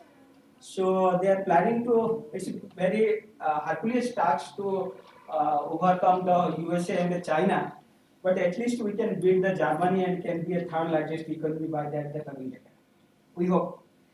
And India is estimated to achieve 1 trillion every year, every couple of years by 2027-28 for the next 14 to 15 years, which is termed as a period of, we call it as Amrit Kal. Amrit Kal to become a 30 trillion economy. So this is what and what the Nirmala Sitharaman ma'am spoke about that the rural entrepreneurship. So certain highlights over here that the Union Minister ma'am Nirmala Sitharaman proposed a range of initiatives to support the rural enterprises and MSME in India in 2026. So the government has announced 10,000 crore fund to support that small and medium enterprises, including those villages and small towns. And rules for trade receivable electronic discounting system, we are called the trades, are being improved to small rural suppliers can quickly get cash against their invoices with that the lower interest rate. The trades is a RBI regulated digital platform that which enables that the MSME to discount invoices with multiple financiers, that is a bank versus that non-banking financial companies to secure the immediate working capital. And that we are talking about another 2 minutes. Okay, that a new AI, we are talking about the AI, most of that this budget is completely AI based budget this year. So AI based up called Bharat Vistar will give a farmer advice in many Indian language, helping them use technology and creating space for new architect and advisory startup in the rural areas. And a special loan plus subsidy scheme will support both youth who want to start a business in a dairy mill, poultry farm, and the animal husbandry, helping them to modernize the animal. So these are the budget 2026 in terms of that the rural entrepreneurship initiative, and these are the other aspect they have taken, that fisheries sector they have taken 500 reservoirs, we call it Amrit Sarovars, new ideas, and which create a new job business in the import processing of transport and cold storage. They have taken a not now that SHG moved into a SHEC, we call it as SHE, self-help entrepreneur. Self-help entrepreneur march to support the promote women-led enterprise in rural areas. Then they have a Lakpati Didi, one paper is there, I saw that in the program schedule, someone will spoke about that tomorrow I think, Lakpati Didi program to raise the rural women's income, which enable the transition from the credit-based livelihood to business ownership. we have a budget proposed to 360 might boost the income rural women, the Lakpati Didi program, and to credit-based livelihood to business ownership, and more initiative on the coconut promotion scheme in that the Kerala and the Tamil Nadu, which will boost that productivity, benefiting that the 30 million people, including 10 million growers, along with the plants and brand Indian cashew and cocoa globally 2030 and India's sandalwood also. So this is all about that the highlights of that the 2026 budget about the entrepreneurship. Finally, I come to my conclusion. So what way that rural entrepreneurship plays a significant role in achieving that the 7 trillion or the Viksit Bharat Sankalp. So rural entrepreneurship is a strategic pillar in India's journey towards the 7 trillion economy. So rural entrepreneurship that links that the agriculture, manufacturing and service, turning the villages, small towns into the growth hubs of the competitive urban-led growth. Then we can say that it can achieve by generating employment. It can also help for the promoting the value addition, boosting the domestic demand, ensuring that the inclusive growth, and which strengthen the foundation of a sustainable ecosystem. And with supporting the policies, digital integration, skill development, financial access, rural entrepreneurship can also transform India's rural economy into a powerful engine for potential economic growth and or the national growth. And the projection of Viksit Bharat, we call it the developed nation by 2047, with a 30 trillion economy may achieve by that the improving the following indicator. First one is the technology adoption. Second one is the digital public infrastructure and integration with a global value chain system that can unlock that the market of rural producer to amplify their the production to the GDP. Finally, that the strengthening the rural entrepreneurship today, it gives a what is that? Lays a foundation that the groundwork for the Viksit Bharat 2047, where the 30 trillion economy is supported by the resilient, competitive, and global system. So this is all about that. I think this is. So thank you, Professor Narayan, for a very extensive and lengthy presentation about Viksit Bharat through entrepreneurship journey, rural entrepreneurship. Excellent presentation. And the floor is open for questions, feedback, anything as a very brief. Yeah, you have. Professor, thank you very much again. In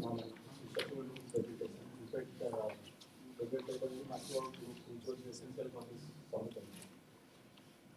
Taking your last phrase, like it is a rural entrepreneurship, the strategic approach. And I have observed the last three or four, previous 3-4 budget sessions that the government has allocated huge amount for this promoting MSME and rural entrepreneurship. But still, it is not so impressive, especially the inclusive approach. And it's penetration in rural is still very scarce. So what is your view for that? Where we are lacking? Which approach we are supposed to do? I think that there are. We have number of schemes. Yeah, we have a number of schemes, but in the grassroots level, few are effectively working. There are n number of schemes for that the rural entrepreneurship or that the employment guarantee or the poverty reduction. But there is a formulation implementation, but there is a lack of monetization from the grassroots level. But I must say that there are a lot of loan is provided for this rural entrepreneurship or poverty reduction scheme, etc. But the people are misusing, misutilizing. They are taking the loan for the one purpose, the pluralism sanction, and किसी का बेटी को शादी करा देता है उसी पैसा लेके और उसी दारू पी लेते हैं. Because all these are the what is that the given to that the poor people and to the rural area, and as you know that the rural people have different challenges, the income challenges they have, and if you experiment that the giving that the 100 rupees to that the poor and the 100 rupees to the rich, so you will find that the differences of using that the 100 in the different way. One will wish to use that 100 rupees in productive, another wish to use that 100 rupees mobile charge कर लेते हैं 100 rupees जो भी मिलता है. So this what that the monetization is an important aspect, and awareness is also like from the grassroots level. Why you said that this is a strategic approach for rural development? The other side also you said that FTA is going to do kind of the wonders for promoting rural entrepreneurship and economic growth and development. See, to achieve so 7 see, billion. we cannot achieve that the 100% that the in all aspects. But why that the government initiative or whether it is central government or state initiative, we find that the certain improvement. There are a lot of improvement in terms of the rural entrepreneurship and the contribution of that the MSC sector to the GDP. So this way it will go. There are being a very diversified country, a highly populated country, literacy low. We will see that in the indicators of HDI, human development indicators. So we have a different blood in our different components, different things are in our blood. Right. So it is a challenge. Yeah, thank you, Professor Sethi, very nice. So let me wind up. Thank you, Professor Haricharan Behra and Professor Sahu. Yeah, so let me give that closing remarks about the two papers. The last paper actually she is unable to present.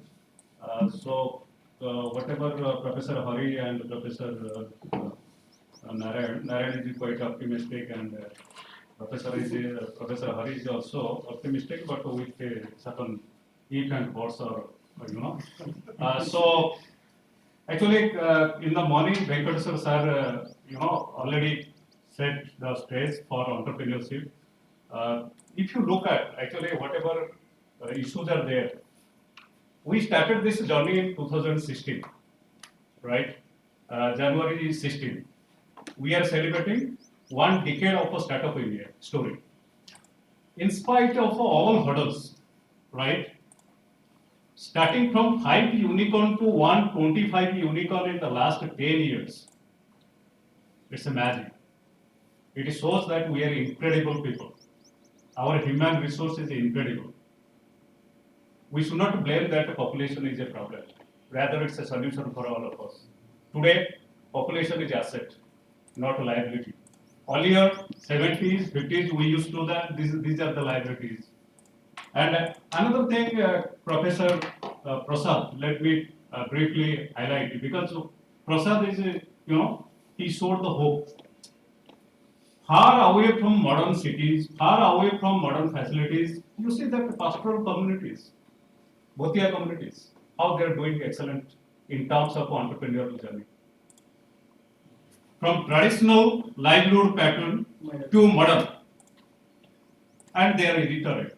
They don't have access to digital things and all. Now you see they are fast adapting. Literacy is not a big problem. So for adoption of technology is concerned in this country. That's why always I call Indians are incredible. Earlier we thought that a smartphone will not work in this country. You see that illiterate people, they are best using this particular instrument for their livelihood and other aspects. Every day per capita you see billions and billions of UPI transactions. This is one of the highest in the world. Even French people, they are jealous of this UPI system. And they are saying by Singapore, they want to take this particular. So that, Indians actually, lot of things are there. There is a great saying, if you start walking, the road appears. And in this context, when I listened to Professor Prasad's presentation, that is the grassroots level story, achievement, success story. You see, in spite of all challenges, whatever Professor highlighted and you highlighted, why this movement is not happening? Taking into diversity, taking into our socio-economic conditions, in spite of all, our ecosystem, startup ecosystem, I am telling you guys, it's taking off like never before. Ease of doing business has gone down. And another story, coming back to IIT Bhubaneswar, let me highlight. We started research entrepreneurship part 10 years back, and very few startups were enrolled. Today, 140 startups. Out of that, 20 startups are owned by women. We discuss about women entrepreneurship, and I am going to present on women entrepreneurship. And the rest, all men, But you see the women participation is increasing day by day. And if you look at the segregation of that startup story, somebody is working on handicraft, somebody is working on deep technology like AR, VR, AI, robotics. So lot of opportunities. So if you take into account all these stories, whatever our Prime Minister and others are highlighting, India is unstoppable. For students, if you don't have faith, you go by your data. There is a book called Factfulness. Factfulness, how many of you have read? I don't know. Factfulness by Hans Rosling. Interesting book. It talks about 2050, nobody can stop us to become the largest economies of the world. Nobody can stop. And all these tariffs and other things you see now, these are all sort of shocks. Indian story, nobody can stop. It is documented by data, not by saying. Hans Rosling, he has made all data and has put that mark. That 2050, nobody can stop it. Nobody can stop Indian story, growth story. These are all short-term shocks, like tariff, war, that will go away. Yeah, look at our GDP. And the whole system is that if you look at entrepreneurship journey, it's quite interesting, I'm telling you. And we are fast adapting. Young people are fast adapting. And this story by Professor Prasad, that case story, it's eye-opening. Without technology, without literacy, without formal education, pastoral communities. Because of a restriction, because of so many challenges, these guys, you see, they come up with a other alternative. That is incredible Indian story. So with this, I stop here. Thank you very much, guys, for listening to these two important papers. Great. Thank you.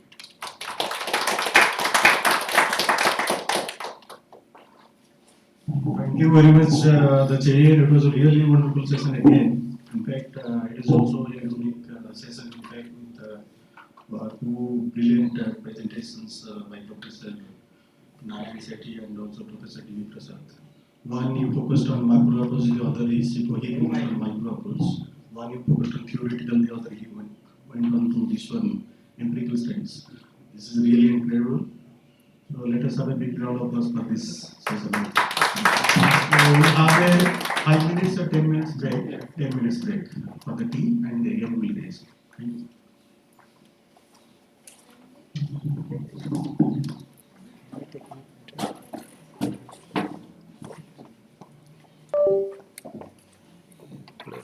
PPT आपको इसमें डाल देना ये से होगा होता है सब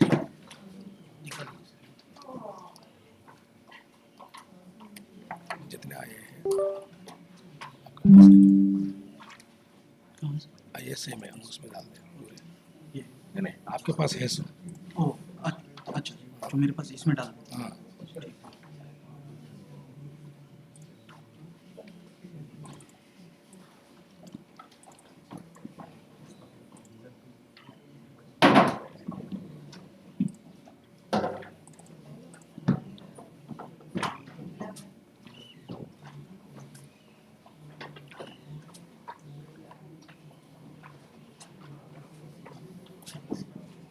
प्रसाद का भी आ गया ना प्रसाद का रमेश सिंह सर का नहीं उनका तो डायरेक्ट था वहीं से था दोनों का अच्छा आपको नहीं भेजा प्रसाद को नहीं लेकिन मिल जाएगा वो वीडियो मिल जाएगा उसका दे दो ये अभी नहीं मिलेगा अभी चल रहा रिकॉर्डिंग चल रहा है ठीक ठीक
third technical session of the day, and I would like to request Professor M.T.V. Nagaraju, Department of Education, Indira Gandhi National Tribal University, Amarkantak, Madhya Pradesh, to please chair this technical session. Over to you.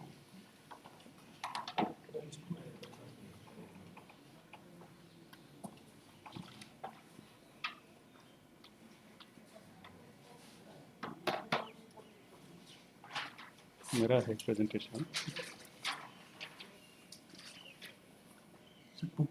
हाँ book पहले रखे दिखाएंगे, उसको रखना है, जब बोलूँगा repeat देते लिखा है. ये बोला नहीं सर, ये नहीं.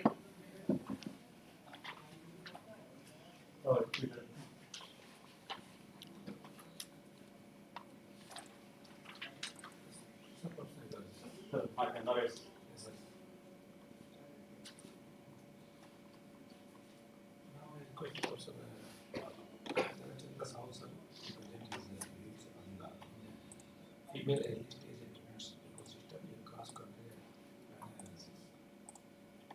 analysis. Yeah, actually, this particular research work is all about female early stage entrepreneurship ecosystem, right? And so, before getting into details of this case study or research paper, I would like to share with you one book, particularly students those who are here. So, since morning we have been discussing about entrepreneurship and innovation, right? And one professor, veteran professor, IIM Ahmedabad, he devoted his entire life to grassroots level innovation and entrepreneurship. Can anybody tell? Celebrated one, and because of him, whatever this discourse on entrepreneurship innovation is going on, whole credit goes to that professor, and he is still strong at the age of 75. We met him in Ahmedabad, having number of institutions. So this man is called Professor Anil K. Gupta, retired professor, who started finding out grassroots level innovators. Those who are interested, and everybody should get interested in innovation, because the innovation is the future for our country. Without innovation, without new knowledge, we can't become Vikasit Bharat by 2047 or 2050. Innovation, innovation, innovation. Right?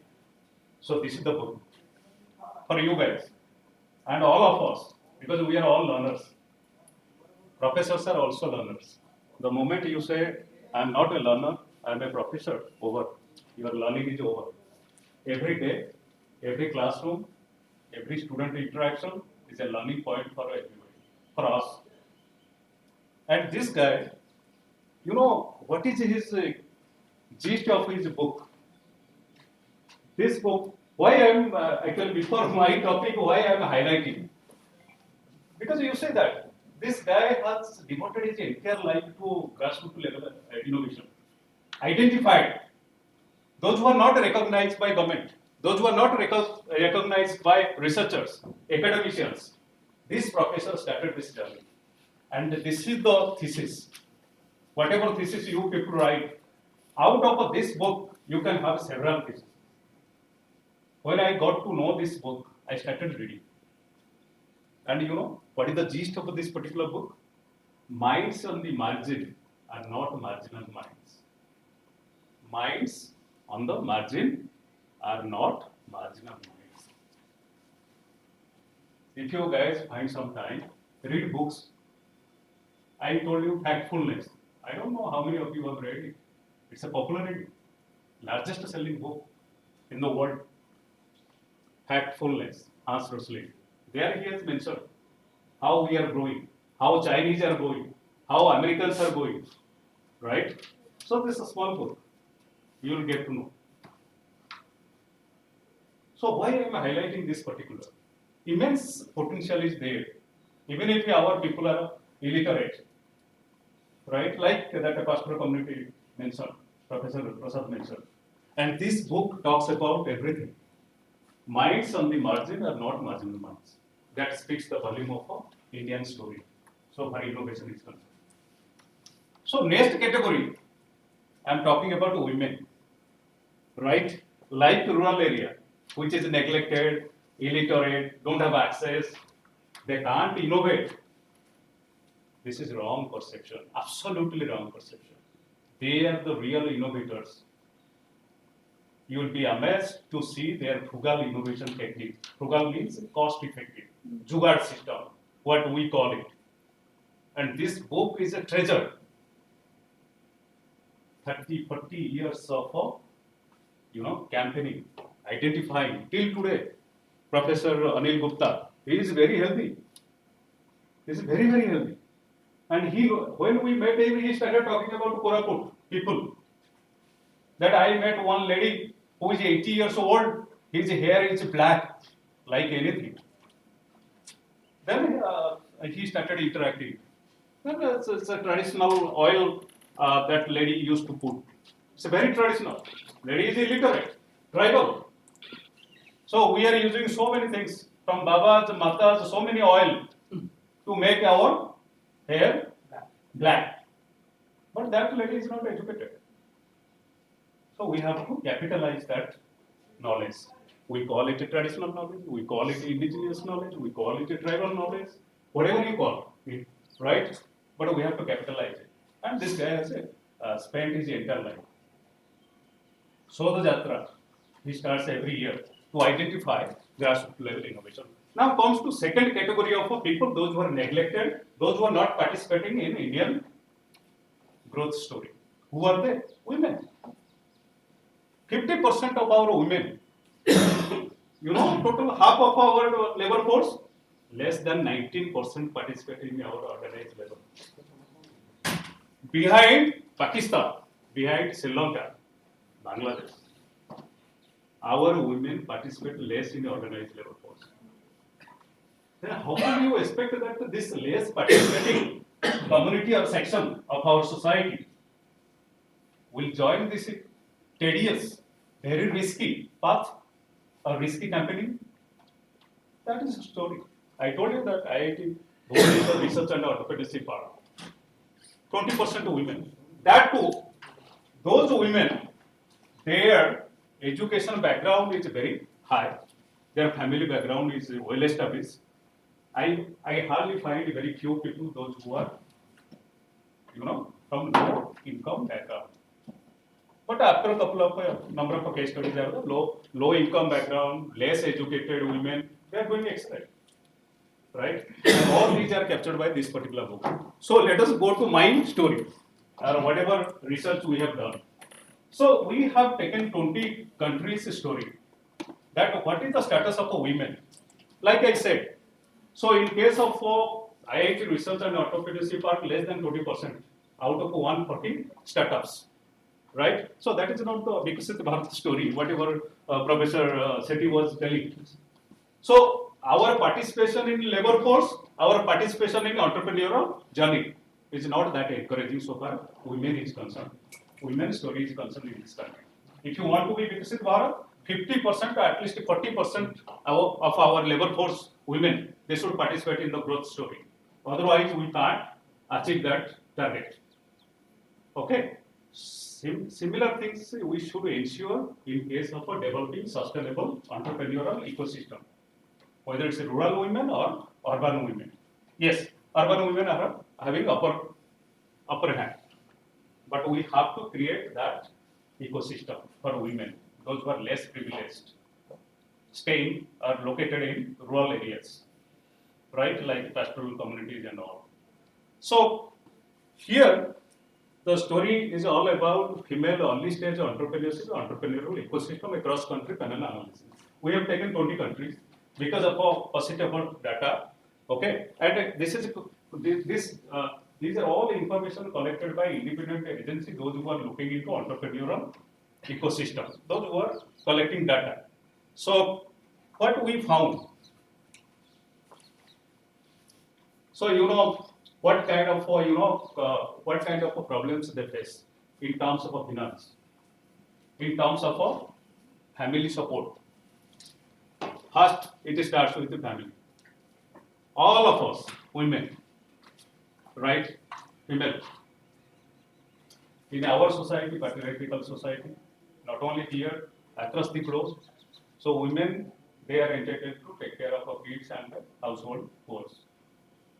First challenge, how to convince. I told you that in IIT Bhubaneswar, that sample, small sample, 20% women are there. That 20% all are from rich and well established status families. Their partners are well understand. Yes, you go ahead and take the risk. But what about others? Those who are not established, okay, those who are coming from, because it's full of risk. Starting from finance, starting from family, so many risks are associated with this particular section of our society, right? So what we found, we have to create favorable environment. But what is our, this is the story. Cross-country differences in female-male entrepreneurial activity, that ratio.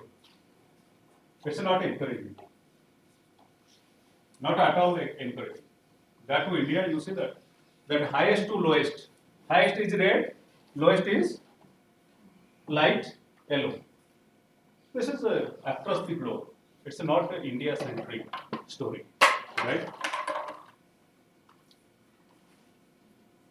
So we have to do something because that black, there is no data. This is Indian story. Rising, falling is very zigzag. No clear-cut answer you can get. Like in case of a labor participation, women participation in our organized labor force, it's 19%. Okay, behind Pakistan, behind Bangladesh. And we discuss a lot because in Bharat, bhai, 50% को लेना है आगे. नहीं करेंगे तो नहीं होगा. So I don't want to, focus more on this.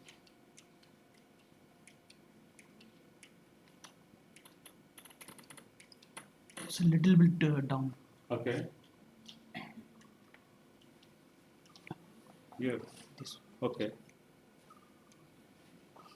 So these are the factors which affect entrepreneurial ecosystem of female or male, particularly female early stage. Those who are joining, those who are having idea. There are different stages of a startup. Ideation, then validation, then minimum viable product you have to develop. Then you have to pitch your business plan before venture capitalists, financing, all the individuals. You have to pitch it. Now these days you know that there are several platforms like Pitch It to Get Rich, Karanjor. Okay, another one is Shark India. Another one is IdeaBuzz. So all these guys go there and pitch their business plan to get fund for their company. Fund is most important thing. And that to women, they face a lot of challenges. When women go to bank, so you can see the reaction of bank managers while giving support, financial support. So that gets reflected. Because our society is not that mature to accept this particular section to be part of this great growth story of India. We have to ensure. We are celebrating 10 years of Startup India. Successes are many, but the challenges are also not less. So, access to finance, government programs. Yes, government programs, guys, particularly youngsters, those who are here.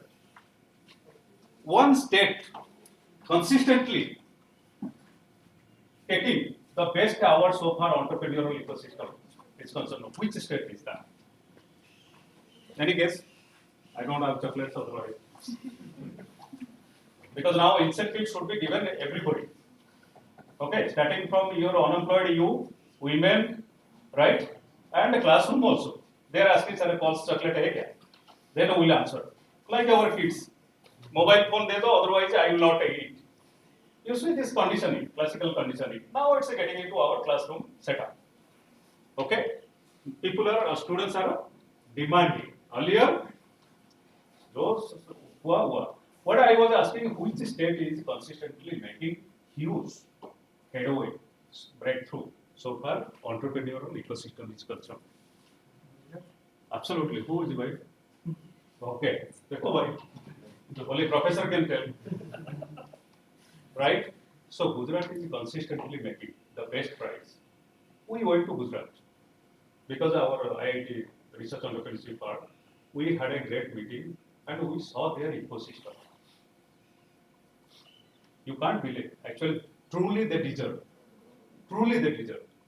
Starting from school level to university level, they have systematic planning for entrepreneurial ecosystem. Everywhere. School, there is a competition every year. Chief Minister will invite the school kids for giving award, the best project award. Chief Minister. It's consistently it is happening. Those who are saying why Gujarat story is different, then we interacted, right, with them. Why are you spending so much of money for giving this school kids? What they know about project? Well, giving money to schools, school kids, it's better than giving in some other schemes, which are also, like Professor Narayan was mentioning. People are consuming it. Somebody is buying bike and all useless consumption, right? It's not productive. But here, at least that a future student or a school student, at least that guy will come to know what is the startup. By the time he reaches college level or university, he or she will come up with a fantastic idea. And that is reflected in Gujarat, I found. You go to any institute, you will find a vibrant ecosystem for startup. And women are also participating. Gujarat, first is a business, first is a startup, rest by starting from government programs. In their school curriculum, there is startup. School curriculum. No state has adopted that. School curriculum, college curriculum, everything like environmental economics or environmental science. Supreme Court has made it mandatory for every syllabus. That 2 credit. IIT also will teach 2 credit mandatory course for environmental science. Same thing they have applied for this kind of startup. Tamil Nadu is second, Maharashtra third. Consistently they are doing. And you go through their parameters, you will find commonalities. Like a government is proactive. Not only government. Government means what? Bureaucrats. Till 11 p.m., bureaucrats came to our meeting and started presenting their startup policies in Ahmedabad. I got surprised. If you go to any other state, after 11, after 9, after 8, you won't find IAS officers or administrators over there. These guys, 11, 12, they started discussion. And they are passionate about it. That is what the hope is all about. So I see hope. And Prime Minister sees hope because he's a home state and he started it actually. And you guys, if you go there, you will find. And they took us to see that. So 15 members saw it and we saw it. No state has adopted that kind of a model so far. We have to adopt that. Without innovation, without new knowledge, we can't go ahead.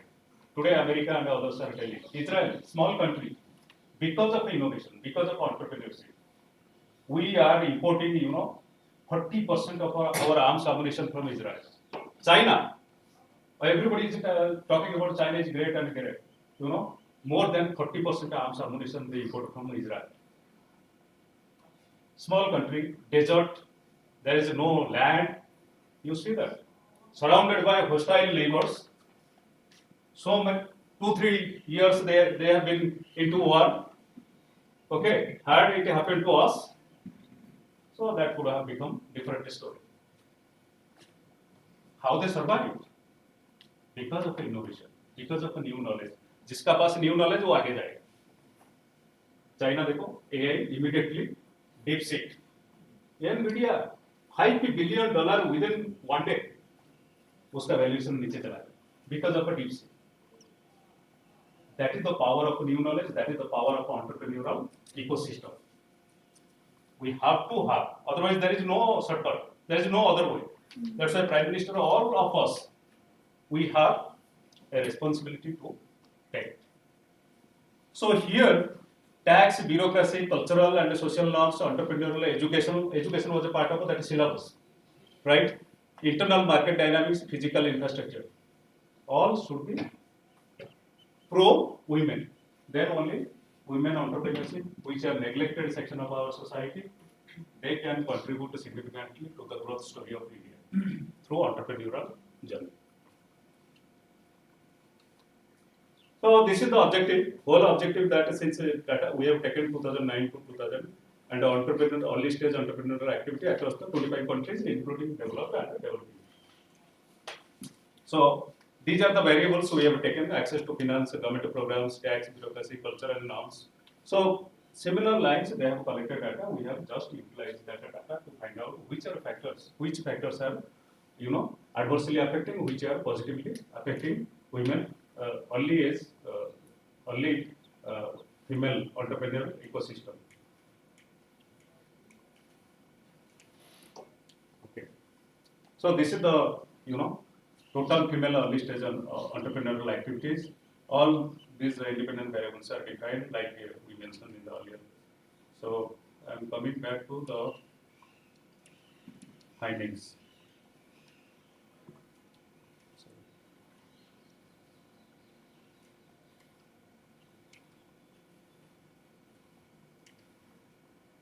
Yeah. So these are the findings.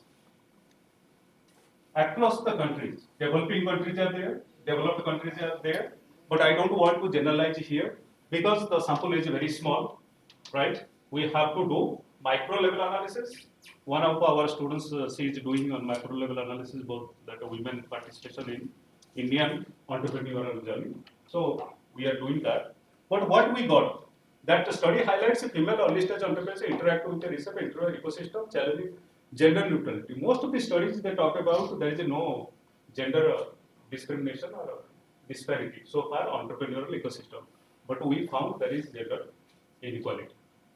I told you that the data says that in case of India across the globe also, less participation from women front. The results indicate institutional factors like access to finance, cultural support, basic entrepreneurial education play a significant positive role in fostering human entrepreneurship. I am telling you a simple story. Like our communities, Marwadi communities, मैंने देखा जो IIT entrepreneurship park है, research and entrepreneurship park, जो women है, large number of, जो 20% women out of 140, they are from rich, business communities. Since childhood, they know business, right? Their parents, well established, they teach what are the risks. Gujarat, Gujarat, we went there and we came to know that most of the business communities, they appreciate their kids if they have several failures in business. आप कितना failure किया? बस 100 times और 50 times, 10 times ही मैंने business start किया, different business, but I failed. मतलब ये best award, उसको बेस्ट अवार्ड दो, अप्रिशिएट करेगा उसका पेरेंट्स, अच्छा किया, right? So celebrating failure, how it will be celebrated? When your family asset is well, sufficient is there, no risk from family side, okay, well established family, educated. So since childhood that girl knows what is business. Or boys are doing excellent and the girls now started, they are doing excellent in that point. So I found most of the girls, those who are women, those who are a part of that entrepreneurship journey in IIT Bhubaneswar, they are from well established background. So that is what they call that education, entrepreneurial education, basic entrepreneurial finance. I told you that. Earlier there was no Shark Tank, no idea buzz, no pitches to get rich. Koron जोर start कर दिया. Only that fashion sector, those who are starting entrepreneurship, you can participate that show. It's quite interesting. Pitches to get rich. You have to pitch your business plan. If they get satisfied, they will give you funding. So funding is not a barrier. But rural women, because large number of women are located in rural area of this country. They don't have idea. Even our students, they don't have any idea about pitches to get rich. So I teach in NIFT, that National Fashion Technology Bhubaneswar. When I started, do you have any idea about pitches to get rich? No, sir, we don't have. Oh, your fashion technology, that guy is offering, like a Shark Tank, right? But that awareness is not there. So, but slowly, it's coming. 10 years journey, we have achieved a lot, but there are many challenges we have to face, and this one is the results. So, all that access to finance, most of the business communities, girls, right? They have access to finance, and they are financially literate. How many of you guys are having Demat account here, particularly students? Forget about our professors. They are very conservative. They are from different phase. Okay, pre-1991 birth. You are Gen Z, right? Our kids are Gen Alpha. So those who believe in blink it, right? Within that, everything should be delivered. So like Anil was telling, when we were there in a hostel to see Chitrahar, that was the only source of entertainment for hostelites in Central University, Hyderabad. Okay, Saturday and I think Wednesday. At that too, four songs will be played, Bollywood songs, and with religious and we will spiritually will look at the TV after taking breakfast. That was the source of entertainment. But what about our kids? You see that everything is available, and they are well off. So they have not seen that phase. So that way, you guys now, coming generation, they are ready to take a risk, right? How many of you are having Demat account? Please raise your hands, students. Yeah. You are a student or? I'm a student, but I don't You? know what is it. No, any idea? So please do have. Otherwise, country will not achieve that 7 trillion, whatever he is discussing. Financial literacy in this country is very poor. Therefore, women, very, very poor, very, very less. Right? So we have to achieve. Demat account, why I told you? Because if you invest in capital market, that money will be channelized for investment, and that investment will be channelized for creating employment opportunity in this country that will give rise to GDP, that will give rise to growth, all sort of will be richer. In UK, 40% of the people there invest in capital markets. But here, how many? Less than 4% or 5%. COVID time, right? COVID created a lot of havoc, killed our relatives, right? But when I interacted with our savvy friends, they said COVID did good things for us. Entire world is saying that one is a killer, but that guy is the best thing for us. How? 10 crores Demat account holders got registered within 2 years of a COVID period in India. Prior to that, only 2 crores were there. Within 2 years, 10 crores got added. So whole credit should go to COVID. And COVID is our benefactor. That is I'm talking about that one of my friends is there in the senior level. So he told me, you said that for somebody it's a game, for somebody it's a death. So but you see capital market. So without the capital market, we can't achieve that one. That story we have to tell. Right? Start a Demat account. Start diversify. Sir and others, okay. So time, okay. So I am already in the part. Okay, for the sake of the students, I am telling. For us, time is over almost. So you guys should go for that. Our is fixed deposit में खत्म हो गया, right? Sir and sir pension, हमारा fixed deposit और कुछ इधर-उधर gold or land little bit or whatever land is very risky. So, but it's your time. If you participate in large number, country will grow. So these are the negative factor. Government programs. Government programs should have, positive impact. Bureaucratic hurdles, corruption, lot many things. Okay, so that we have to get rid of.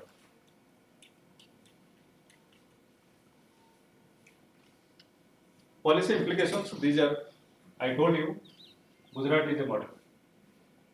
Government is proactive. Finance easily available. Everybody is having access. Education is there. Financial literacy is there. All the parameters of a sustainable entrepreneurial ecosystem you will find in Gujarat. That's why consistently they are making it. Followed by Tamil Nadu. Followed by Maharashtra. Consistently. So there is something.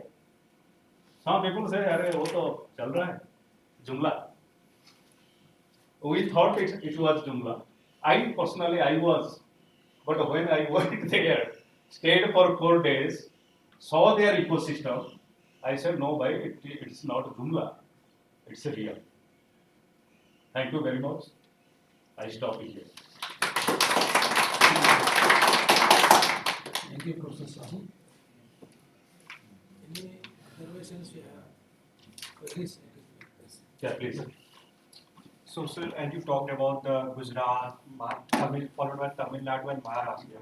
So, I personally come from Bihar. Yeah. So, the state where the basic amenities like the school infrastructure, or where the we can say the struggle is for the survival. So, how can the people of Bihar will talk about the entrepreneurship and can compete with the people of another state like Gujarat and Maharashtra and another state where our basic survival. Like me, we have to leave our state for the better education. We have to go to Delhi for the primary government school education, leave the private school education. So in these kind of scenario, how can we talk about those entrepreneurship things? Yeah, actually, Bihar is one of the, emerging states so far. State domestic product is concerned. Growth story is huge in Bihar. You said one part of the story, but aspirational Biharis are doing excellent.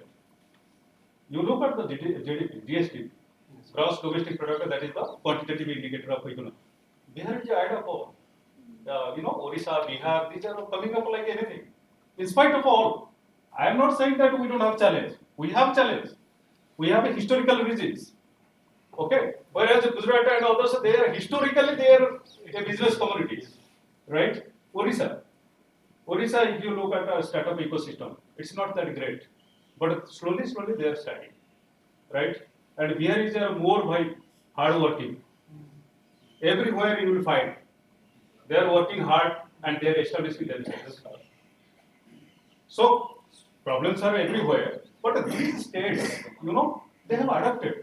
And they are administrator, I am telling you, nowhere you can find the IS officer at 12 a.m. or 11 p.m. they will come and passionately they will deliver lectures on entrepreneurship.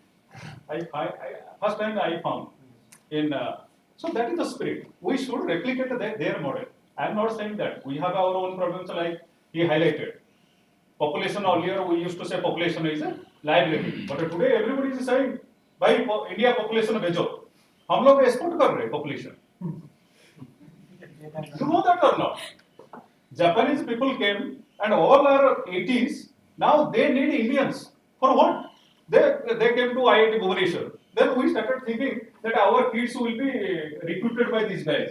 Then what is your requirement? They said we want caregivers.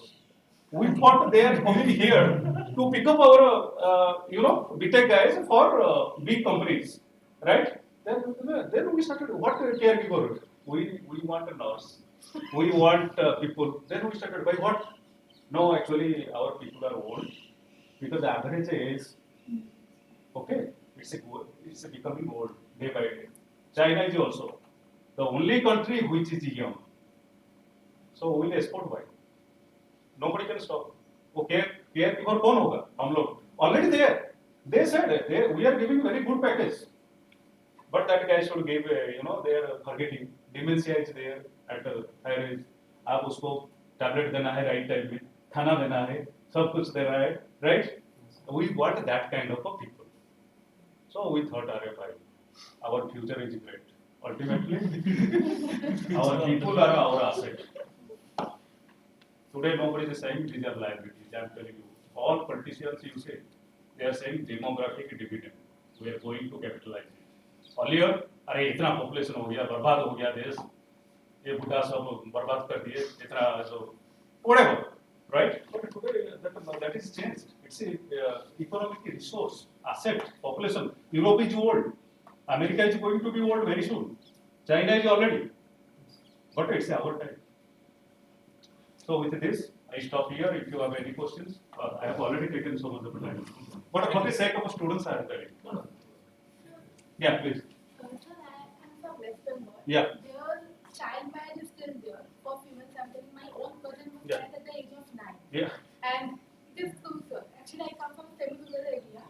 And so, sir, I saw that we are promoting more basic education than marriage for female, like government program giving money For marriage. but Everywhere. not for entrepreneurship and business ideas. Yeah. And the overall demography is like they are going for government jobs. Absolutely. So how can we promote female business? Yes. Yes, that's why government plays an important role. Unless government becomes proactive, like West Bengal, you look at the rank, West Bengal is at the below, along with Odisha. Right? Odisha the better है, entrepreneurship journey में. West Bengal नीचे है. Why? Because government has no idea about this. Odisha now it's just replicating, and the southern states they have been doing well. Maharashtra doing excellent. Tamil Nadu is there, but Tamil Nadu is not Tamil is second, third SAR है, consistently for the last 3-4 years. So government should be proactive, and whatever we discuss, like education curriculum में उसको डालना है, mindset develop करना है, right? So slowly. But overall, when there will be competition ना, they will. अभी competition start हो गया. Highlighting, government is highlighting by decade. 5 से हम 125 unicorn, right? Few startups were there. Now 2 lakh startup, third largest in the world startup ecosystem में हमारा country. It's a big, but challenges are there. But it's up to the political establishment to decide what to take, what not to take. They should be proactive. Who will tell them? They know everything, but okay. The mindset also differs, sir. No, mindset will change when government will be proactive. So can't we do something privately, sir? Private NGO is over, right? So people will have to do on their own, like the pastoral community you have already. Nobody told them. Because of that survival instinct, pastoral बंद हो गया, movement बंद हो गया, सब बंद हो गया, उसका कैसे बचोगे कैसे? They look for alternative livelihood sources. Thank you very much. Thank you. Now we have 4 presentations online. One is from Avinash Verma, Pushpa Kumar Pushpa. It is a joint paper from VP Harika. They are present.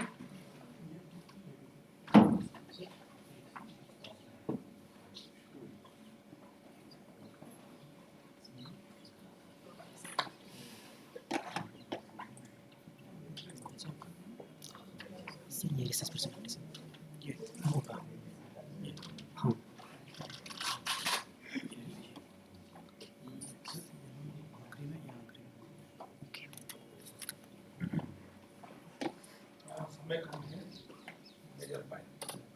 Good morning, everyone. My name is Avinash Verma from Great Jharkhand. I am honored to be present here. It is to present my research proposal as research article, and the topic is related to the growth economy, and it will sum up in the wake of independence day. Now, the topic is a study of the impact of import substitution policies on the fertilizer industry of India. So coming to the abstract. The fertilizer industry is all about the subsidies. The government provides the subsidies to the fertilizer industry to sustain its production, and overall several policies have been made to curtail down the import and increase the production of fertilizer. The whole things are based on the secondary data. It's compiled from different sources, and we use two multiple regression model which investigate 2 primary objectives. That is whether import substitution policies significantly impact domestic fertilizer production levels, or if the domestic fertilizer production industry largely influenced by subsidies. So we will check these 2 objectives in the upcoming. Since a large chunk of subsidies is provided to the inefficient manufacturers, coming to the present budgetary data, the share of the agriculture and allied sectors, the given GDP, the given budget, it is 1.65 lakh crores, in which 60% is given to the only subsidies part. And coming to the GST reforms, it's local companies face the whopping 18% GST on input rates, and imports are facing nearly 5%. This mismatch led to the more reliance on the import over the increasing production capacity. So the study suggests that subsidies should be allocated in such a way that marginal and needy farmers receive full subsidy, while large farmers should receive a certain quota of subsidized fertilizers, and beyond that a certain amount to be charged reforms. So overall, the conclusions will be the efficient manufacturers should be given subsidy rather than inefficient ones. So, coming to the introduction, we know that agriculture is the backbone of Indian economy, as it provides around 58% livelihood and 48% employment generation.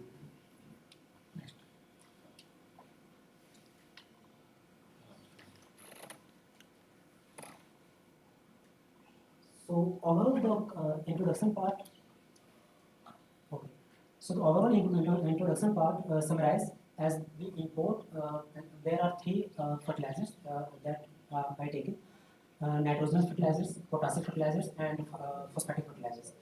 India is the second largest consumer of the fertilizers in the world, and we are the importer of all in nitrogenous, phosphorus, and phosphatic fertilizers. The phosphatic fertilizers is not producing in our country, so we are largely totally dependent on the import of the potassic fertilizers. So there is the review literature. In the sum of the review literature only summarize that it only tells the descriptive analysis, which suggests that subsidies are the main core component of the fertilizer in domestic fertilizer production levels. There are the resource gap. That is there has been a lot of descriptive and quantitative analytical research on the individual variables, but I have taken the various variables that affect the domestic fertilizer production.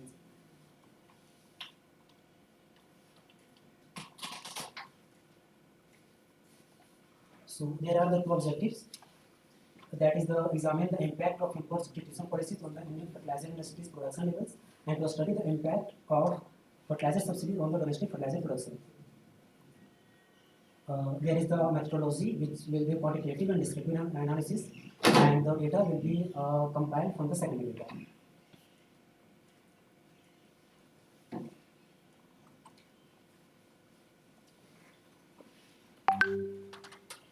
So, the variables have been taken from the financial year 2001 to 2024. So there will be two regression models. The first regression model will check the effect of import substitution policies on the domestic fertilizer production. Here the dependent variable is the domestic fertilizer production, and independent variables are the subsidies, consumption, and import penetration ratio, which will be used instead of proxy variable in place of import substitution policy, which will be import difference upon production difference. The difference of the data is used to overlook the auto correlation in the data. And the second regression model is used to check the impact of subsidies on the fertilizer production. So this is the model specification about the models.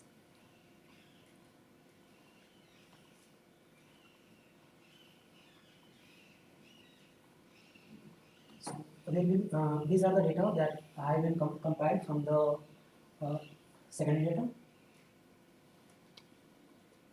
These are the sources.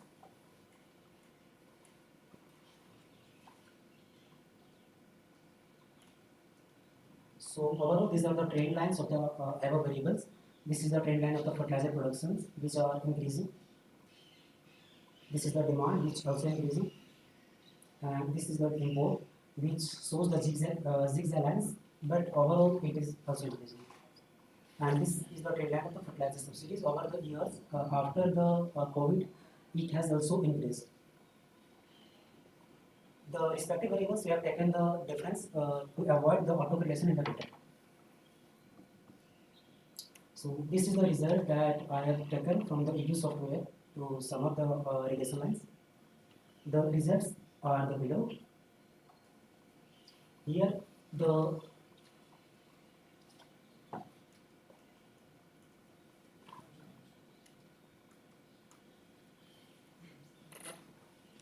so we can say that we can here see the subsidies and the consumption levels are the significant in the affecting of domestic fertilizer production, but the import substitution policies is not up to the mark. So we can say that the negative coefficient for import penetration ratio indicates higher the import, lower will be the production and vice versa, which indicates the model reliability, but there is an insignificant coefficient p value, which shows that import substitution is not up to the mark in the domestic fertilizer production. This is the model reliability, and the R square value is around 77%, which shows the variation in domestic fertilizer production. And now coming to the second objective, we should find out the role of fertilizer subsidy along with the production efficiency. So this is the result of the second regression model, which shows that the subsidies hampers the growth of domestic fertilizer production.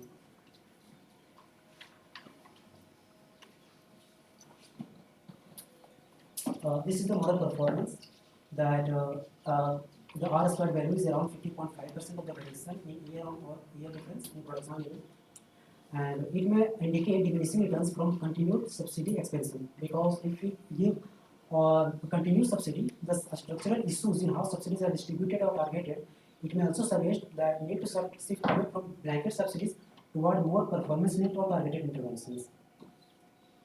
So in the conclusion, we can say that in the short run, the subsidies may help to produce the domestic fertilizer productions, but in the long run, it doesn't sustain the industry. So if we come into the future trajectory, the government should adopt a proposal for giving fertilizer subsidies to farmers instead of giving payouts to fertilizer manufacturers directly, which is the prevailing practice.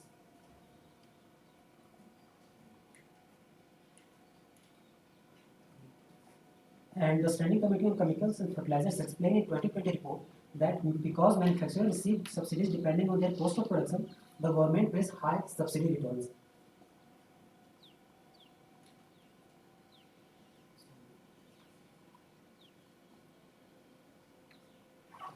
Thank you. Observations. There is no questions.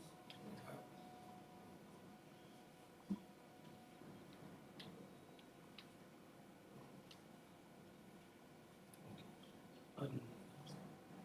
Thank you. Yes, Deep Naranga from IIT.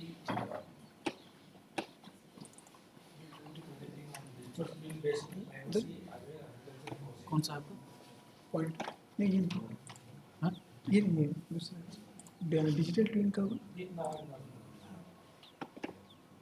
Digital twin का इसमें कौन सा file ये है क्या ऐसे नहीं ये नहीं है तो मेल पे चेक करें, मेल पे भेजा था तो मेल मेरे पास मेल नहीं मेरे पास इतना ही है नहीं मेल यहाँ पर ये तो लैंडस्केप में ये नहीं है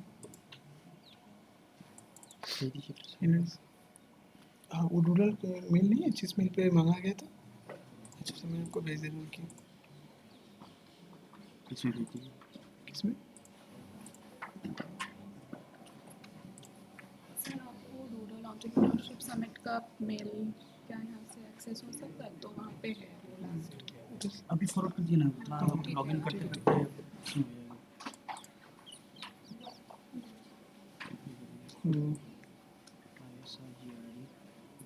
एक मिनट ये ना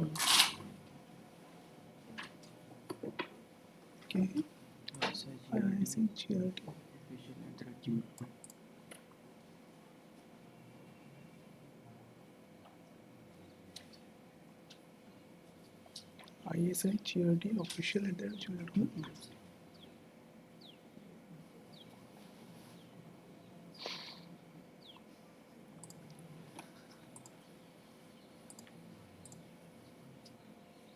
ये है क्या आगे पीछे करने का? ये उधर अच्छा ठीक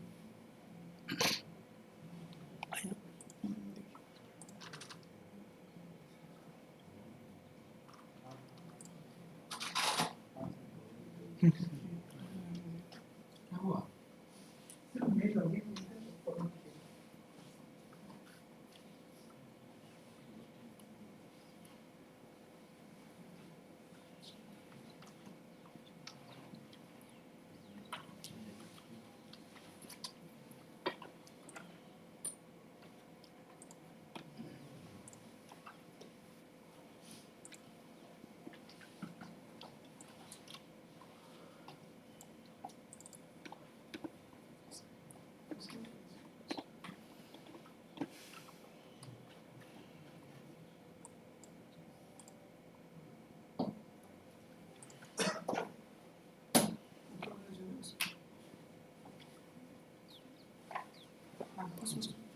ये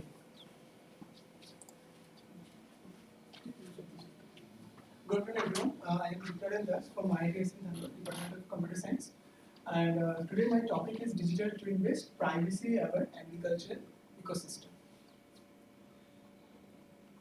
So these are the contents of my presentation. Overview. I will start with the problem, paradox, identification, problem identification, and after the proposed solution, I will say that how the solution will be beneficial for the entrepreneurship perspective, because it's the entrepreneurship summit. So without discussing, let's go. So first things first is the why this presentation, why this problem definition, why is it? What is the reason behind? What is the problem? Main problem starts with the mindset. The rural, it's a national rural entrepreneurship summit. So rural agriculture, if we target, the first problem is that the agricultural decision making in most rural regions still largely depends on the personal intuition, experience of the agriculture. So the farmers, how they're deciding what to do, that is comes from the personal intuition, experience. The thing is that is it intentional? If it's intentional, then why is it? It's a problem or something for that they have done this. So we will discuss further. But what is the consequences for this? The consequence is that there is a gap between the available digital capability which can be utilized for the on-farm usage of physical farms, but which are not using. That's why we are not able to avoid some losses, which are like fertilizers are often applied at the wrong time, pest outbreaks, irrigation water is wasted, and the consequences are not just economical, it's farmers' livelihood and all those things are related. So, in this context, there are different solutions available. So basically, the digital twin, in the digital perspective, is right now the solutions are getting implemented in many regions. So the thing is that if we are not utilizing the digital system, we are not integrating the digital system in any other, then that will not be able to survive in the long term. For now. And right now, very specifically, if we go, if we don't integrate AI in any system, then it will lag. So, what is a digital twin?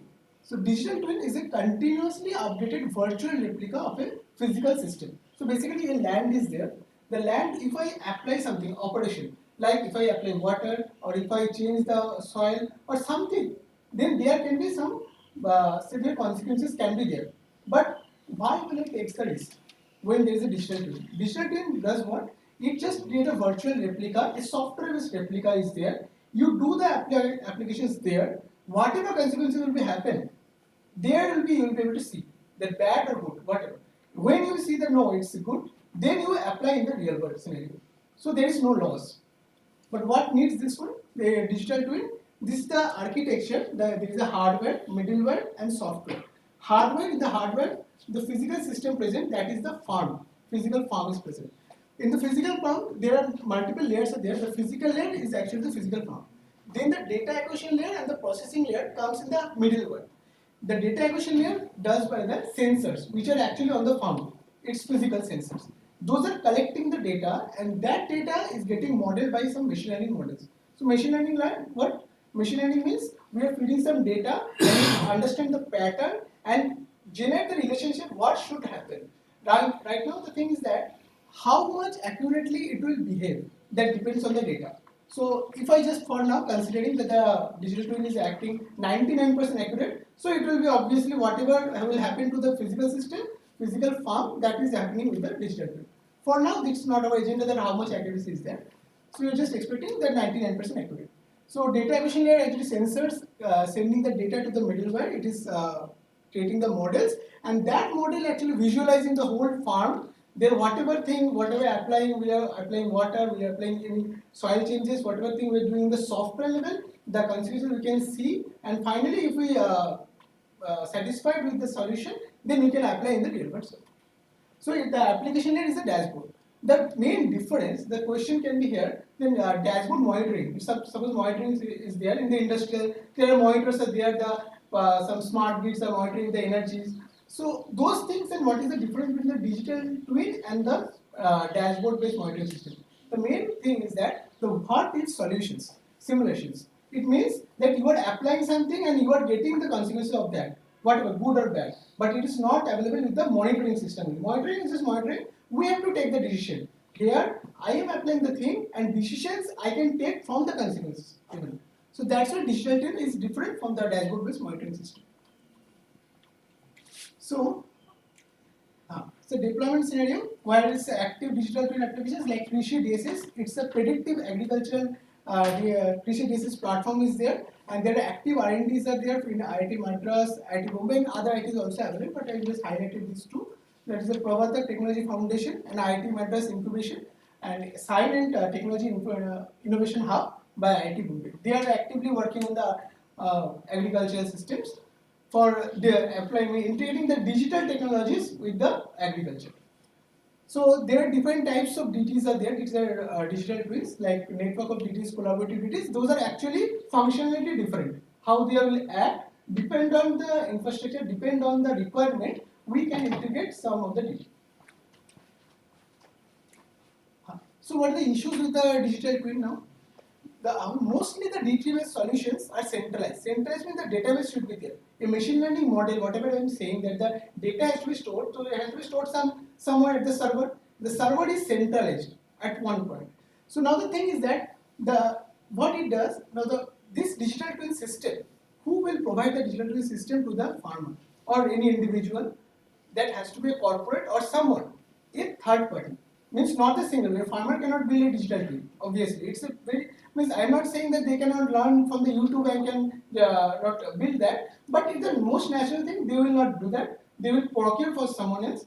The first problem is that if we from the monitoring case, then the procurement is not easy one. If I say buying a machine learning model, it's not easy. It will be costly. And if I am getting some subscription level, then also there is an issue that is a third party. So third party will have the data. Whole raw data is available with the third party, that the farm data. So they can use some data without any consent. You cannot charge because it's a raw data. How will I tag them that it's my data? First problem. And the commercial. The second is the commercially unfair, like the influence. The price influence can be there. He knows everything. Like suppose in the Giridi, all the agricultural fund data is with one third party. He knows everything, the where, how much here is going, crop is going, how much this one. So he can sell as a third party, right? So he can do his own business. We will not be able to know that. So that's why for these things, these privacy compromise things, actually the farmers are still not adopting the digital technologies because there is a very much trust issues there, and it's very true. According to the Federal Bureau of Investigations, their cyber attacks also happened, and the thing is that in the first case, we are saying that the third party is the intentionally doing the things, victim. But in the second case, actually, if I trust the third party, then also there can be another party who is attacking the third party to compromise the system. So that cyber attacks can happen in the planting or some major seasons. So like in the September 2021, 2 attacks even in September 2021 happened. Like this is the black metal ransomware where the company's Loas Corporation, its systems were all locked by the ransomware, and they asked for ransom of $5.9 million. Otherwise, they will not decrypt and will provide the solution.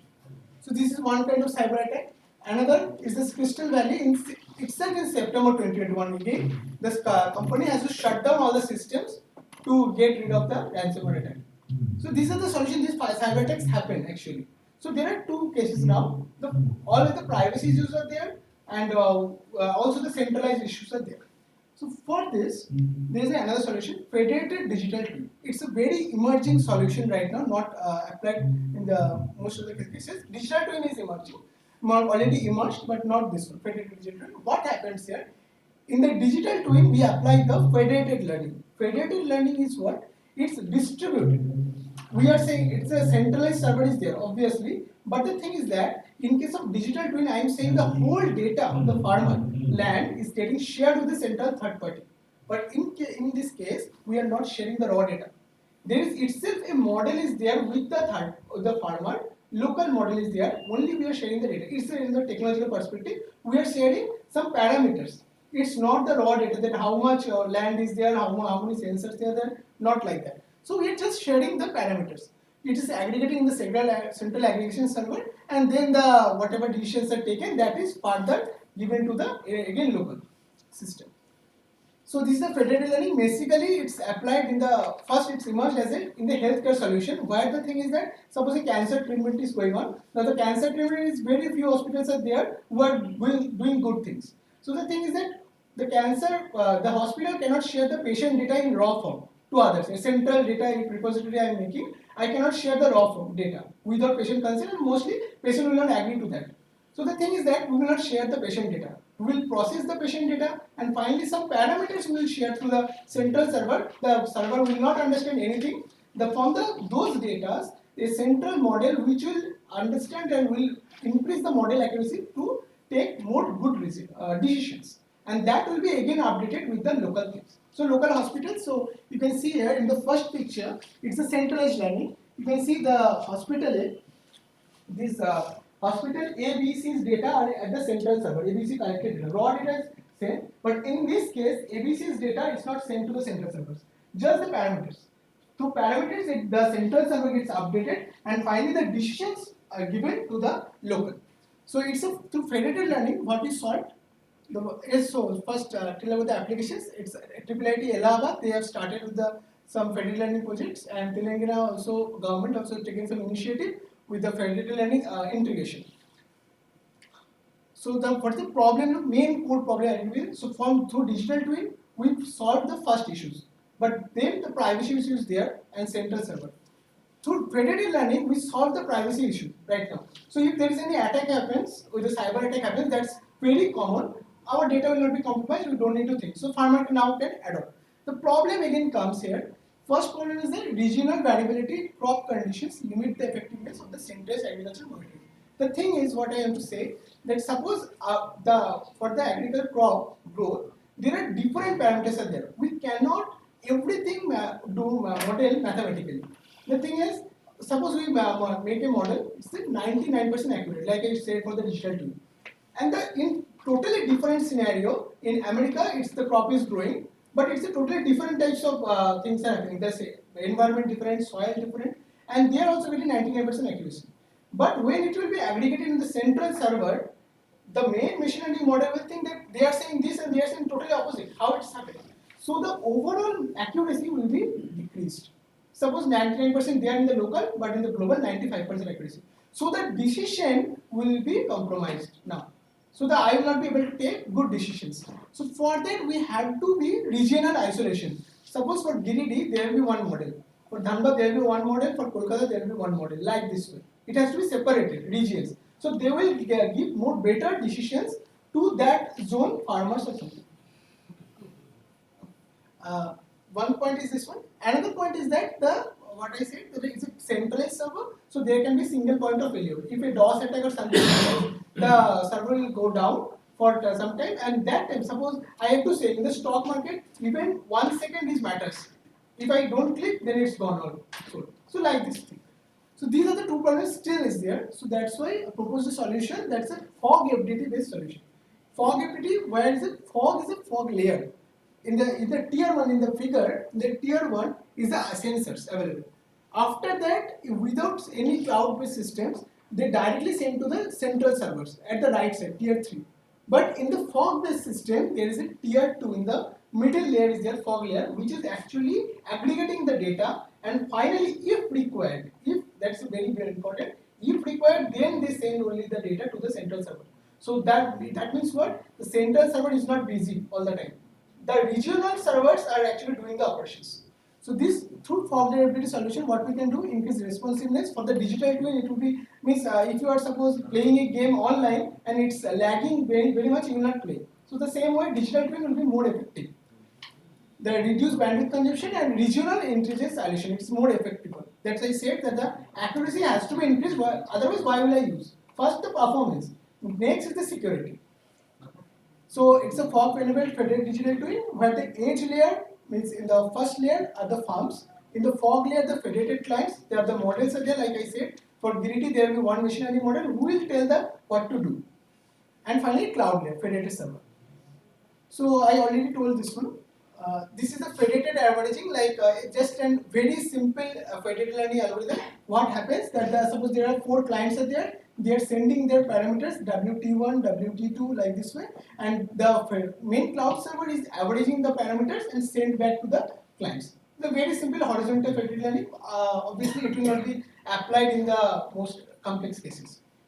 So this is for sample, just for demonstration purpose. This is I implemented in a software-based simulation. Here you can see there is a farmer A is there. So it's a web-based solution, digital twin solution where farmer A and farmer B I have implemented. In the left part, it is the twin, and the right part is the real crop. So in the when I varying the parameters you can see the level, fertilizer, those parameters I am varying. And when I apply, that is first applied to the digital twin. Then the left part, here it is. This one first gets applied here. If I see that it's these are the parameters that gets updated. If I see confirm that the parameters are good, it's going good, then I pass to the real world solution. And this is digital twin actually said is cyber physical system. So in the cyber world, everything digital. The computer cannot harm me anyway. It's everything software. But a physical system, when a arm is attached, a robotic arm, then it's called a cyber physical system. It is what in the digital twin. When we confirm, we apply, and it actually changes in our physical land.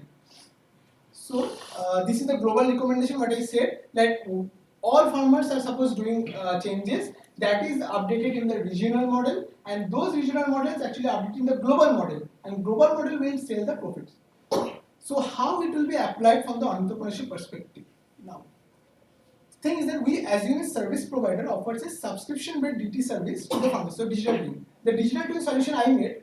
Suppose a single entrepreneur decided, okay, I will make the solution. I will create the software. He created the software. How it will sell? He will not sell that one because any farmer will not be able to procure the whole thing.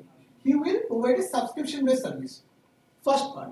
Next, service provider aggregates the knowledge across farms by deploying FL-based collaborative intelligence. So what he will do, suppose from a Giriti, suppose from ISI, some scholar builds the solution and he's sold to all the farmers of Giriti.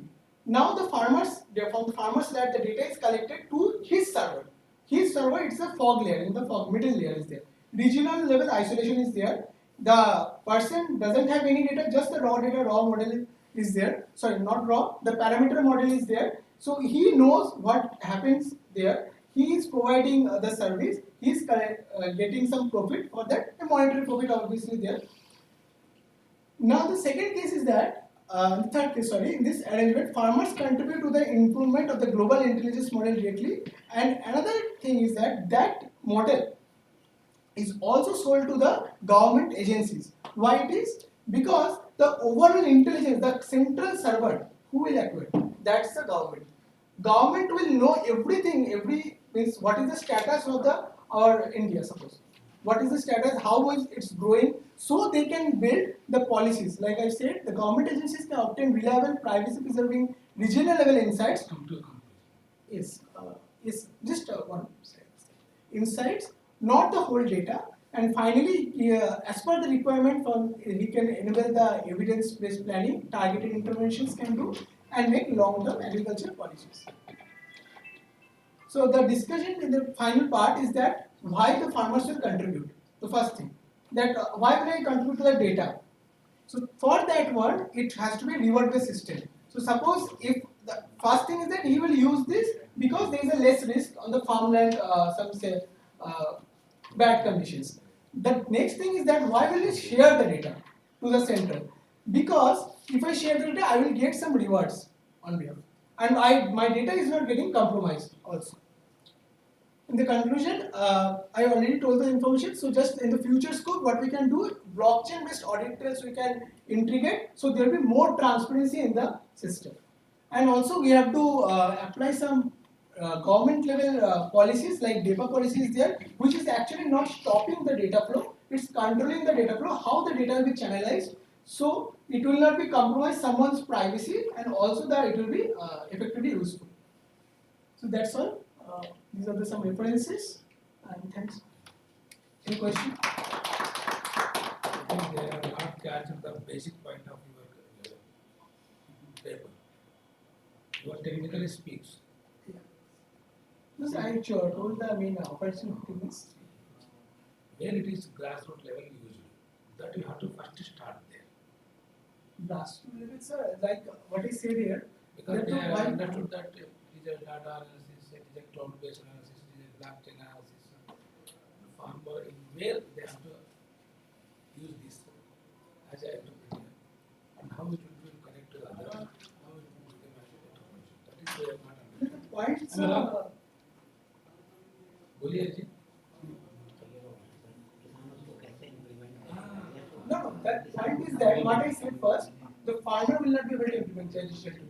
That is the point. A third party has to do. No, basic level of understanding they are not got. The process they understood. Always the paper presentation has to be attached to where your paper will be helpful for the public. Now you tell me where it is available, where it is useful. Thing is that, sir, the system, the digital thing, it is a technology. So the point is that the technology I cannot right now explain because it requires a classes. It requires total 1 month, right? That is your negativeness. Being a scholar, 1 month you have to teach, 1 second also you have to teach. So right now I have 15 minutes. That's what. That's why I am telling now as a moderator. Moderating from them to you, there is a gap. What you told, you only understood. They never understood what I have. Am I wrong? कोई बोल सकते हैं इन्होंने क्या present किया इसमें से मैं 1000 रुपए भेज दूंगा. I am giving her 1000 rupees. Guess नहीं, exactly बोल रहा है. Real time. In the real time, if you do a entry. उन्होंने क्या प्रेजेंट किए, कहाँ यूज हो रहा है, वो आप क्या समझ में आ रहा है, इतना ही बोलना है बस इतना ही. कहाँ यूज हो रहा है सर, वो तो cited. That part is cited, right? I submit a technical paper, but there are certain relevance on the present context. You are presenting to the wrong audience. That's the thing that first rejection should be there. No, the first what the chairperson is telling that it's a very heterogeneous group that sociology, anthropology. See, they are not equipped to understand. Might be out of the box, Jaisa, I'm education. There all are economics, politics, and sociology. But we have to see their faces, how they will be exhausted. Accordingly, we have to be deliberate our presentation. No, we got an idea, but the finer things, finer aspects, we don't have. That's what I'm saying, sir. It is too technical for us. Okay, digital twin and all these things, ideas are good. So actually I didn't go to the more technical. Actually, क्या है? I didn't go actually. मुझे इतना समझ में आ गया, मैं बोल देता हूँ. फार्मर्स के पास अभी हार्वेस्टिंग टाइम में क्या हो रहा है, तो उनका सीड डालने के समय में खेती में कितना होता है, density, how much it is there, that they have to be scientifically checked. But they are not scientifically checking. They will be depends upon the scientists. यह साइंटिस्ट के पास उन्होंने लेको इन्होंने फिर साइंटिस्ट को भेज देते हैं. वो साइंटिस्ट क्या करते हैं, क्लाउड बेस में उसको चेक कर लेता है. चेक कर लेको फिर उधर सही है नहीं है, क्रॉप लेवल हो सकता है नहीं हो सकता है, इनको वापस भेज देता है. भेजने से बाद में क्या होता है, बेस्ड अपॉन दैट जो नॉर्मली हो रहा है वही क्लाउड बेस में हो रहा है बस. Like that, they will be improving the crop products. Am I right? So this is one to one. एक पर्सन को लिया, एक खेती वाला को, दूसरा फार्मर, दूसरा फार्मर, ये सभी एक ग्रुप बना को इनको डिजिटल ट्विन बोलते हैं, साथ ही मिलकर। ये मास्टर का एक कंप्यूटर होता है, उनके पास बिल्डिंग है, इन्होंने सभी मिला कर वो area, in that particular area, how much the crop yield will be happening, which is best for the farmers. Am I wrong? This is only your ideology. 80% correct. चलिए मैं तो थोड़ा समझ में आ गया मुझे। So this is the ongoing process. बस इतना ही है। Thank you. चलिए मैं तो कुछ समझ में आ गया मुझे। कभी भी हमें ग्रास रूट में बोलना है। नहीं सर, actually तो सभी लोग कंप्यूटर नहीं पढ़ सकते हैं ना। The thing is that first it should be rejected because that there is a technology. I cannot see sir. मैं क्या बोलूँगा? In future also. आपको कहाँ यूज हो रहा है, फर्स्ट उधर से शुरू करना है। हमें क्या कहते हैं, थ्योरी से शुरू कर, थ्योरी नहीं, एप्लीकेशन तो थ्योरी बोला कभी रिवर्स में बोला प्रेजेंटेशन जमाएंगे। Thank you. Yes, the third presenter is Partha Sarkar, he is online. Yes, is there? No sir, Partha Sarkar नहीं। Okay, right. Next we will go for the Alpha Mandi, Uday Bhanu, Uday Bhanu Bhattacharya. Yes, sir. You must have got it. Yes. This paper is the landscape of homestay entrepreneurship investment. The landscape of homestay entrepreneurship. Homestay entrepreneurship.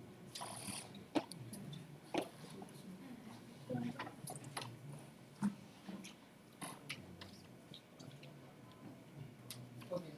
Good evening, everyone. My name is Purnipam Nandi, and presently I am pursuing PhD under Professor Dr. Uday Bhattacharya, and today I am presenting the landscape of homestay entrepreneurship in West Bengal.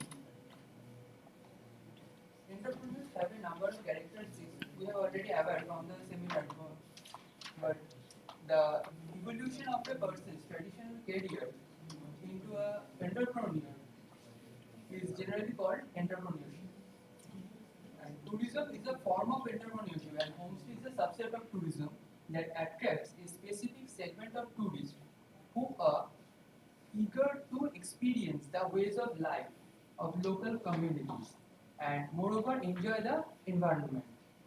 And the modern concept of homestay may be evolved historically when tourism generally driven by religious or spiritual purposes, and then the formal lodging in rural areas, to more specifically, are rarely found. Then pilgrims relied on the hospitality of local travelers, local people. And this kind of hospitality now evolved into a business model that is more evolved through the West Bengal Homestay Tourism Policy 2017 across the West Bengal. These are some major dimensions which are extensively studied across the world, but however, a major gap is there. To bridge the gap, the study is specifically primarily inquires into the socio-economic status of the registered homestay owners under the West Bengal Homestay Tourism Policy 2017 and modified on 2022. And more specifically, it explores the prevailing marketing strategy of the homestay owners and shed light on their tangible effect of livelihoods. For collecting the data or to select a district-wise list of homestays was compiled from the West Bengal Tourism website. And as per the table, Kalimpong district has the highest number of 2D homestays. Thus, it is selected. And thereafter, the homestays are classified into rural and urban areas based on their location, with considering the census definition of 2011. And under the district, two blocks, Kalimpong 1 and Pedong, were selected based on two criteria. One is nearer to the district headquarters and another is further from the district headquarters. And both the blocks must have the highest number of homestays in their respective zone. Following the block selection criteria, 4 villages were also selected. And due to time and resource constraints, only 5% of the total homestays in the district. As minimum sample size has been taken, but that sample size not more than 10%. And finally, 84 homestays were intensively surveyed using SLSWR with proportionate allocation. And for data collection purpose, a set of structured questionnaire was formulated based on a number of factors regarding marketing strategy and livelihood as observed in pilot survey. And finally, tabulation and descriptive statistics were used for. It has been observed that the clear view of Kanchenjunga range, the local culture, natural environment are the general significant factors behind tourist footfall in Kalimpong. And these phenomena reflect the highest number of registered homestays in Kashi and Kashmir, and the local entrepreneurs privately running their homestays since 2007, which are registered since 2019 and onwards. And the other incentives under West Bengal homestay tourism policy may thrust the homestay registration or homestay initiation in the other study destinations. It has been another observation that the 31 to 40 years age bracket entrepreneurs are generally involved in homestay entrepreneurship, and they are male members of the society. And these findings are consistent with the study of Bhuan 2015. Tourists age group or no sir, these are the age group of entrepreneurship homestay entrepreneurs. And according to the empirical data, it has been observed that entrepreneurs generally interested to formally collaborate with travel agency and transport operator, and this collaboration is valued due to the high volume group booking in a short duration, resulting in a sizable profit. And family members of the entrepreneurs are generally works as a tourist guide in local tourist destinations, and they generally refer their homestays to the tourists. Thus, collaboration with the tourist guide or B2B partnership with tourist guide is rarely observed. On the other side, the homestay entrepreneurs leverage their informal network with customers, and for such purpose use their personal social media accounts like Facebook, WhatsApp, and Google Maps. And in recent times, they use a marketing website, private marketing website, Meet My Trip, for D2C marketing. However, only 43% of the studied entrepreneurs are pursue homestay entrepreneurship as their primary source of livelihood. Rest of the entrepreneurs engage in tea gardens and seafood plantation site as casual laborer, work as in transport service as chauffeur, and practice floriculture and horticulture in their residential land to support their homestay household expenses. As contributing note, it may be possible to state that homestay entrepreneurship is an emerging tourism venture in the district of Kalimpong, and more specifically for the 31 to 40 years age group entrepreneurs, male entrepreneurs. Still, there are some major need to look after by the appropriate authorities. And this study is mostly focused on the marketing aspect and resulting livelihood. Still, it may help in further policy implications. And these are the references I have used. Thank you. What about the economic aspects? Sir, Marketing is so important. Economics, how much income it generates? Yes, sir. I have. This is another objective of my PhD topic, but I have just keep it here. मेरा समझ में आ गया है क्या है इनका क्या है बताओ होमस्टे एंटरप्रेन्योरशिप किसी को समझ में आ रहा है चल रहा है suppose we are having this room हमारा घर है एक छत बना ली है ऊपर फर्स्ट फ्लोर उसको हमें टूरिस्ट वाले को देने के लिए हमें एक कमरा बना लेना मैक्सिमम 6 मेंबर कर सकते हैं वो कमरा हमें पूरा वीडियो बना को यूट्यूब में डाल को दिस इज कॉस्ट ऑफ पर वन डे 1500 रुपीस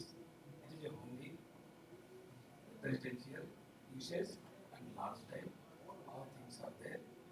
और कहाँ है उसका सभी जैसा करते हैं ना पढ़ने वाले ऐसा हमें एक यूट्यूब चैनल बनाने को प्रिपेयर कर ले एंटरप्रेन्योरशिप बनाने के लिए होम स्टे एंटरप्रेन्योरशिप बोलते हैं उसे This is the definition. वो नहीं बोलेगा वही बोल रहा हूँ बेसिक कॉन्सेप्ट ही आप लोग नहीं बोल रहे हैं पहले होम स्टे एंटरप्रेन्योरशिप मतलब क्या है More elaborate than paying guest. Paying guest या हमारा घर में ही ये ऊपर छत बना लिया फर्स्ट फ्लोर बना लिया हमें अब होटल जैसा बना दिए उसको कोई भी आ सकता सब हमें आए गिरदी में रूम नहीं सही रूम इन्होंने एक रूम बना लिया अच्छा है जाकर 1500 देखो कुछ दिन आज खड़े हुए चले गए फिर दूसरा दिन दूसरा आता है means she is earning staying at home using her home first floor as a entrepreneur I got my point? That is called the homestay inspiration. ये ज़्यादा केरला में अभी शुरू हुआ है, where the tourism is encouraging and where the lacuna of the tourist spots means hotels are not available. There, this process is upcoming the enterprise. Okay. Thank you. So, dear friends, thank you. So. In this session, we have 4 presentations. One is he presented on the female early stage entrepreneurship ecosystem. He pointed out many things about how the models of Gujarat as well as Tamil Nadu and Maharashtra is coming. And one of the participants also asked why not our Bihar is in the picture. You might have seen Bihar, UP, Odisha, West Bengal. I know that Professor is there. Most of the Hyderabad places, these people are occupied in the hotels, labor force acts, and construction areas. Even you can see in Hyderabad, there is no other than these 4 states. Only these 4 states are occupied these conditions. No Telangana people is doing the basic works, lumber works, electricity works. Only electricity works means UP peoples. Lumber works is Bihari peoples. Jharkhand peoples, they are the construction works. Food, hotels, Bengali or Odisha. Am I wrong, sir? Please speak into the mic.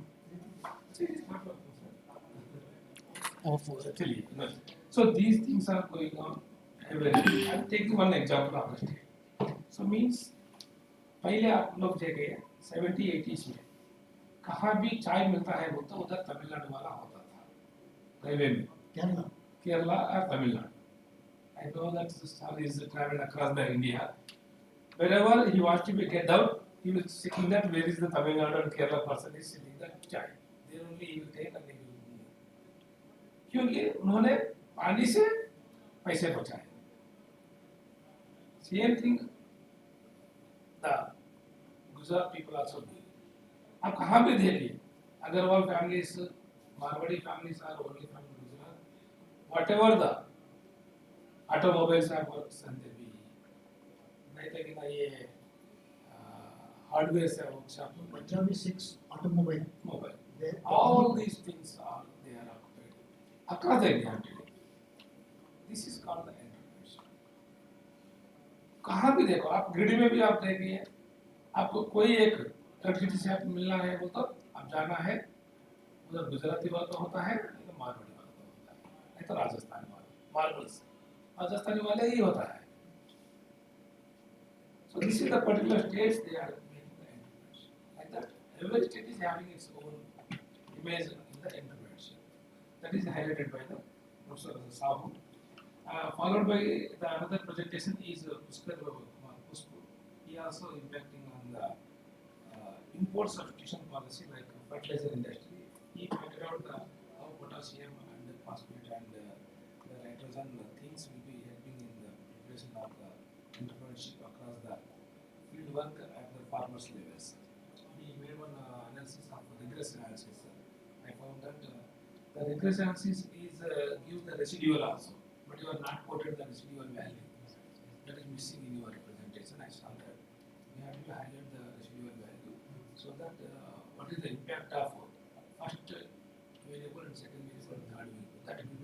So is the last thing. It is only missing. Okay.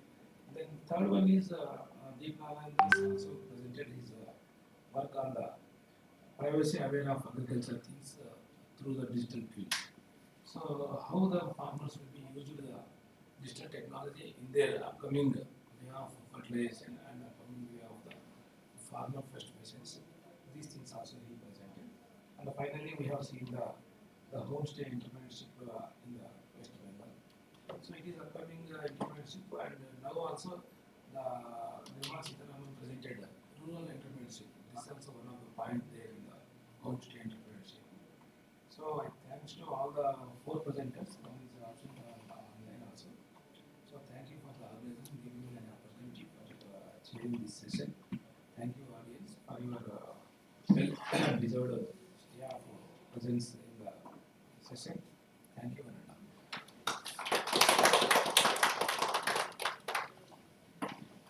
Announcements by the organizers? Yes, sir. I will announce, no problem. So we will go for a chai, then followed by the cultural things and followed by the dinner in the same time. Thank you.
কিন্তু next phase কি আছে এটা emerge হচ্ছে সেটা predicted কি হচ্ছে আমার সেন্সরগুলো তুমি যে লাগিয়েছো ওগুলো তো র ডেটা পাঠিয়ে দিচ্ছে না যে তুমি সব কিছু ব্লাইন্ডনেস সব জানতে পেরে যাবে ওখানে একটা লোকাল আমার কাছে একটা মডেল আছে ঠিক আছে যেটা তুমি আমাকে প্রোভাইড করেছো আমার কাছে ওইটা আছে ওর কাছে সেইটা ওই ডেটাবেসে আছে ও প্রসেস করছে এবং কিছু প্যারামিটার যেটা তুমি বুঝতে পারবে না বুঝতে পারবে না ওইগুলো পাঠাচ্ছে তাহলে ওর কাছে কি জানো না যে আমার